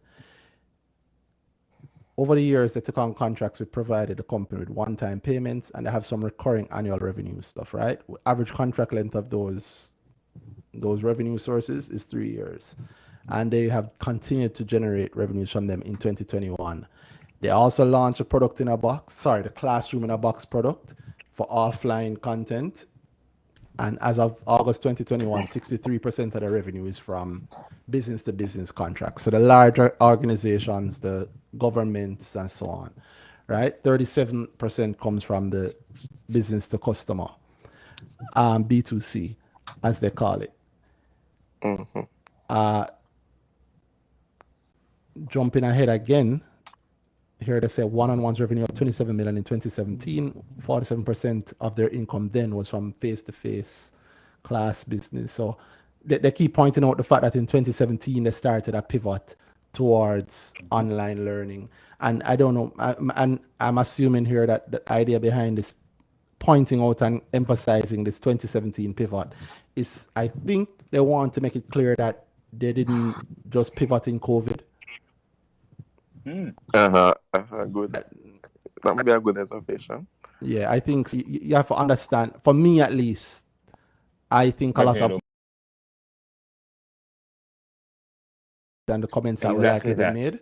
Yeah, and so you have to, so this to me, I believe is them trying to head off those comments. Like I said, no, listen, we didn't just, it's not a COVID business. They don't want to be seen as a COVID business where we pivoted in 2017. Yeah, sorry. Turn off the sense a bit. Yeah.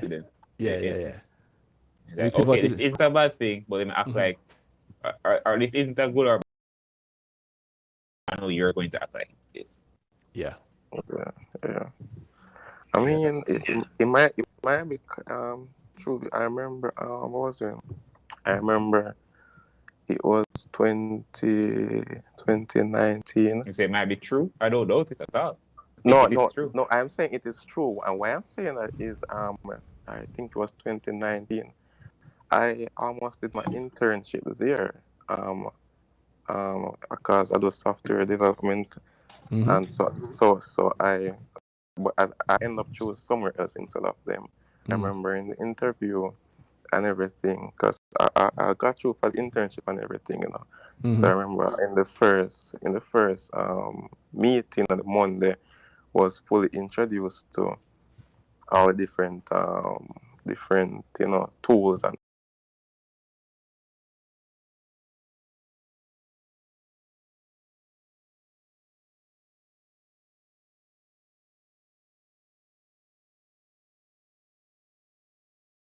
2019, summer of 2019. Pre-COVID. When you get the internship, you show up for it, but then the next one finally come through and have more money. So the man said, go there, introduce the tools, orientation, everything. Yeah. Choose somebody else. Yeah, I mean, the other one, it is more I like. Was it more money? I always was wanted more money as well. more money is always aligned with me. It was more money. It wasn't more money. Internship boss. It was both. No shame in the game. Yeah. It was both. But how you feel now knowing say, if you didn't work it out, stick with them through COVID, would have some nice shares. You could have all them units.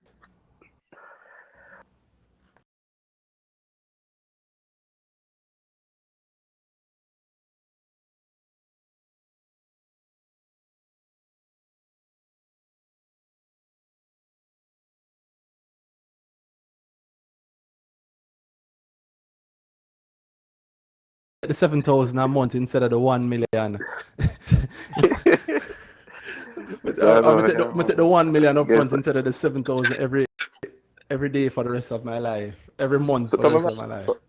So question: if let's say I had stayed there, would I would be able to get into the preference shares? That's what that one is. While I don't know that because I don't work there, I believe if memory serves me correctly, they do have. Let's look together and see. Let's not guess. Let's see what they have. I think it's probably at the top part. Yeah, man. Somewhere. Page 30. Sorry, these are the loans that converted. Page 33. 33. All right. Well, again, it's loans that convert. Let me see if there's something I like. They have a reserve class for teachers. So that's great. That's something that I'm aware of how teacher pay this country in Jamaica. So you want to grab every opportunity that you can. That's my belief. And few things are as good as striker ourselves. Yeah. Yes. Like the teacher striker. Teacher, like, would they have to be registered to the JT or something? Teachers and trainers reserve share pool means those teachers who are members of the Jamaica Teachers Association as of the date of this prospectus, and those independent, right? And those independent contractors.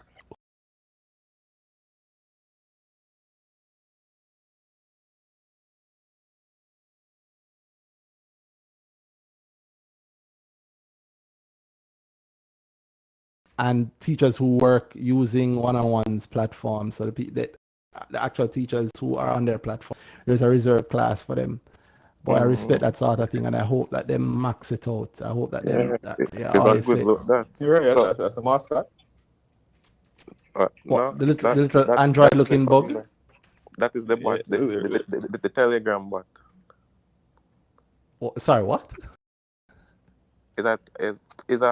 Is a icon representing a Telegram bot where, like, if you scan the QR code, you can talk to the Telegram integration owner or something like that. Oh, word. Yeah. Well, you're really supposed to feel bad saying about it to work. No, I'm not everything about the place, man. You're really supposed to feel bad, man. So you actually do understand the company a whole lot better then. You're letting on. Because I understand the technologies. That's what I understand in company. I understand the technologies that they use. But you don't necessarily understand the business side of it, as in who they actually Right. sell what they sell.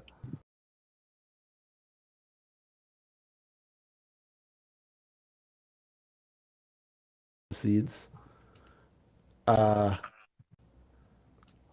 Investing in new generation learning content, investing in adaptive learning technology, using machine learning and AI buzzwords, and to increase its working capital reserves. Right? I mean, everybody does it. The whole of Silicon Valley does it, so why not?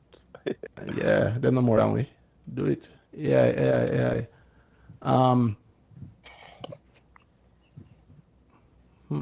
I mean, I'm happy to see it. I'm really happy that there's an online learning industry developing now. Yeah, really. Yeah, I'm really happy for that too. Yeah, I can sit down and go through this prospectus properly and put together my own strong idea of it. But I can tell you already. We'll see the next top 10. Yeah, no, I don't have that kind of link. I don't have that kind of link. If I get to the top 10, I'm going to get there the hard way. I get there the hard way. Yeah, which I'm okay with. It is. Yeah. I'm looking for that. Which company should take a top 10 stake the hard way in right now? If you had the money. Which company? I never mind. I ask you offline. No, because if you have the money, then it just sounds boring. Yeah, if I ask you offline again, you look at the actual money and the decision. So I prefer that. No, let's do it. Let's do it. It's the last anything. It's like saying, boy, if I don't have enough money for SVL, but I would. So I would, right? So it becomes any company. Oh, you want a realistic thing? Because I mean, SVL, Jesus. Exactly. Yes. I want a real thing. I want a real answer.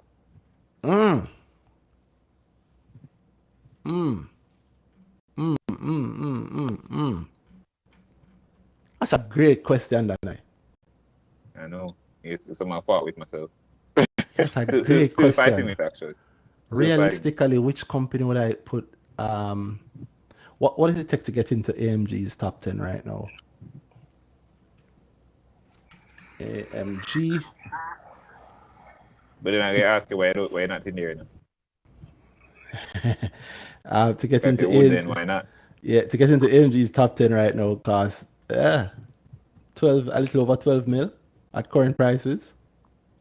You wouldn't tell me in AMG? Now, if I saw a clear line to it and a clearer view of what they could, of them doing what I think they can do, maybe. Hell of a thing. But this question hurt me, man. It's the same. To me, it's the same question as putting all your money on CPJ last year. Yeah, this is a good question, Danhai. My God, I am not going to be able to not think about this. But you're right. It's not something I'd want to answer online. Can't think, man. Can't think. The next natural question is, so why not?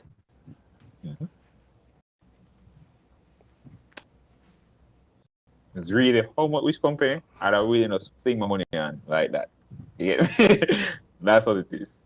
I get the hard way. I get spend a bag of money getting in because of this a strong stake and blah blah blah blah.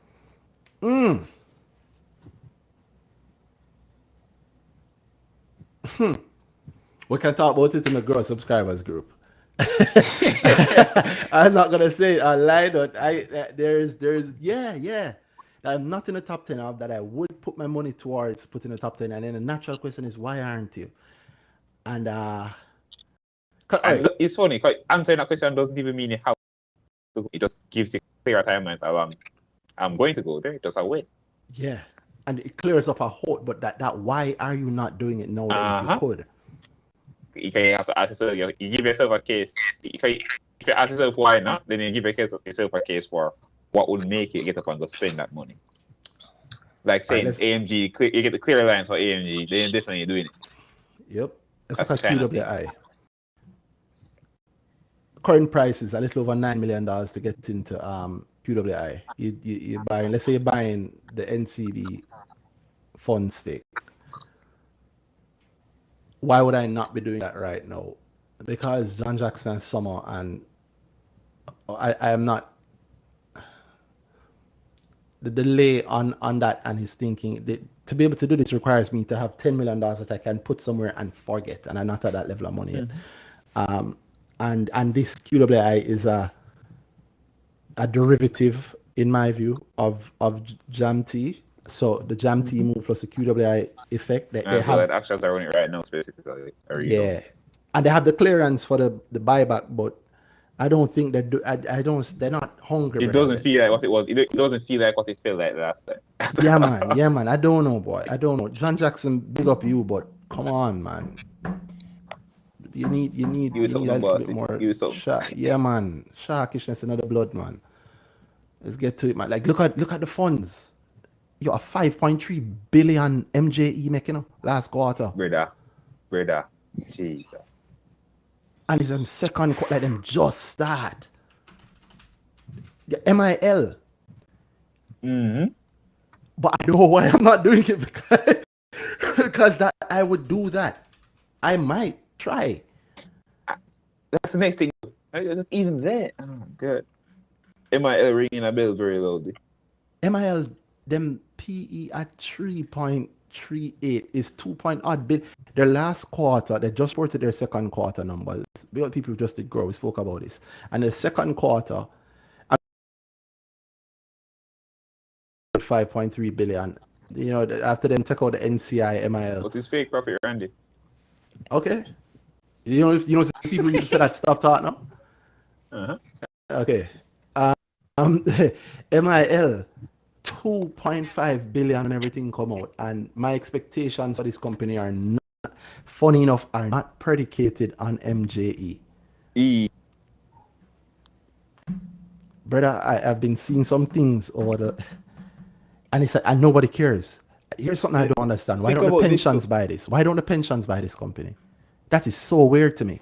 It is like, just forget if you brought some people from Australia, some accountants from Australia, and put them in charge of running a pension, and look, and all they know about the market is the tickers and the data. Why would they not throw the pension money into this? Because this company is it is low. I believe it's below book value. I know it's below. Long time. Yeah. We had this conversation NJE days. Yeah, maybe 4 or 5 years ago. And it's only better and better. And now them bringing the PE down to the end part of single digits, 3.3 as a PE, 3.4 times as a PE. Okay, ask the question you asked me. I'm going to wonder if you see it differently. No. What's that? Why the berries don't just buy up Mayberry? Make an offer. I do not know. And I don't say a lot of my personal life publicly, but I will say this. I did ask the gentleman that. I asked him why. I had to, because you know how long I've had that question. Like, why not just buy it back? Because that's straight profit. And these days, if you look at the implications of like the reorganization and certain things, I don't know that I want to delve into. But he didn't answer me. I didn't get an answer to that. And then in his shoes, would you buy it back? That's yeah. A listed companies are powerful thing, you know, boy. Yeah. And no, I said you don't need to. Yeah, why? Cut to what? Do you own it? Give me a real reason why I need to buy it. Give me a real reason I need to buy it. Outside of, okay, get bigger dividends. All right, nobody listens to this part of the podcast because the whole thing, because we're too late. So here, I'll say this fast.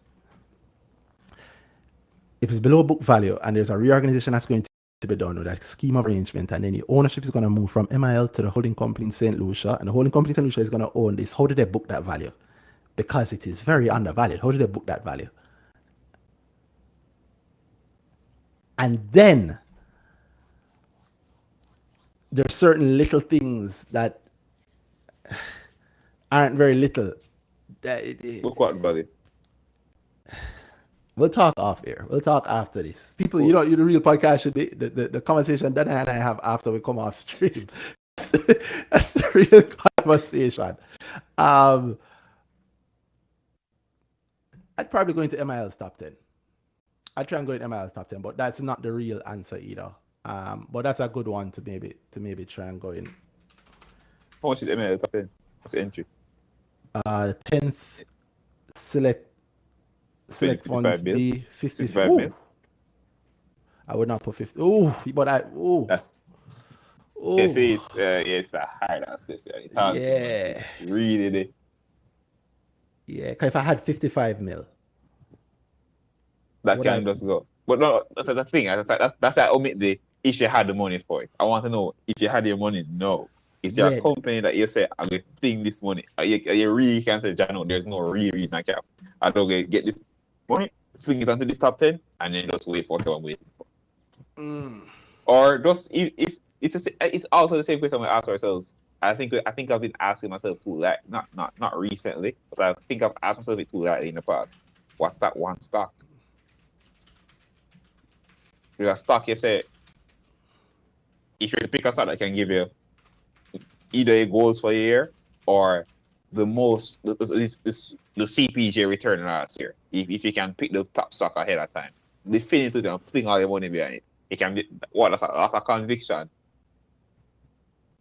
But that conviction is the market, right? I mean, I believe SVL is going to do a whole lot more than that this year, and I'm not throwing all of my money into SVL. Mm-hmm. It's after the fact when you're right. You can't get rid of the I should, you know. Yeah, that's true. But it hurts you.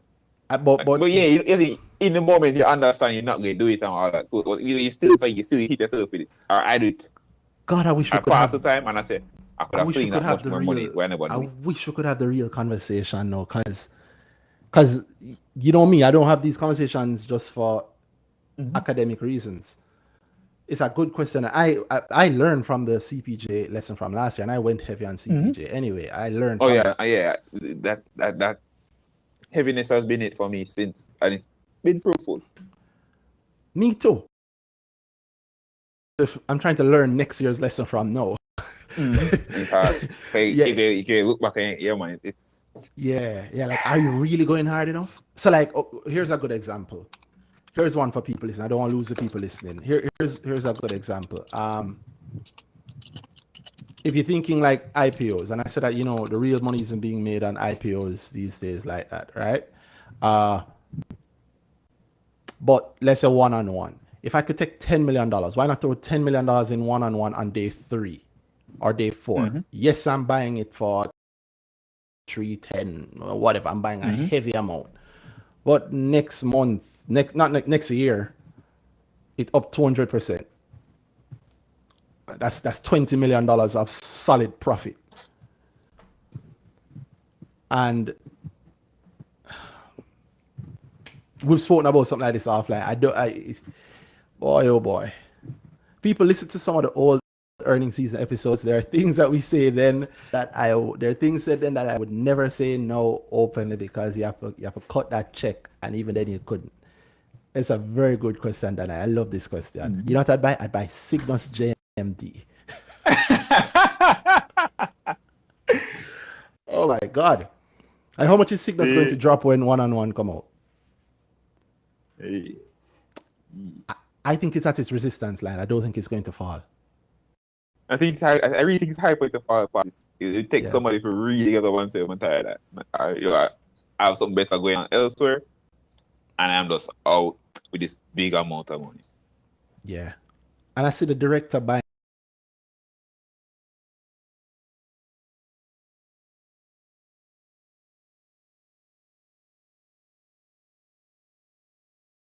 support buy. I think they have something coming. Oh no, I think that's almost in a year. I think we have some big announcements for the buyback, or even not even big announcements, just nice profit buyback. Hey guys, look at this great profit we're making. Look at these nice dividends buyback. I don't think the director would buy that, because I think they've shown that they know better. They sold that. It is my impression, working from my memory, that they sold before the APO. But then doesn't that lead you to buy before a buyback? That's the idea of. But I don't think what would it be, an early buyback? I mean, their timelines might be it's next year. You think but you have a whole heap of time to buy. Haven't I heard that? It could be an early buyback. No, There is a buy. No, I hear something like that. Oh, it's an early buyback. Did I? Here's the problem with saying it here is that people will listen to us and then will hear it back as an echo and you don't know if it come from us or it come from early buyback could be a thing. So if you know they're doing an early buyback, yeah, I'd buy. If as a director and I knew I was gonna do an early buyback, I'd buy. Of course I'd buy.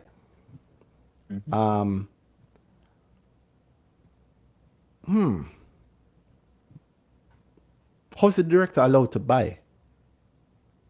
When you buy? July 21. July 25th, 5 days ago. How's the director allowed to buy? Sorry, yeah, July 21, 9 days ago. Aren't they in It's blackout? 2-3 came out. Not, yeah, it's a big. I it's- expect it. They're doing blackout. July, full. That's fully in blackout, though. So And on the day that they bought, this day, if my they dropped assumption Q4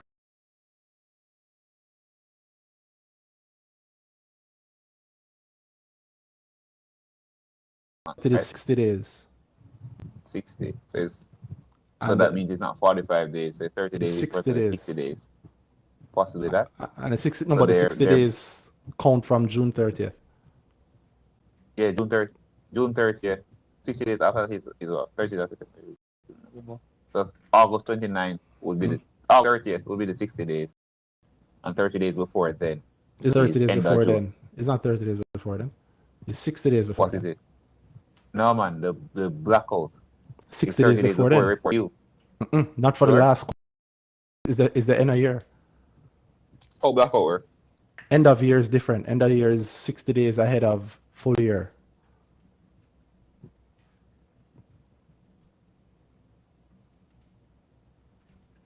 Sure. I mean, I'm gonna say 99% sure. I teach that girl, but I could be wrong. I know the blackout starts for the quarterly. For the quarter, every quarter the blackout starts when? No, 30 days before the 45 days. So the report is due 45 days at the end of the quarter, and the blackout starts 30 days before then. And I think the great debate the other day was around FESCO and their reporting Q4 thing there and how the blackout, the timing of that. All right. Here's the JSC's rule on it. Based on the Securities Act also. I'm just highlighting this section. 60 days prior to the due date of the due date of announcement to the exchange. You actually did clarify this. You said this before. Yeah. Of the annual results. Cool. That's on blackout, full blackout. Yeah, I can't understand it. And I don't think they're not Indeed. a Q4 company. They don't put out Q4 results. They just go straight full year. Straight How did they audit, so buy? it should be blackout from 30th. Yeah, or the first. How did they buy? And if you're then now let's add here's a conspiracy and put on my conspiracy hat. If you're willing to go this far and breach the JSE's rules, What's coming up? right? Right. What could be so what could be so good that let me go ahead and risk the slap on the wrist, the call from Andre Tolo. You think Andre Tolo knows that this happened? Likely. Based on my you think I experience got that with the I mean, again, well, how to say this best? I worked in an area that regularly interface with the JSC. So this kind of thing is a thing they catch. If something like that happen, then I expect that they would catch it. I mean, it's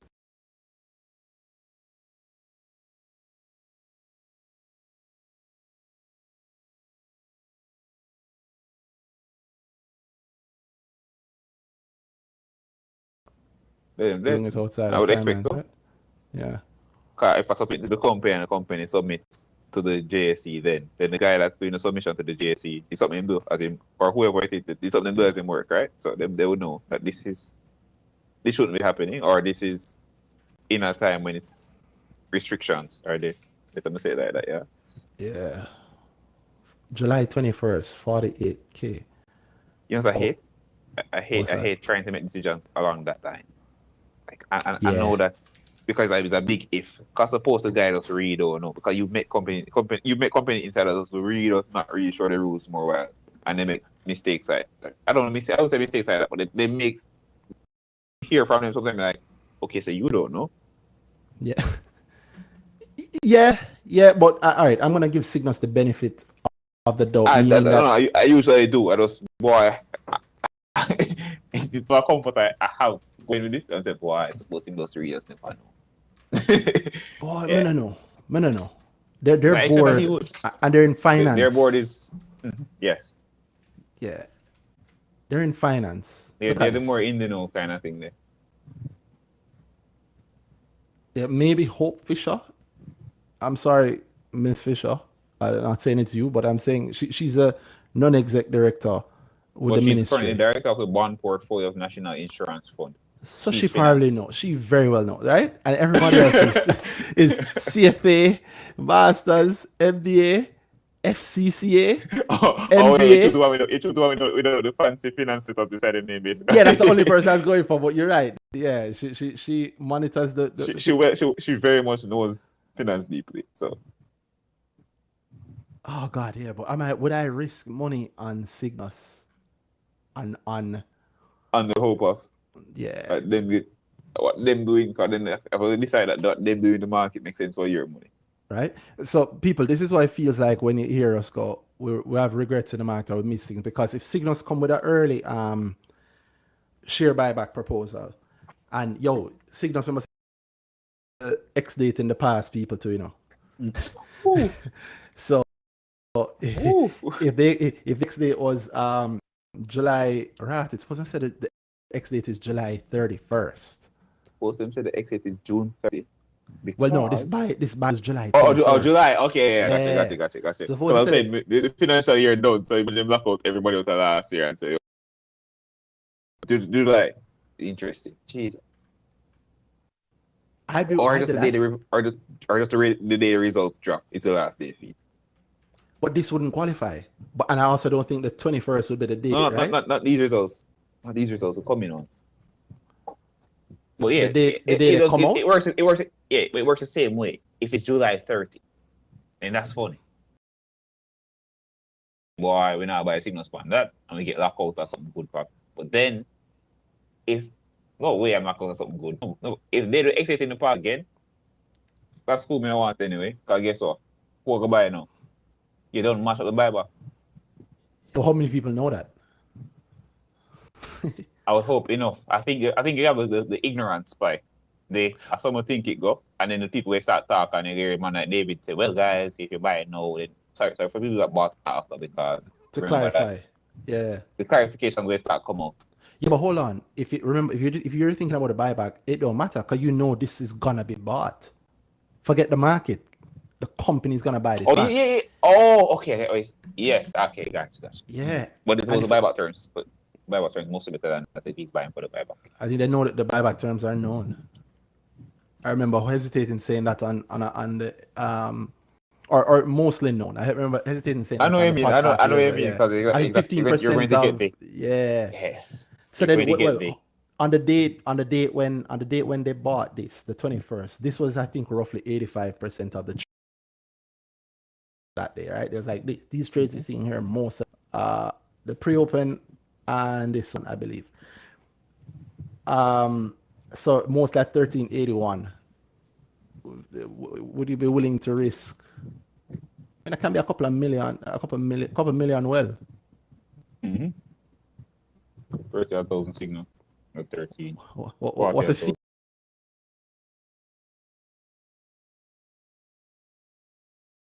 And them leave whoever they are, and I did see that I'd have them come on. So TY, what's up? I think 600 grand. 600 grand Jamaican. Yeah, 650 basically. What about the buyback in the US? Suppose the buyback in the US at a higher rate. Remember, say it's the same stock, Then I wouldn't buy it on the local market. I buy it on the local market, but I know that I can sell it back and I can choose the US option. Which, if I also expect that the US rate is going to be higher at that point, it might be worth it. Mm-hmm. What's the penalty from JSC? Something like that. That's an annoying part. That's jig signals. Look at us buying signals. Hypocrite Danhai. Hypocrite Randy. Yeah, that's fine. You have the same problem we spoke about before. You Which can't is what? entertain the shares. You can't. If I'm on the US, I forgot to sell the USD shares on Forget the the market. I know, or the buyback. Okay. Yes, I suppose I choose to sell back and I got the US rate. Yeah. So exactly what I mean. Yes. Yeah, suppose I know that the signals. Suppose them don't do interchangeable. Suppose them say signals USD must be US dollar and signals JMD must be JMD. I believe the director knows. Also, they True. can't really say that because it's the same company. So they've always maintained that they're interchangeable, regardless of whether or not one share, one set of ordinary shares. One share class. Yeah, one share class. And I would know that. So why wouldn't I buy it extremely undervalued in JMD and then sell it back in the USD buyback at the higher USD rate? Whew. Yeah, I'd risk the slap on the wrist for that. More of a who gets a slap on the wrist, the director or the company? The company.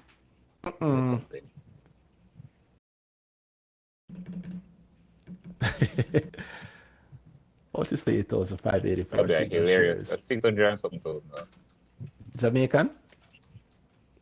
Probably between 6. Yes. So 6. There's around 675 700. Something in that range. Based on how much that 48 is. 48 how much? You can do it at 13. You can do it at like no, not even 1390. 1381. We can go 1385 on average. I had actually 14,584. Yeah, I had actually worked out exactly how much it was, you know.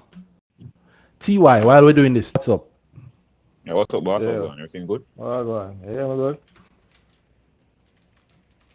You hear me? Yeah, man, we're hearing you clearly, man. What's up? Oh, cool. All right, so what's going on? Very easy. You know, something I observe one time, people can give me some assistance, understanding. Since even I was looking at the MIL report, and I noticed when they comparing with the figures for last year, I realized that the figures, when I look at the report, the figures for last year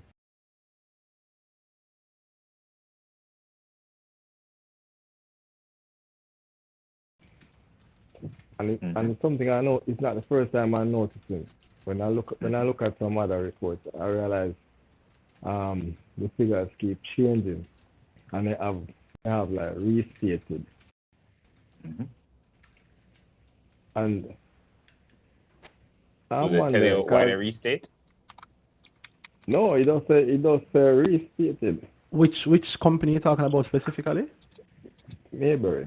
MIL, no. Or you say, generally you've seen that happen across the board, not just MIL? No, MIL particularly. Just MIL, you've seen that thing? I've noticed it about 3 different reports. All right, they tell you why now. I don't. Yeah. That's why I asked for tell you why, because they didn't tell you why. They're very, you read clear. Accounting notes. Yeah. When you read the financial statements. Pardon? You read accounting notes when you read the financial statements, the numbers down the bottom or explain the different things. Yeah, I usually browse too, but I didn't pick up. Browse, man. Read them, man. Read them strong, man. Because MIL is one of the most detailed companies in breaking down and things. Trust me. Like, if not the most, in certain aspects they are. Yeah. But barring that,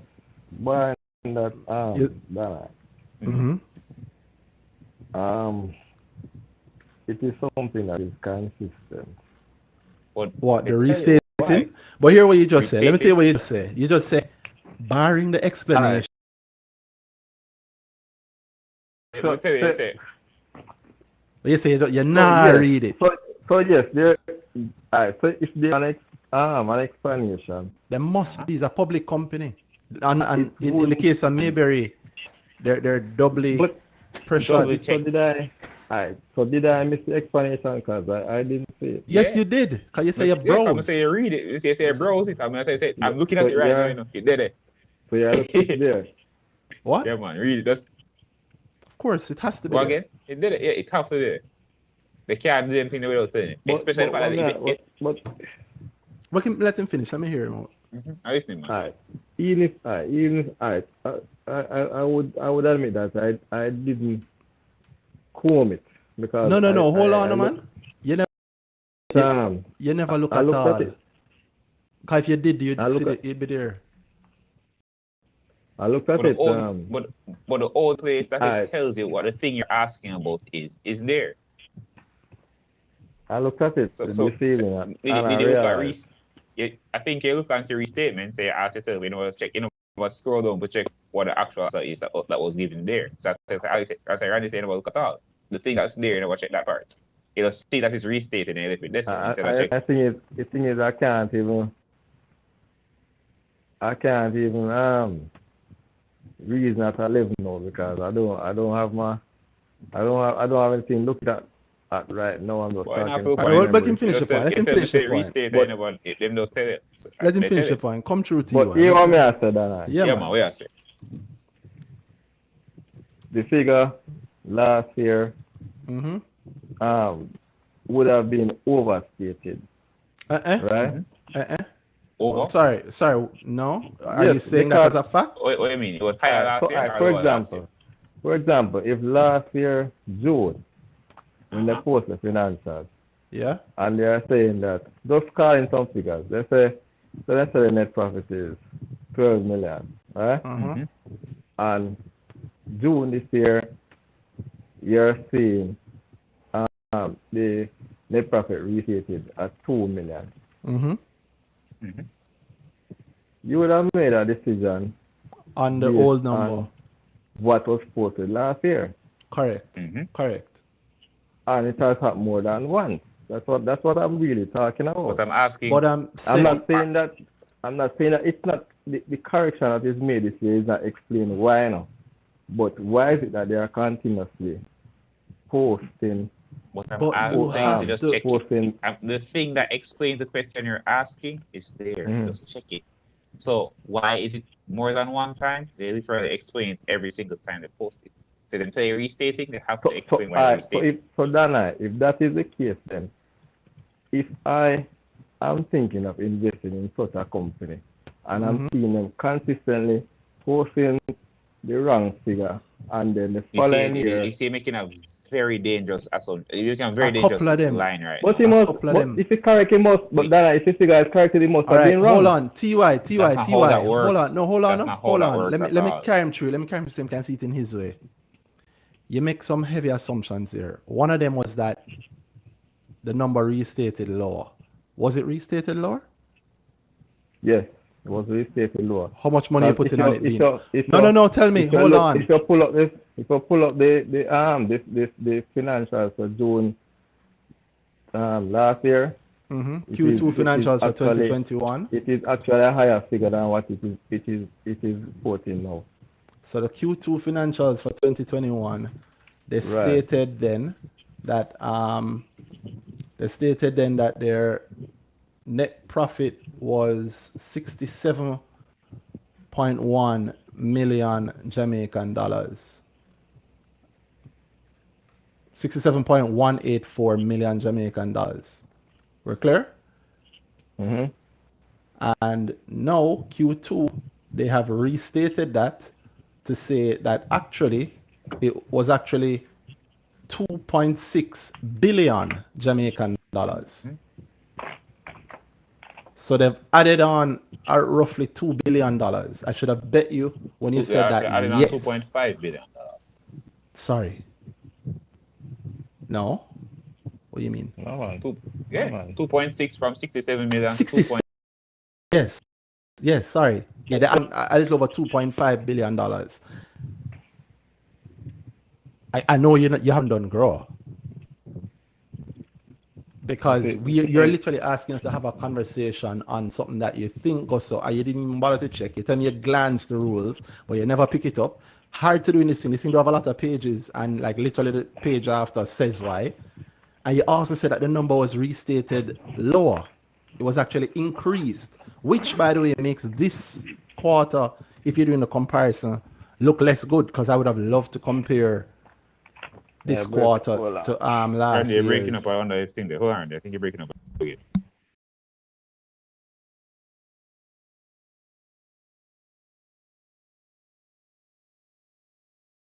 I'm not hearing him now. Well, I'm not saying anything. Yeah, I'm coming. Randy, you're coming through clear, you know. Speak. Okay, so that we're clear, TY, you stated that the numbers last year for the second quarter, the quarter ended the 30/21, would have been higher, which in your hypothetical situation would have made you put money on it. And then now this year, when they're reporting this year's quarter ending June 30th, 2022, they would have also restated last year's second quarter and reduced it, right? Are we clear? You can mute a little bit. You can mute when you're not speaking. I think you're breaking up on it. The All right, feed. hold on. I muted him a little bit, Danhai. You hearing me better now? Yeah. All right. And TY, I hope you're hearing me, and I hope the people hearing me. So let me just say it again. Your point is that on the 30th of June, the quarter ended the 30th of June 2021, Mayberry reported profit of a figure that is higher than what they've restated it to this year. Looking on the quarter that they reported, the June 30th, 2021, they reported net profit of 67.184 million Jamaican, and attributable to Mayberry shareholders was 11 out of that. So it was just 11 million profit for the quarter, right? Now, in 2022, they have restated that quarter from the 67 million to 2.6 billion. And in terms of what's attributable to shareholders, 1.9 billion of that is what they've attributed to Mayberry shareholders. So it's actually been restated upwards. You clear on that, TY? If you're speaking, you have to unmute, TY. Unmute to talk, and then when you're not talking, just come back on.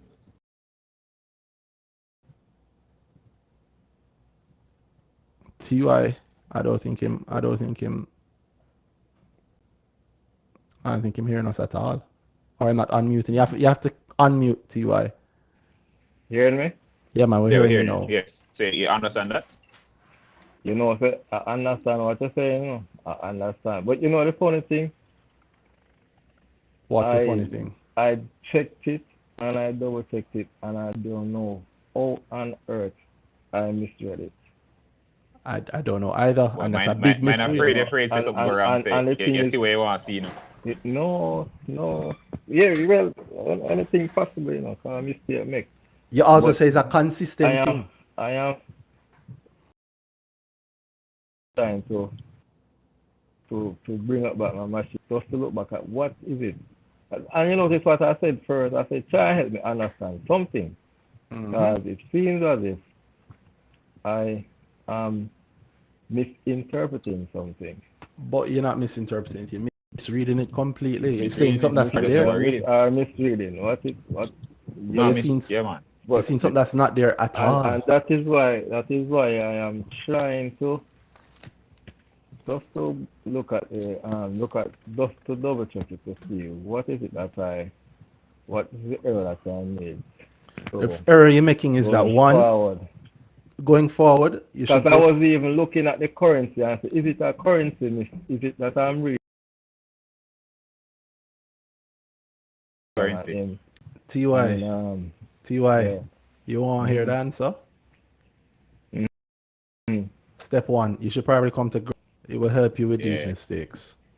2, and I'm dead serious with that. It will help you with these mistakes. No, well, as somebody who doesn't make those mistakes, TY, I'm gonna tell you that you need to, cause you just lost $2.5 billion. So you're saying TY, if you worked for me and you told me that you missed, if you hold on. I wouldn't I can't make a mistake. No, you can make a mistake, but if No, you come to grow, you'd make a higher class of mistake, because what you've done here is, one, you decided that something don't go so, even though it goes so, and then you ignore the evidence to the contrary, and then two, you ignore, as you say, you skim. You skim the thing that would have helped you to understand what's actually happening. That's why you say you skim it, right? Which it works, but it doesn't work when it don't work. You say you never saw the reason. So tell me something. If we take the reason now, is it gonna be that we put it in there, or is it that you just never see it when you skim? Never see. All right. So you went through the financials, you look at the P&L, you look at the cash flow statement, and you check the notes. No, I never run through, to be honest. There we go. You know the hardest thing on this show for me? I can pick up very quickly when somebody's being dishonest. And then I have to spend sometimes 15 minutes pretending that I don't know that I'm not being honest with me. You see, because I know where the answer is literally on the next page, you know. Big one. Written in bigger font than the actual thing that you had an issue with. All right. Oh my God. Explain it, man. Yeah. Did you check the audited? Yeah. You check the audited? You check the audited from the start of from the end of last year, TY? Did you check the audited from the end of last year? No, I never checked the audited. So my G, what Randy? No, but Randy, you go too deep, man. Look, no, I'm not.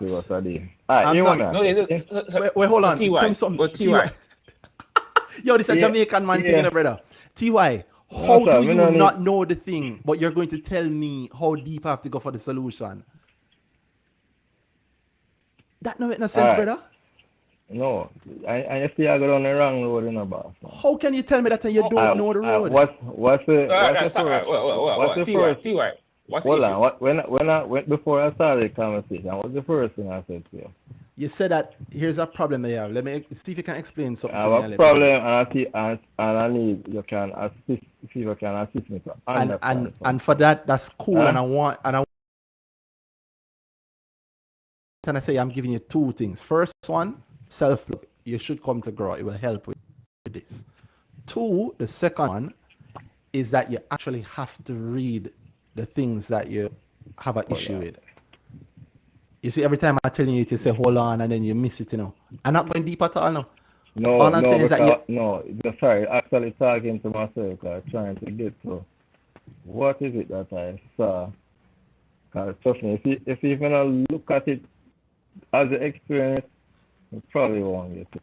All right, no problem. But it's not nothing deeper saying to you. I'm giving you a general rule. I'm just giving you a general rule. Yeah, man. Myself. Just generally, you hearing me? Because this is not just about MIL. All right, sorry. You're saying that. Okay. All right, looking at it now, right? Okay. You're saying that the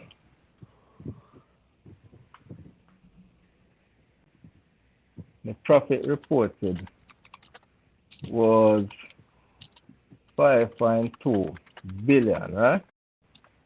Yes. No. 5.2 billion to June 2022? No. No, I never said that. I said that the profit reported, June 21, the one that was restated, was last year. Last year, before the restatement, it was 67 million. This year, it has been restated. No, we get that figure from. I'm telling you, no. We're looking at something different. Hold on there. What are you looking at? The figures what I am seeing on the financials, it is saying restated. You see, it's saying that something was restated, correct? So you have I'm looking at the profit and loss, right? Yeah. For June 30, 2022, right? Yeah.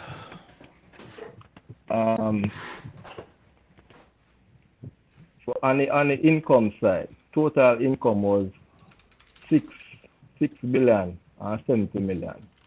We on the same page? I don't know. The total income, when you say total income Right. was what? 6 billion and 70 million. Correct. And Total change. income. Stop. Right? Yeah. Wait, Total hold on, So income. you we're on lost me. we're on the Okay, same six. page, Okay, huh? 6. Okay, all right, cool. Yes. All Correct. right. Go down to net profit. Mm-hmm. Net profit was 5.2 billion. Correct. Huh? Attributable to stockholders 2.5 billion. Correct. Because they don't own. They own about 40-something% of All right. MJ. MJE. Yeah. Let me go on the previous one now for last year. But this is the first time we've ever seen this quarter TY, so this could not be restated. This is not the restated quarter, you know. This is the first. This is the quarter that came out recently. The quarter that just done. This Yeah, but was it's not been restated. compared. It's But being it is being compared. compared. But To the it restated is quarter. being compared the 30th. quarter for last year, right? Correct. Yes. And that Let me quarter just has pull up been that. restated. Let me pull that up. TY. Yeah. If you just listen to us for like 2 minutes, you'll get it. Yep. Alright, just a minute. Or not. Or not. I'm sure not. I'm sure I wasn't seeing doubles. Ah, boy. I, TY, just try it out now. Just try it a little bit. Just listen to it a little bit. Trust me. Randy, trust me, you don't understand how tall your ratings is, you know? You should tell We me to don't care about the ratings, Bossy. Because I try to explain the thing to you. But what I'm trying to say to you is that I'm trying to pull up the figures so you can explain to me what is it that I'm misunderstanding. Okay. So I got one of the financials already, and I'm going to the other one. Alright, so I'm pulling up June 2021. And if you look at June 2021, you'll realize that they reported then total income of 526.467 and net profit of 67.184 million. Which is less than the one they reported. What they restated. So they restated upward. To the tune of about 2.5 billion. So they must say we made more money than we said we made last year, based on how we changed accounting.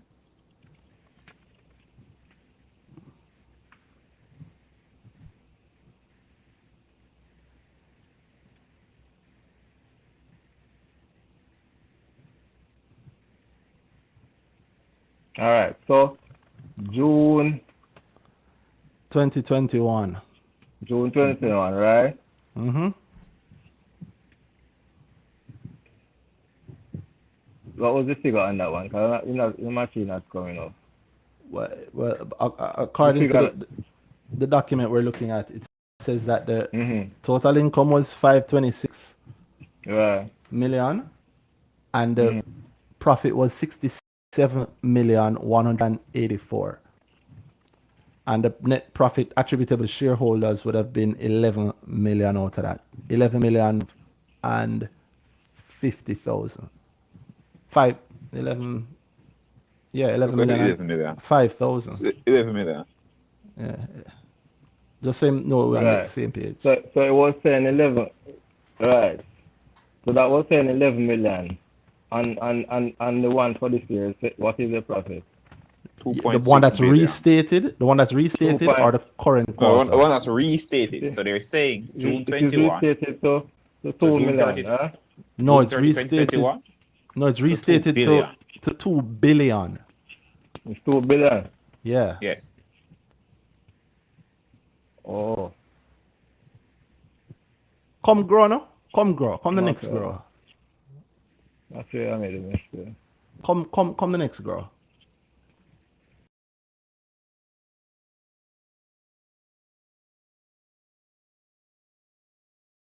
Go tell me if I'm making a mistake like this. How do you know? How do you know? Because what happened. Mm-hmm.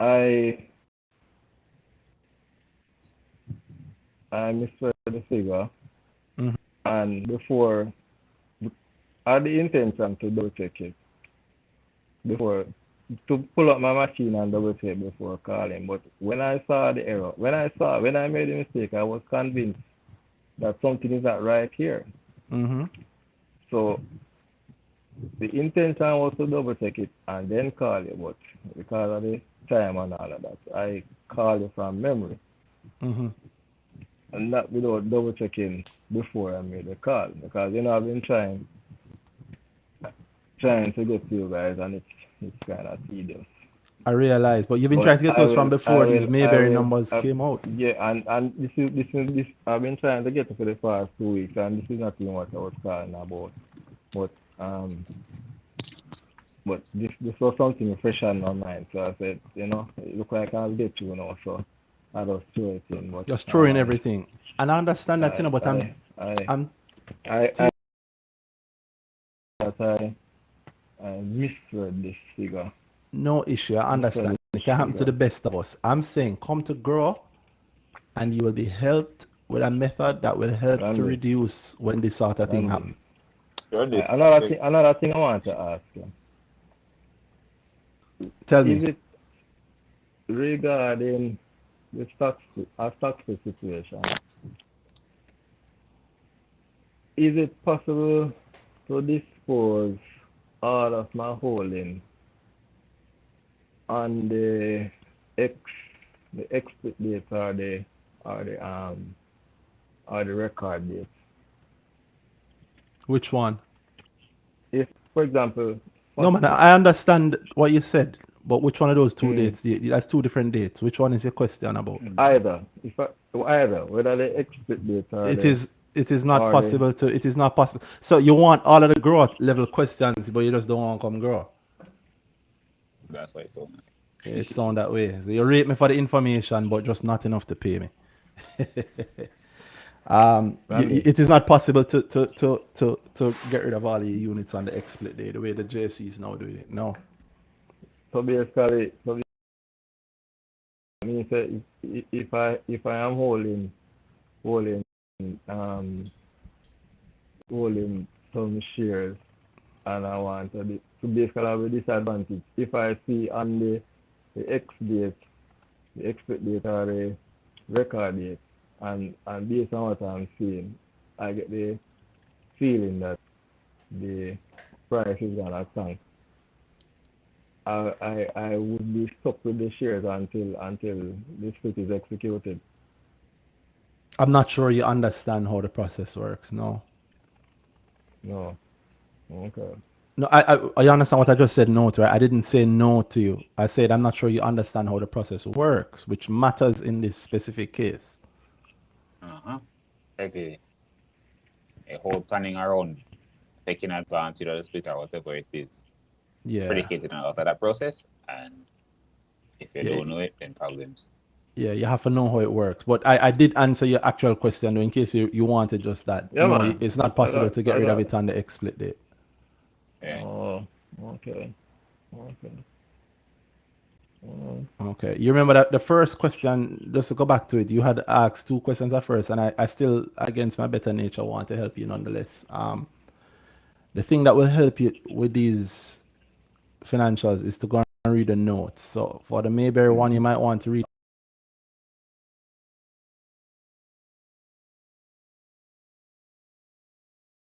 Change. Something that you don't get, check the notes. Yeah. They very often explain that very well, especially if a company like maybe they've been doing this. Yeah. Anyway, IFR 9, maybe it was the first people. Yeah, IFRS 9 that I end up knowing through and through as a result of them, yeah. And funny enough, them and this, what they did last year, we expected them to do years ago. But it seems like there was some issue around doing it. Yeah, so what they've done, TY, was explained in their... Need a proofreader. Yeah, was explained in their numbers and continues to be explained. They've changed how they account for their subsidiary and the impact of that and some of the subsidiary holdings. So you want to understand that, and don't be surprised. Third quarter, and but I don't think that they are restating for the full year. It probably doesn't. Yeah, yeah, restated then. You read it then. But Yeah. you know, even though in this case, it would seem they are in a good was restated on the upside. Mm-hmm. But you know, No. it is What you it say? is not something. I don't know. To me it seems uncomfortable with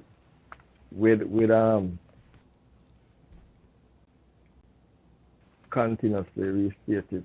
So But you're saying basically, you're saying the same thing again, and we carry Yeah. on. You yeah, said it's man. consistent and the Yeah, continuous. That's not the case. The yeah, thing but you need to check so yeah, is literally the thing no, that you need to read. I think you no, read from it start. is no the restating of the figures is consistent. That I am very sure of. But I'm saying you Yeah, need to check that. it might have an explanation. It might have an Mhm. explanation, but the restating of the figures are consistent. But Well, as I yes, say, So, but and this what? no, but I will. Mhm, mhm. They restated once and they represented every single quarter with the same No. the same restatement they did. That's first time. Danhai, you know the It's thing is, literally that. no man, Danhai, you're not going to help me because I'm decide. I think he's already decided Besides that them it know was. already. Yeah. Ty, you hear the funny And I tell you, thing?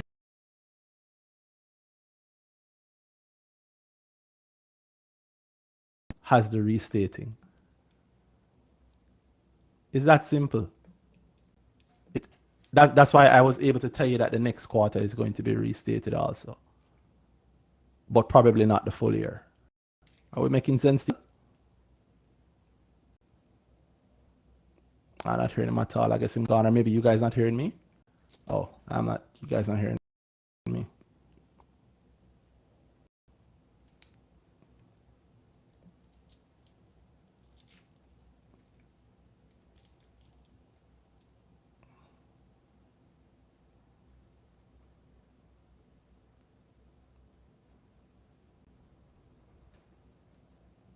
Danhai, can you hear me? Hold on.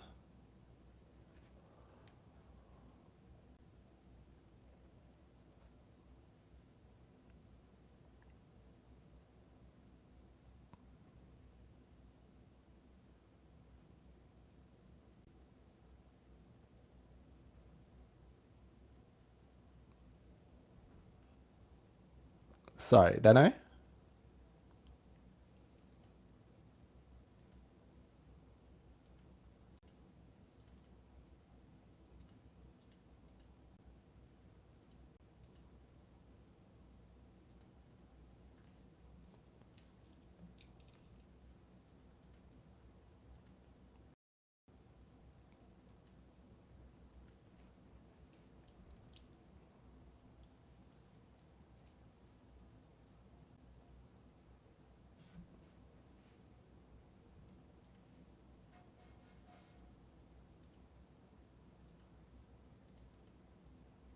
Okay.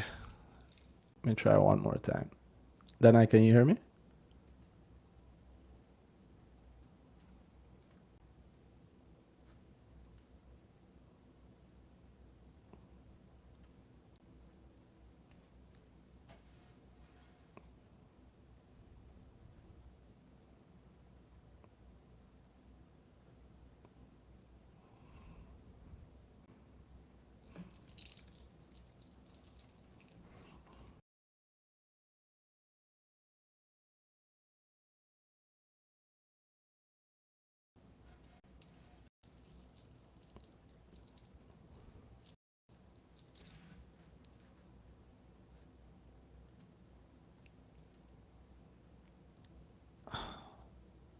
Wow.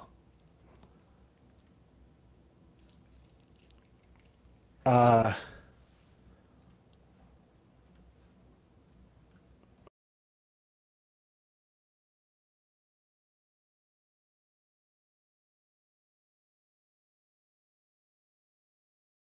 hear me? I know, but people on YouTube can hear me. One sec.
All right, Danhai.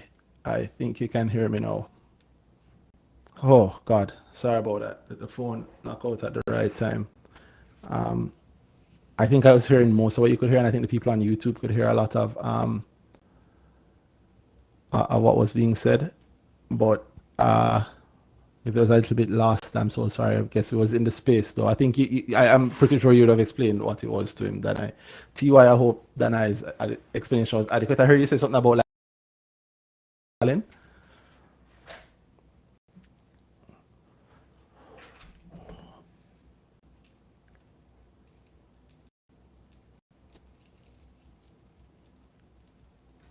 Yeah, man, we will.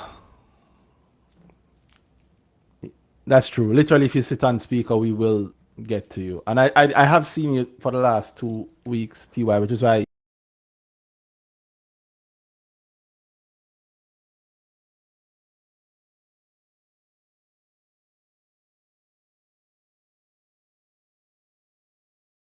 if even just a little bit. But I'm glad that you got it. Anybody else, I hope it's good for you when you do call in. I hope you've gotten a lot out of the session. I hope it's made sense. Then I question that him from him ask that question, it ringing in my brain. Which company would I buy myself into the top 10 of right now if I could realistically?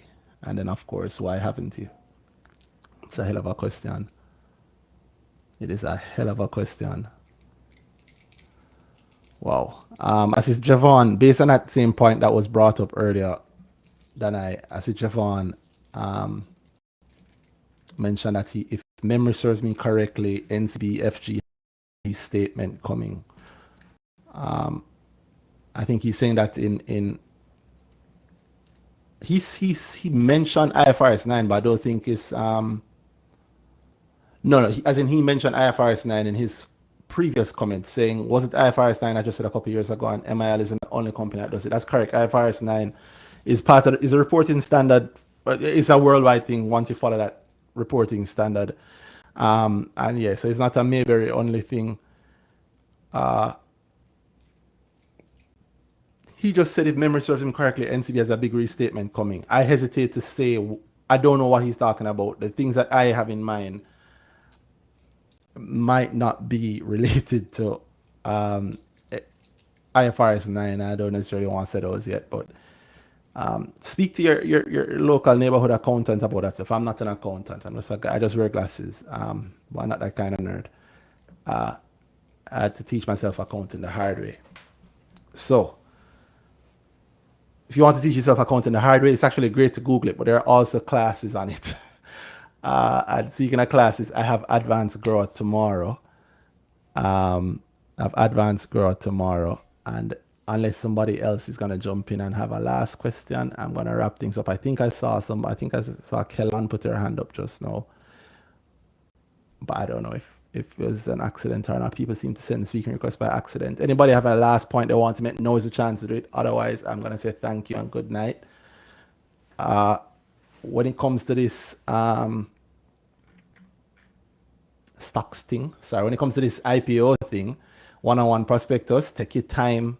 Don't just go off of the vibes of what people saying. Don't go off of the people you think know about stocks saying. Don't go off of the people who talk about stocks all the time. Opinion, including me, well, not Danhai. Danhai is a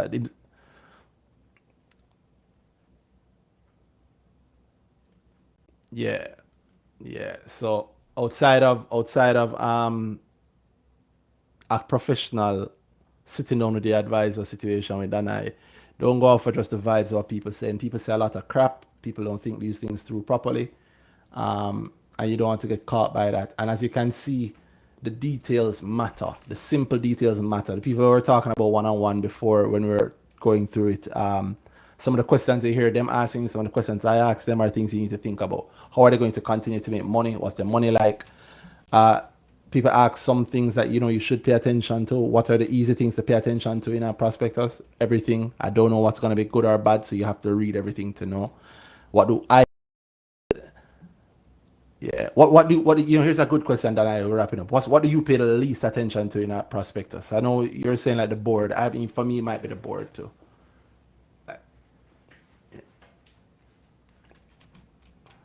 Yeah. But I honestly say the board because there might be times, yeah, when the board matters.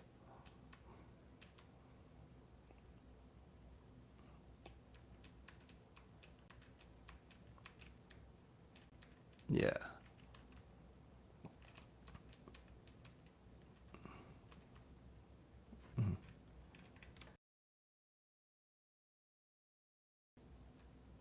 Yeah.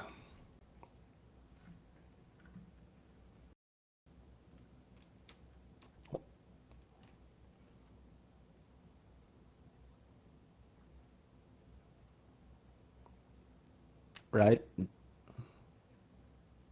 Yeah, but here's the funny thing. Yeah, sometimes them change it. Sometimes them change one small thing that's always like this, and then the question. Yeah, exactly, exactly. Yeah, yes, jeez. Still one of the best prospectus is. Yeah. Things that I can say. I know people always want to hear something that what you can say. What I can say about one-on-one now from the things I've at least looked at. I like the PE that I'm seeing, 28.5 times. That's a that's a nice, what expert would say, that's a fair PE. That's a fair valuation. Yeah, 20.49, 20.5 times is a fair PE to me. And if they meet their predictions for the end of the year, then it stays at about that. Uh, what are my projections for the actual listing? I think it's going to be heavily oversubscribed with only 121 million shares to the public.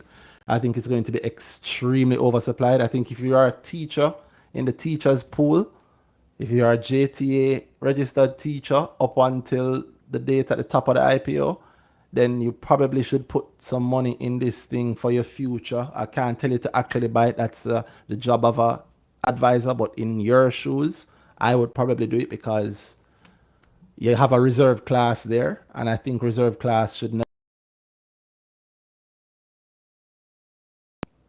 I have a standing rule that if you work somewhere that's a listed company, you should probably own shares in the place where you work so you can see the fruits of your labor. But again, that's between you and your financial advisor. As I say, I think it's going to be extremely overvalued. I think not overvalued, not overvalued. That's a misstep. I misspoke. I think it to be extremely oversubscribed. Do not expect to get. Do not expect to get. I think it's fairly valued. It could be undervalued. It's an IPO at 20 times undervalued. Um, do not expect to get all of what you applied for. Don't expect to even get 10% of what you applied for. Expect it to be extremely overvalued. Be okay with that. Want that. The money from IPOs are not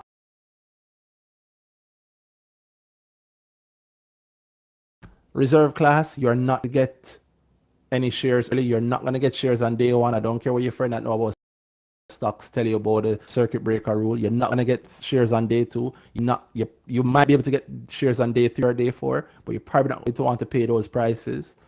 And read the prospectus. Trust me, read the prospectus. If it's boring, sit down with friends and read the prospectus. I have advanced growth tomorrow, so I'm sure this is going to come up. The advanced growth topic for tomorrow is investing. Investing for people who don't have a lot of time. So you can't sit down and watch the market and all of that, which I don't think you need to do that, but people think you need to do it. So the advanced growth tomorrow is going to be on that exact point, investing for people who don't have the time to sit down and watch the market every day. What are the strategies for practical investing? And what I do, that's me actually. I generally don't have the time to do it. So how I invest is very, very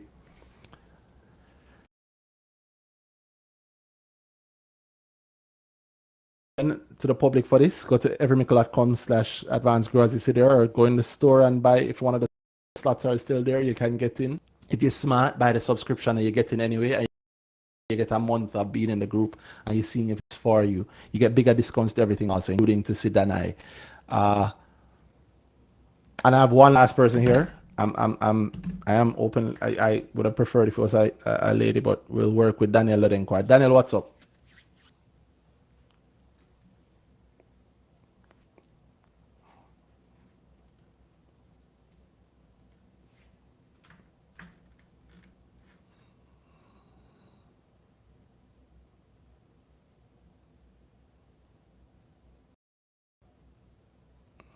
Mm.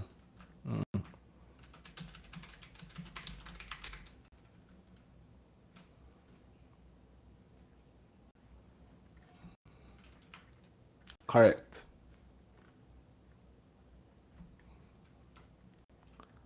So that's a good question. I'm not gonna tell you that you've wasted your time. I can tell you that for me. I can tell you that for me personally, I don't waste my time doing 10, 15, even 4 or 3 applications. I just do one application and I'm done. But your mileage may vary. Which one they'll do now? They might combine all of the applications,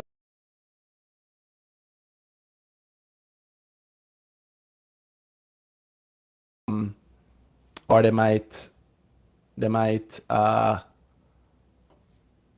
do one alone, or they might treat them individually. I think I just killed the space. Damn.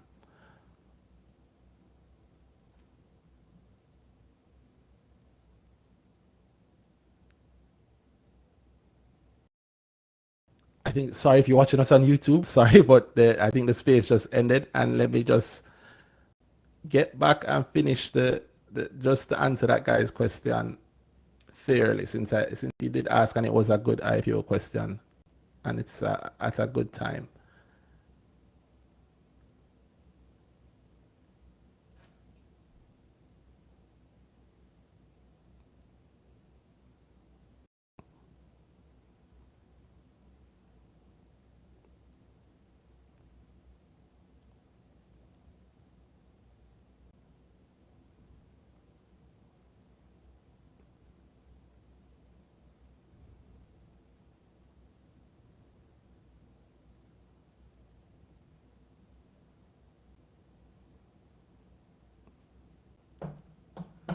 Ooh. So again, if you're watching on YouTube, apologies. The tech did not hold up for us tonight. Uh,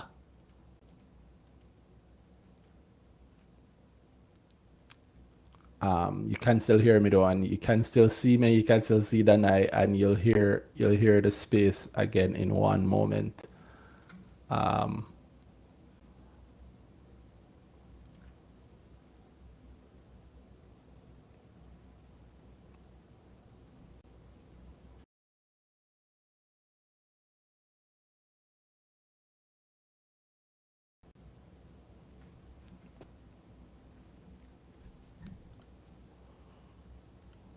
ooh,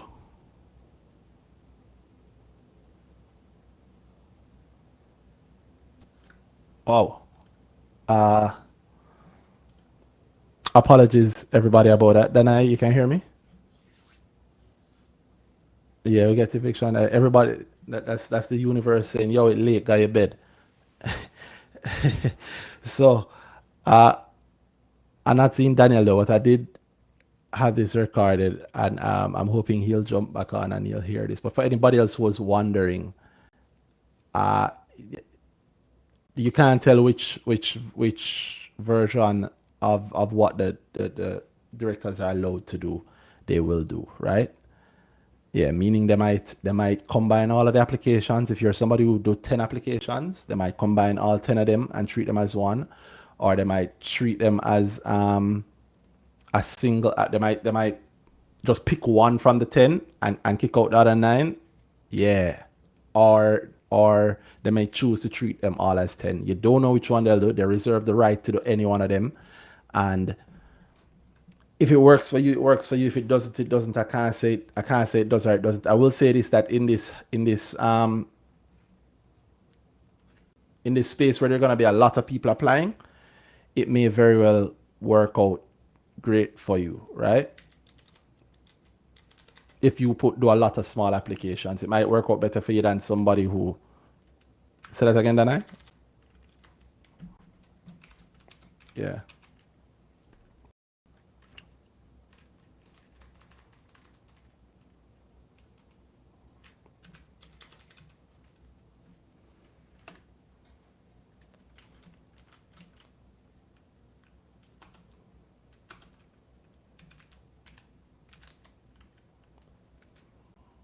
Mm-hmm.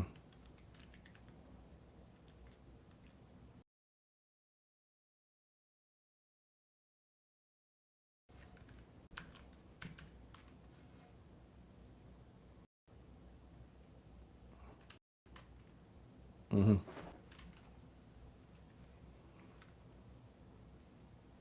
Yeah.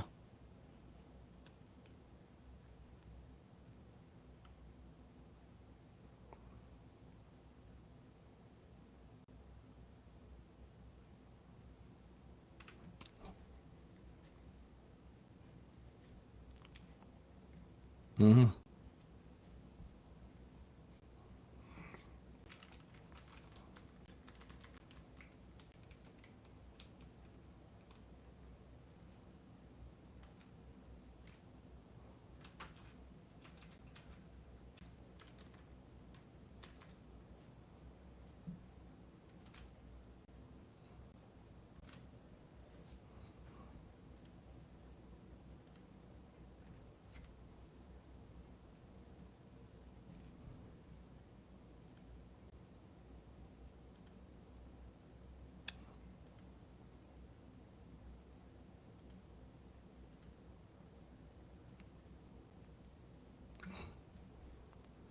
Yeah. Yeah.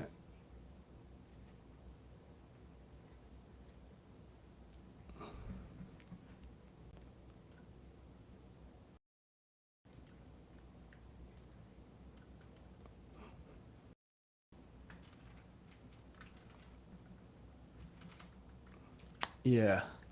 Yeah. Some realistic advice I'd say, oh, if you have small money, if you have less than 100 grand, and you have multiple brokerage accounts, maybe you split up the 100 or 200 grand between the multiple accounts, right? I last the last big one dollar, I said that the person who had 70 grand and 7 accounts, the 7 different applications, would have gotten more shares in dollar than the person who had $2 million and did one application. And that's a fact. So it worked then. But if they choose to combine all of them, or they choose to just pick one and throw the rest out, yeah, and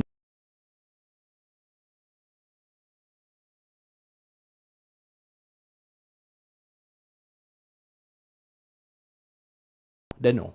They know it's you. They know it's the same person with different JCSD numbers. So you can never tell. It's just a matter of luck. For me, it don't really matter. I don't do it. I'm not going to do it. I'm not going to do 10 applications or 6 applications or whatever. I might not even do one application, to tell you the truth. But your mileage may vary. Talk to your money and see what works best for you. And good luck. The money this year is not being made in the IPO applications. I maintain that the money this year is being made almost every market is being made in by the people who are able to pick up what will happen before it happens and buy it before it's obvious and sell it when it becomes obvious. Yeah, the biggest gainers so far are those. That's what I'll say. That's what I keep saying.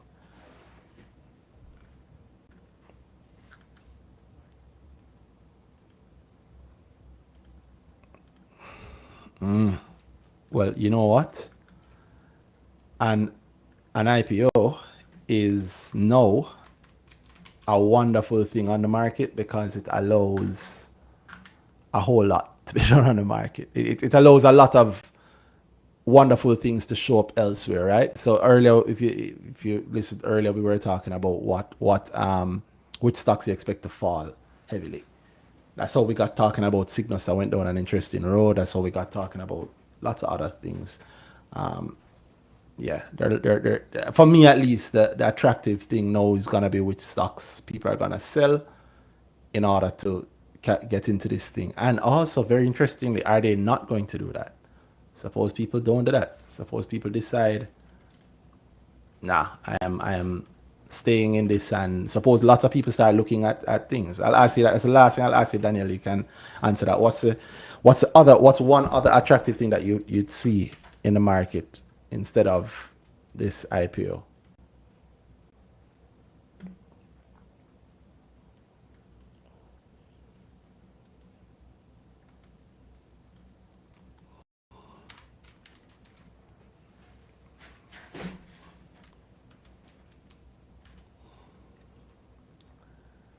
Okay, so well, Monday is a public holiday, so I know you mean Tuesday. I know you mean it's Tuesday, but Daniel, you know what I said, girl, right? Like you have to predict these things, and Tuesday, I don't even want to say anything. I don't even want to say anything. But the benefit is things that are going to fall and allow a great entry for people.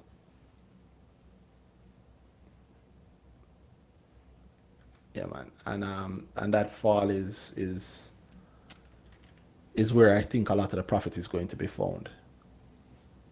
I really wanted to share this one number with everybody, just to wrap things up. Then you look at what the top stocks are on the market up to this point, up to today. Not up to June, up to today, up to right this moment, June, July, end of July.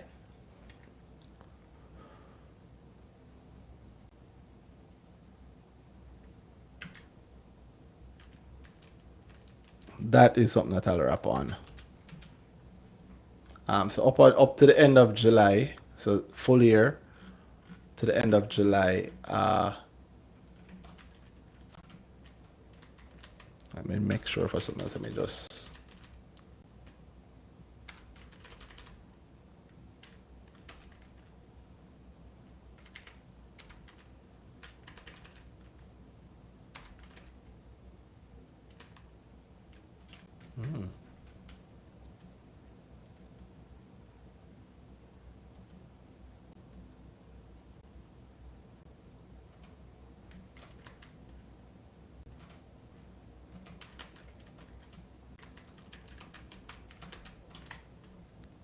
You want to take a guess at it before I show it up? So I take a guess at. Guess the top three stocks year to date, and the most active stocks year to date. Active by how I measure it. Trade, not volume.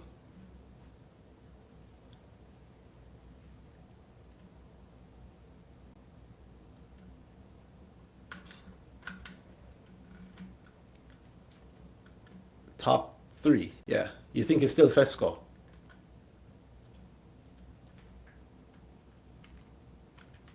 Somebody actually asked me to tell him that, and I remember seeing a message and I didn't get a follow up.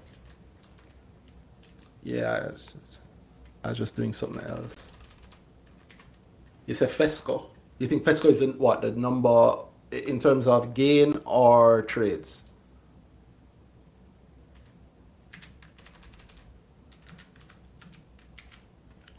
All right.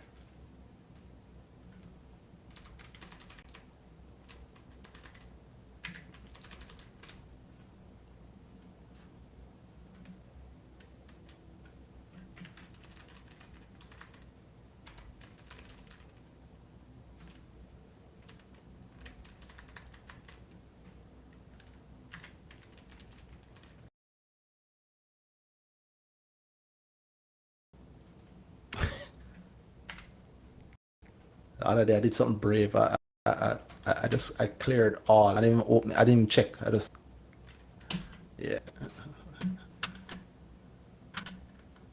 You back to 100 now?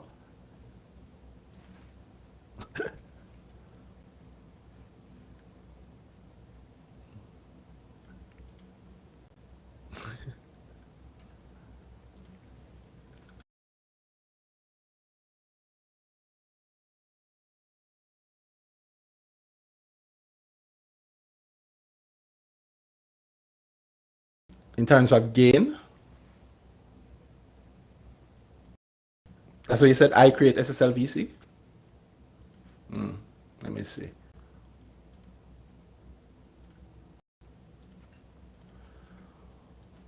Ooh, this is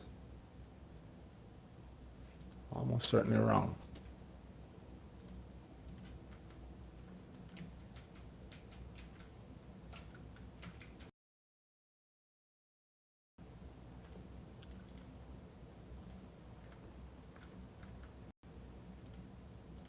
Still FOSRICH as what the top game, you know?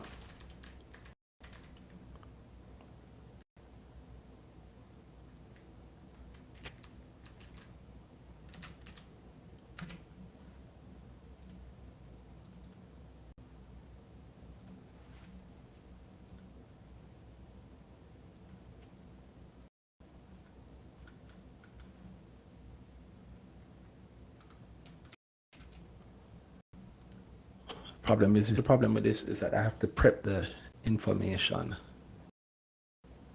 early. Yeah, and I don't want to. I know, and a big deal, at least to me, if I show it and it's incorrect, and I know I will know it's incorrect literally as soon as I say, "All right, thank you guys," I hang up, and then I have to go through the trouble, and then tomorrow is advanced crossing. I have the time to go prep it and prepare and put it out to say, "Hey, this was wrong," and then I can't stop the clip anyway, right? Yeah, it's annoying. So let me do what I know I should have done. No, you know, dollar. Well, no, you know what? Dollar wasn't competing with Fesco, but dollar was popular like hell, boy. It did a little over a month and a half, and yeah.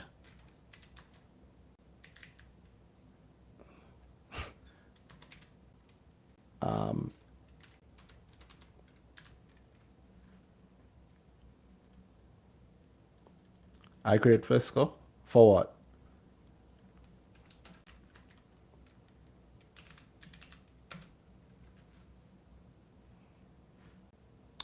No, it's double digits.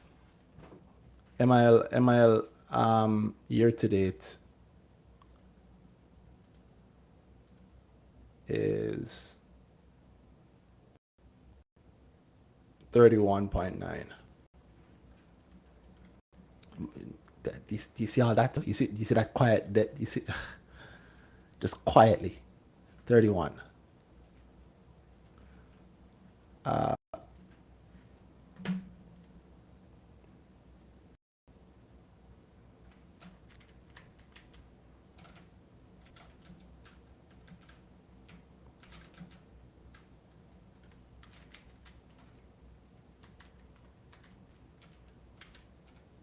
I started doing it the rough way.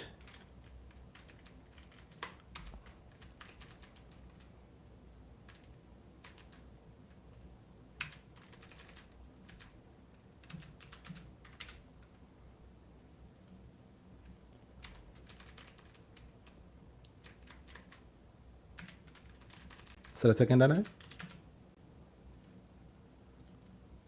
In terms of what? Number of trades? Let's see. I actually don't know.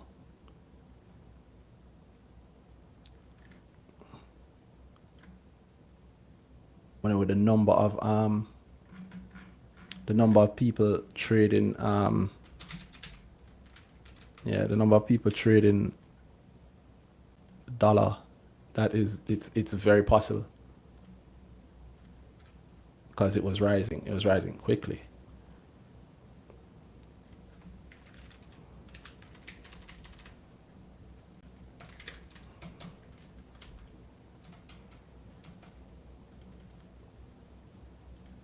Okay, so the number one in terms of which one you want us to do first, trades or gainers. I have to just clear out some of the fluff data, not the fluff, but the IPOs. I always have to remember. Tell me this: do you remember what the price was that Massey came to market at?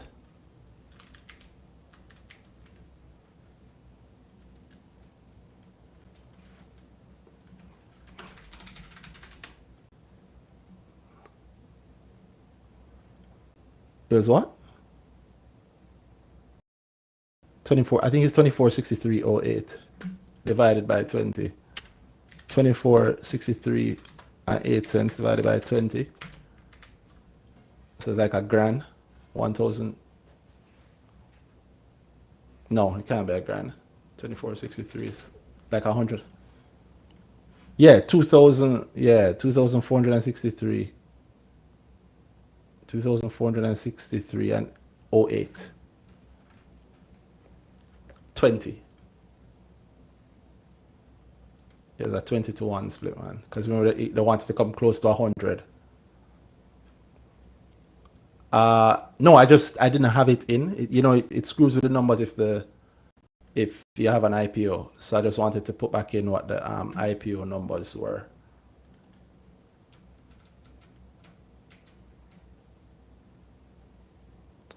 And I didn't know that one. The rest of them are easy. I don't know. It was way down. Way, way down.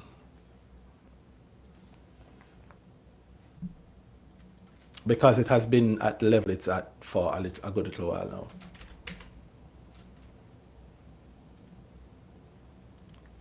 On whose? On JC's? JC don't count it if it lists during the year. Yeah, they also don't count IPOs during the year, Yeah. I guess their method. All right, so without further ado, top.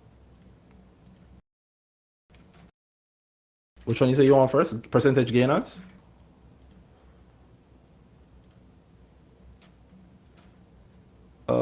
Top gainers for the year. It's definitely, it's a preference share. 500. I feel like that's wrong.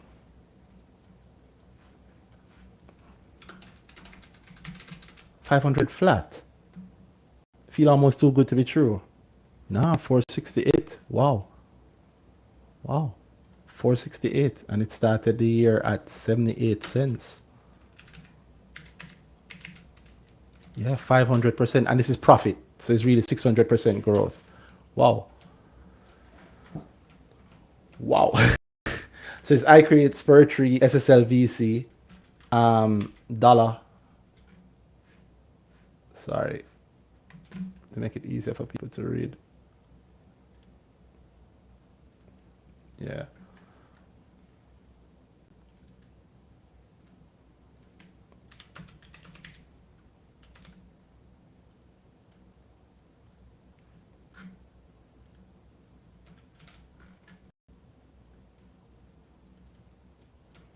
Okay.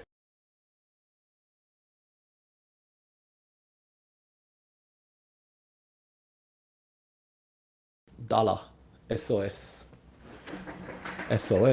Quietly. 166%. So the top FOSRICH is. Yes, it is. Good point. Thank you. It is definitely skewing it. Thank you.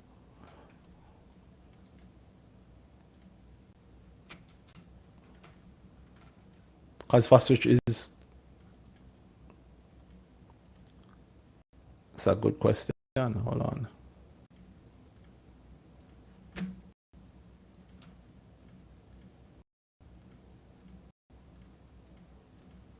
You think so? You think that's what I'm doing, right? You wouldn't think that I'm here like stupidly just deleting all the easier to work without it. Sorry, FOSRICH. Where are we?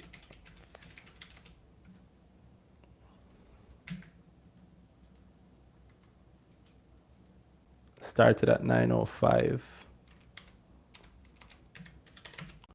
So 90 cents, 90.5 cents, and it's at 338 now, right?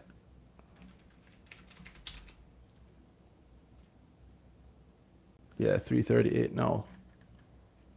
Which means it has 273% profit.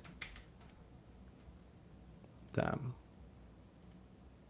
Which makes it the third Largest gainer. Good catch. Yeah, good catch.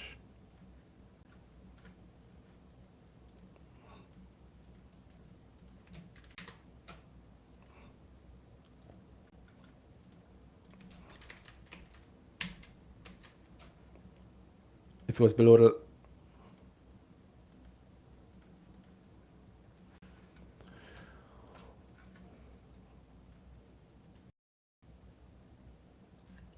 so Spurtree was second, 315% is 315. Damn, yeah. FOSRICH second, SSLVC third, fifth is dollar. So dollar. Fesco's not really a IPO for this year. Let me hear up. Yeah. Ooh. Okay, so by trades,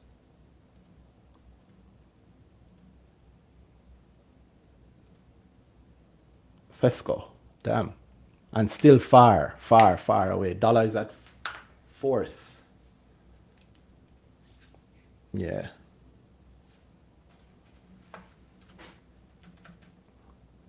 And there was some times when let me see something. There's a specific time when I think a lot of people have rushed to Trans Jamaica.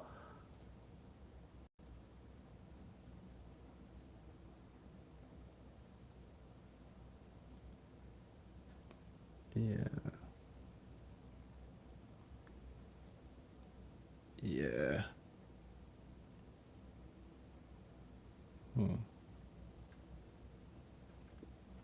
Not bad.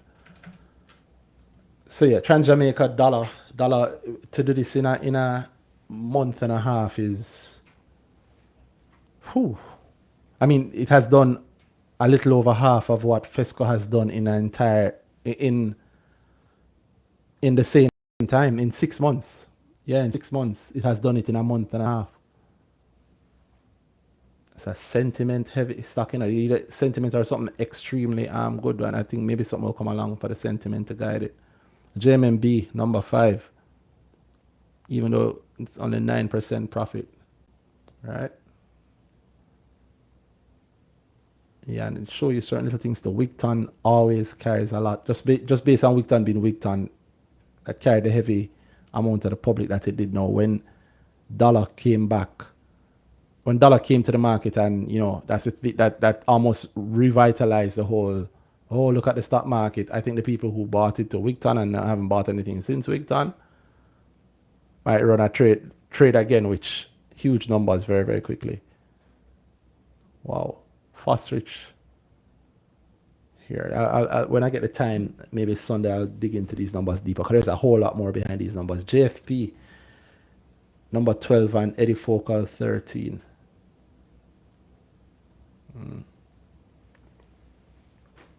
People really love Fontana. The idea of it. SVL. Anyway, thank you for for putting up with us, with me playing around with data like this. A whole lot more, but yeah, these are the top stocks from the start of the year till now. And of course, let's look at the lowest. Let me end with that. Biggest loser so far: ISP, Mailpack, T-Tech, Cygnus Real Estate Finance. I forgot about that company. Jamaica Teas. Yeah. The directors have sold anyway. And Lab 27. Well, yeah. Let's see if Lab get hit when one-on-one drop even more. Might be good for me to get a stronger stake in. Anyway. Oh, man, I'm dying, bro. I'm dying. Anyway, yeah. With all of that said, thank you guys for listening to us this evening. I hope it's been a good brick talk. I hope you enjoyed it. I hope it was informative. For those of you who are in the advanced growth tomorrow, I'll see you guys in the afternoon. Thank you, Danhai, for doing this with me. Get ready for people to call, ask you again and again, and the messages, yo, you think I should do this? Yeah.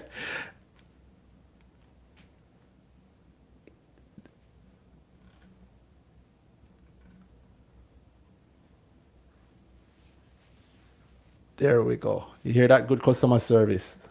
Big up to My Money JA. You need to work on what? Don't I know the feeling. I know the feeling. Do it sooner rather than later because that stuff only drains you. Um, Big up My Money JA. If you're wondering if you should get a subscription, you should. It is more than worth it. The app coming soon. I hinted at it on Twitter. Actually testing the app with beta testing with some people, premium users. Some premium users will be beta testing it soon. The gross subscribers actually will be beta testing it soon, and then premium use. There's stuff to come. Lots of stuff to come. Yeah, thank you guys very, very much.